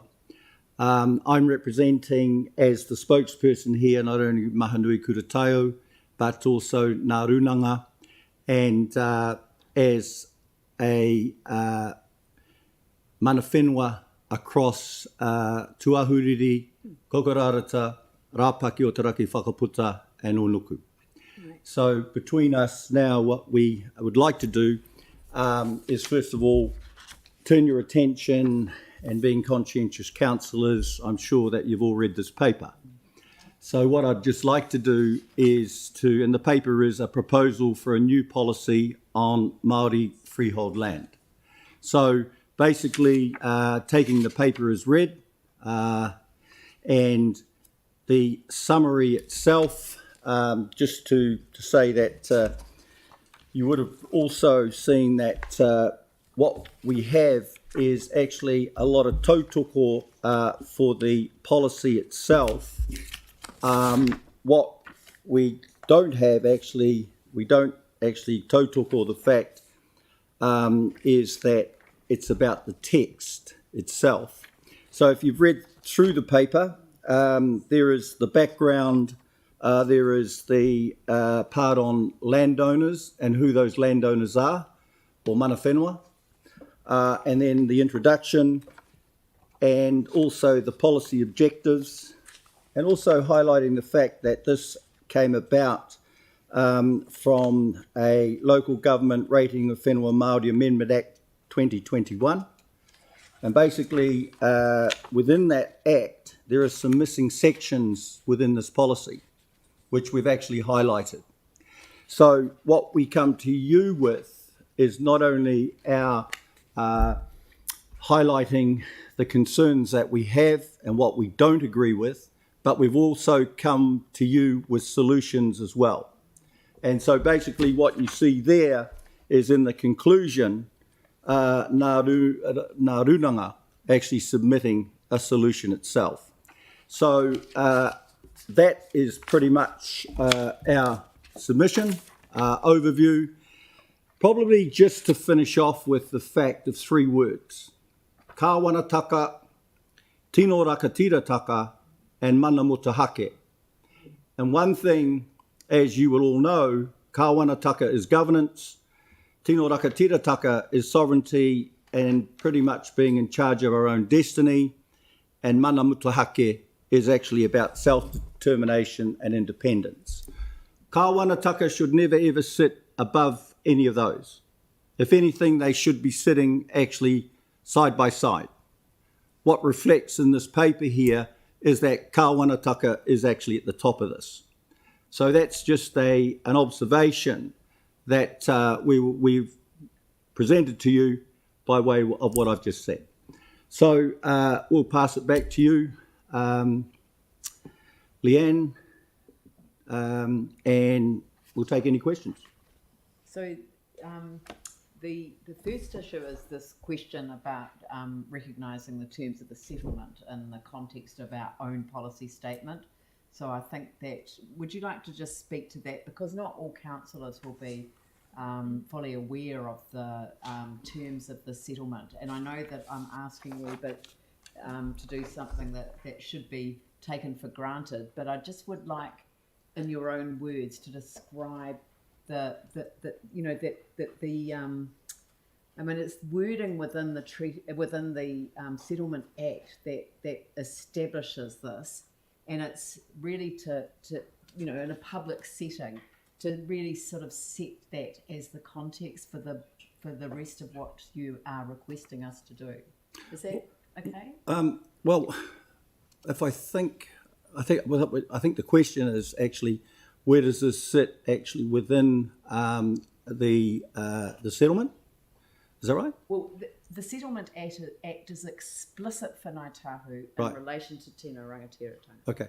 So, and that is really the foundation stone for the submission. That's the way I read it. So, if I've got that wrong, then perhaps comment on that as well. Well, I think just looking at that, and I'm going to hand to you if you want to just supplement this. But I think there's two things that we need to look at here. One is the fact is that our agent actually is under the Settlement Act, which is Ngā Runanga. Now, always keep in mind that we're talking about mana whenua. We're actually talking about landowners. And so the difference between that to always understand is that the agent of tangata whenua is actually the Ngāi Tahu Treaty Settlement Act. Right. The agent of mana whenua, though, is Te Turu Whenua Māori Land Act 1993. So I think that, hopefully that explains the difference between mana whenua and tangata whenua. That's why it was important that we actually said right at the beginning is that we don't only represent tangata whenua, we represent mana whenua. Yes. Yeah. No, I was clear about that, and you presented it as such, but I just wanted everyone around the table to be absolutely clear. Do we have any questions? Could I just add something? Oh, yes, please. Just to help with the context, and coming directly from that, and I'll just say it. The Crown apologises to Ngāi Tahu for its past failures to acknowledge Ngāi Tahu rangatiratanga and mana over the South Island Islands within its boundaries and in fulfilment of its treaty obligations. The Crown recognises Ngāi Tahu as the tangata whenua of, and as in holding rangatiratanga within, the takiwa of Ngāi Tahu whānui. So that's why we will put that in these documents to recognise that action. But that is unique to the Ngāi Tahu settlement, is the way I understand it. Yeah. So it's important that the council recognises that as well. Kia ora. Tia banka Warewa Runanga, Onoku Runanga. My dad's buried at Onoku, my mother's buried at Warewa, so that means I'll be buried at the hilltop. Just one thing to come back to the whakapapa, to the history, and beyond Ngāi Tahu claim, is that all of those addresses in the schedule and all of those addresses that are under the rating policy all sprang from the original land settlement claims of Port Cooper, which was Littleton, Port Levy, which is Kokararata, and Akaroa, which was the Warewa Akaroa settlement.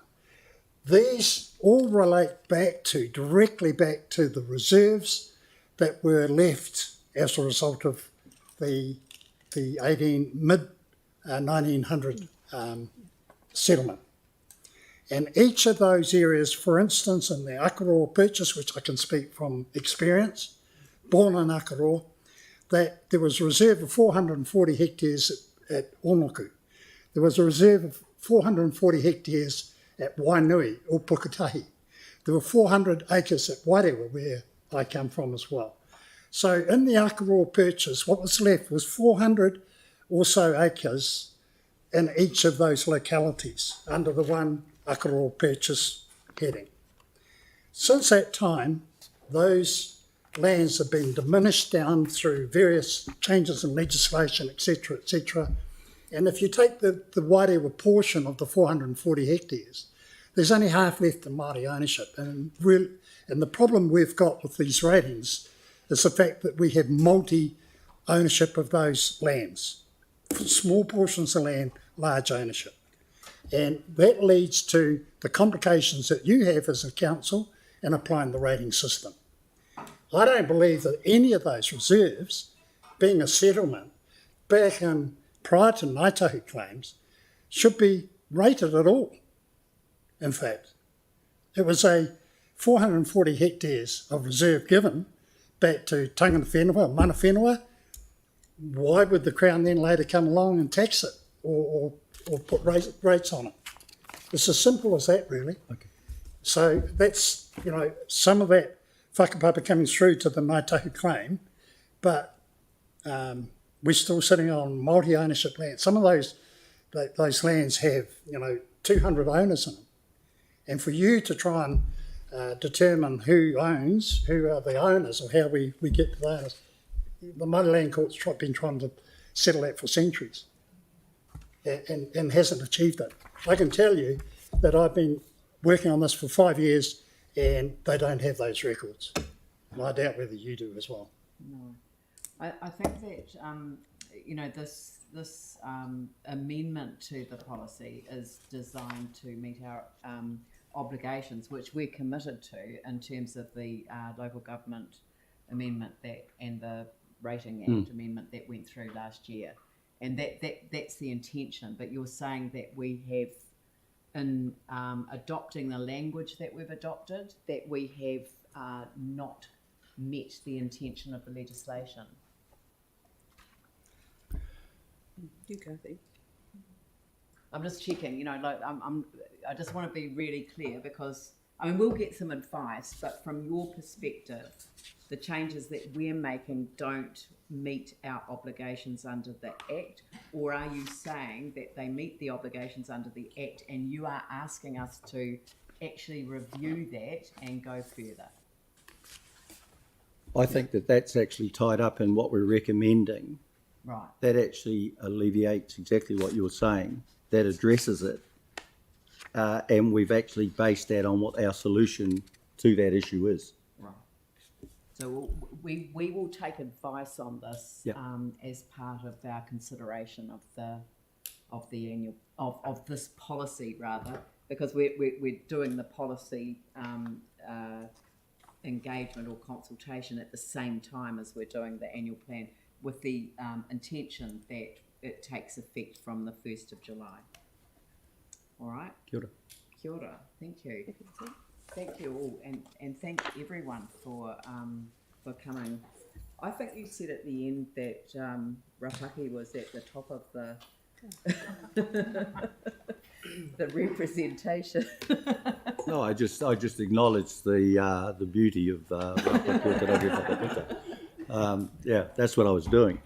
Fair enough. And the beauty of all these other wonderful places that we all come from and whakapapa into as well. I know, and this is my last term as mayor, so I kind of wanted to acknowledge you all for coming to present on this policy. It has had support right across the board, so the policy will change. We'll take advice on the elements that you've raised, and I think that's a good thing. So thank you very much for presenting today. Kia ora, Leanne, and can we just say that we feel a lot of whakamana here that we're in front of you as possibly one of the last times for us. So I can surely speak on behalf of the people in this room here and our whānau at Rapaki is that we'd like to acknowledge the tautoko, the support that you've given us all the way through. Sitting in this this house here, this whare of hononga, to me and to us reflects why Ngāi Tahu gifted that name, symbolic recognition and a testament to partnership. E mi atu kia koutou.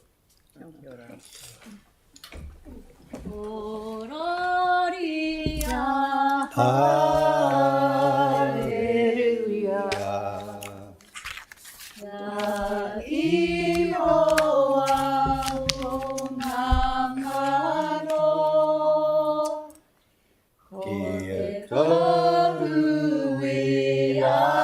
mai ki wairua.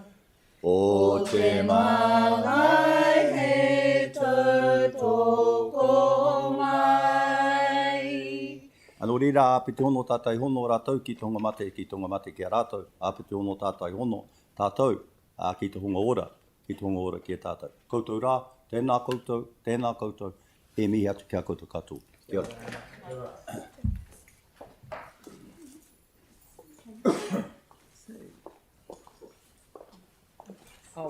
The next one is John Gould, and he's coming in via audio-visual link.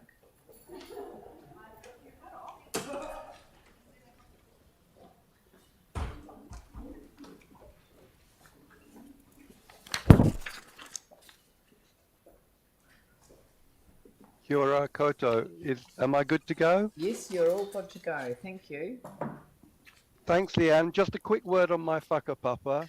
I'm a Canterbury man, born and bred, but from the original Canterbury in the southeast of England, a famous Roman city 2,000 years old. I'm new to Christchurch. I've only been here 25 years, but anyway, I hope I've got something to contribute. Thank you. I want to make a few comments on transport and then on water supply. First of all, I generally support the proposed expenditure on transport for the transport environment in the categories of asset renewal. But my concern is that given the climate and ecological emergency that the council and all of us are acknowledging, the Christchurch City Council has to vigorously pursue rapid reduction in its emissions.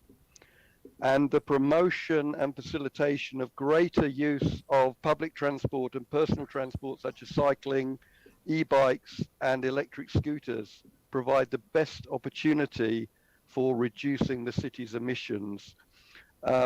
It was acknowledged in the Otatahi Christchurch Climate Resilience Strategy in 2021 that over 50% of the city's emissions come from transport. And so the urgent completion of the cycleway network, taking people to all parts of the inner city and suburbs, is essential. Climate disruption will become more common and costly over the years ahead, and more people will want to shift to climate-friendly modes of transport. Now, there are a number of items relating to the cycleway network and appropriate transport improvements flagged in your budget proposals, but most of them are for the 2023-24 year allocation, and I'm suggesting that these should be brought forward to the 2022-23 budget, given the urgency of the situation. Now, given that it may take some time for people to switch from private to public and active transport options, one of the intermediate steps that can be taken is to encourage greater carpooling. If you carpool with a colleague on the way to work, it halves your carbon footprint, it halves your fuel costs, it improves both the environment and it improves your well-being. So it really is a win-win on all fronts. And I'll just put up a quick advert. I don't know if you can see that, but we're promoting this out at Lincoln University where I'm working. Do you want to pull it back a bit, John? And let it settle on their camera. No, I think the filter's not letting us see it. Okay. Fair enough. Just says, be cool, carpool. Carpooling is good for the climate, saves you money, and helps build friendships. On the transport note, another way of encouraging carpooling is to do what they do in Auckland with their dedicated T2 and T3 priority lanes, particularly during peak hours. I believe this is being trialled on the Northern Motorway in Christchurch, and would be a good way to both reduce congestion and has the co-benefit of reducing emissions. Finally, on the point of transport and greenhouse gas emission reduction, it's very important to realize that we think that we've got to reduce emissions, but actually there's already too many greenhouse gases in the atmosphere. If we just even stopped all emissions tomorrow, by the time the climate responded to the gases that are already there, the sea level would rise between 10 and 20 meters. We haven't had more than 400 parts per million of CO2 in the atmosphere for 3 million years. That's just basic science. So we have to actually start sucking CO2 out of the atmosphere. The best way to do that is to restore native bush and native wetlands. And so I propose that the council should invest on doing that on all council-owned land. My next comment is on water supply. How am I doing for time? I can't see a clock. We're at the end, but I'm being flexible. Thank you. I'll be very quick on water supply. My main proposal here is that I think there's a huge missed opportunity that could help address several of the problems related to both water supply and stormwater infrastructure and flood protection, and that is the installation of household rainwater tanks, 1,000 litre roof tanks on all houses in Christchurch. A 1,000-litre tank can be filled several times a year as the water is used, saving tons of water for every household. Your average Christchurch house could actually harvest up to 50 tons of water a year, 50,000 litres, if it had a large enough storage tank, but that would probably be unaffordable. So I would suggest that rainwater harvesting, which would help the need to avoid water restrictions in hot summers and drought periods, provide emergency water supplies in the event of earthquakes or other natural disasters, and also reduce the problems related to flooding and actually reduce the capacity of the stormwater pipes needed, would be something that the city should really seriously look into and provide subsidies or perhaps even tanks free of charge. It is an area I've been studying and researching for 40 years all around the world, in China, Africa, and Southeast Asia. I didn't think that Christchurch needed it because you've got such abundant, good groundwater, but given some of the issues and the high costs related to water infrastructure, I wanted to suggest the council seriously consider that. Thank you very much for your time and attention. If there is time for questions, I'd be happy to take them. No, I'm going to have to move on to the next submission. Sorry, John, but thank you very much for your presentation. And that last bit was actually an issue that you hadn't specifically covered off in your submission. So that's great. So thank you for the for putting your effort into it. And welcome to Thank you, Leanne. All the best for the future. Yeah, that's right. Pauline Cotter said, welcome to Christchurch. Thank you very much. 22 years then. Right. And the final submission for today is Mary O'Connor, also coming in via audio visual link. No? Can you hear me? Yes, yes. You've got me? Okay. You've changed your name. No. It's showing up as Daniela Nolan. Oh, sorry. It must be from a different. It's my daughter. So Right. I'm not sure. That's fine. That's fine. Okay. I've got a PowerPoint presentation. Hopefully. Right. Yep, Thank here you. it comes. And- Here it is. Okay, in 5 minutes, I'm going to try to attempt a quick overview of why pedestrians don't count for Christchurch City Council and most councils. Where are the equivalent displays and signage for pedestrians? Next slide. A recent Freedom of Information gives council path surface options, non-pedestrian friendly, but you still allocate and spend millions on paths built for wheels, not feet. Next, asphalt is covering more and more of our parks. Go for a walk around Hagley and see unnecessary asphalt parks, some widened to 4 metres. They're free for alls with use speeds from 1 to 30 odd kilometres an hour. Retain natural surfaces where possible. Otherwise use recycled rubber and other softer materials. So paths are softer, don't get broken by tree roots and are porous, so no camber required. Next, need to reduce the impact of forces through the body from foot strike, especially when running. Requires a complete rethink of infrastructure for pedestrians. Next, all public roads, parks and paths are shared. So what's a shared path? Pedestrians need their own public spaces and paths designed for pedestrians and not shared with wheels, except allowance made for wheels pushed by pedestrians. Next, over the years, getting around Christchurch on foot has been slowed by introduced infrastructure like these. Next, does the council ever consider the vulnerability of pedestrians, or must they always fit in with cycling and vehicle plans? Next, older style gutters ensured no sideways camber on footpaths at driveways. Newer style gutters result in priority to vehicles over pedestrians on footpaths. Next, why must footpaths accommodate other users, or are footpath obstructions not considered and so ignored? Next, anyone consider the consequences for pedestrians of hire scooters and bike schemes, often left for days? Next, you have prohibited dogs from some areas to protect wildlife and from beaches in summer and created dog exercise areas and parks.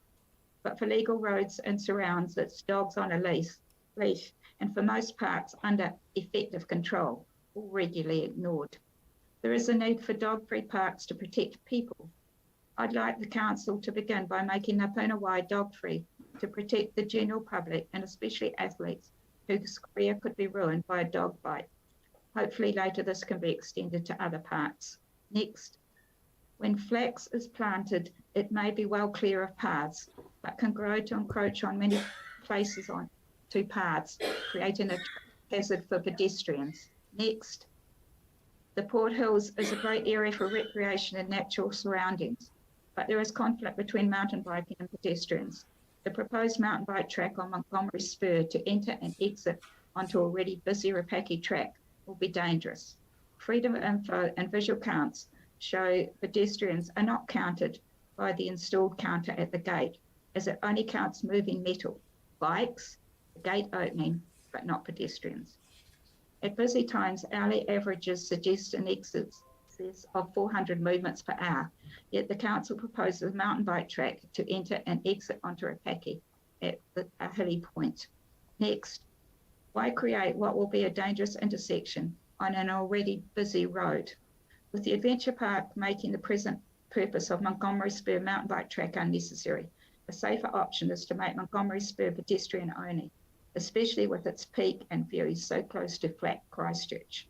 Next, waste of time and money to provide a less safe option. Unnecessary urbanising of tracks on Port Hills is detrimental to safety and the natural tracks and uniqueness. Next, Bentley Clark Reserve would benefit from being no cycling, as from these photos you can see there is insufficient width. Banning cycling will not prevent anyone from going through the reserve and will encourage more pedestrians, plus allow children to wander and explore. Cyclists also damage path areas. Next, better scrutiny of council money is required. Why encourage faster speeds by wheels through a playground? Freedom of info request states no paths widened and none created. Totally incorrect. Also, that there was no plans for the works. How could a contract for over 85,000 be let without a plan for the paths? Next, better infrastructure for pedestrians includes public toilets. The council has many that are safe and available for all, and many thanks for these. Next, however, Summerfield Park and a few others are not safe and accessible. Now for over a month, the gate locked, out of order, we're working on it. Obviously not. Where's the priority for safety and toilet provision for those with physical conditions necessitating public toilet provision? Next, a bizarre cycleway near the hospital goes from road across footpaths, then abruptly stops, after over 100 metres on the road. I hope you will ensure a complete rethink of the pedestrian environment so it's improved to be pedestrian friendly. Thank you very much for listening. Thank you very much, and thank you for going to all of that trouble in terms of the PowerPoint presentation. It's excellent. Well, I've given a few of these now, and no one thanks me again. You thank me for them, but that's all that happens. Right. And if we want health and well-being of people, the most available is pedestrian activities, and yet if someone who was overweight went to the doctor and the doctor said, well, you know, you need to go out and get some exercise, they're likely to come back 3 weeks later and says, well, I did what you said, doc. I went out and now my knees, because of the hard surfaces, are painful and I can't do it anymore. You know, we've got to think about these sort of things. Pedestrian activities are for health and well-being as well as a means of transport.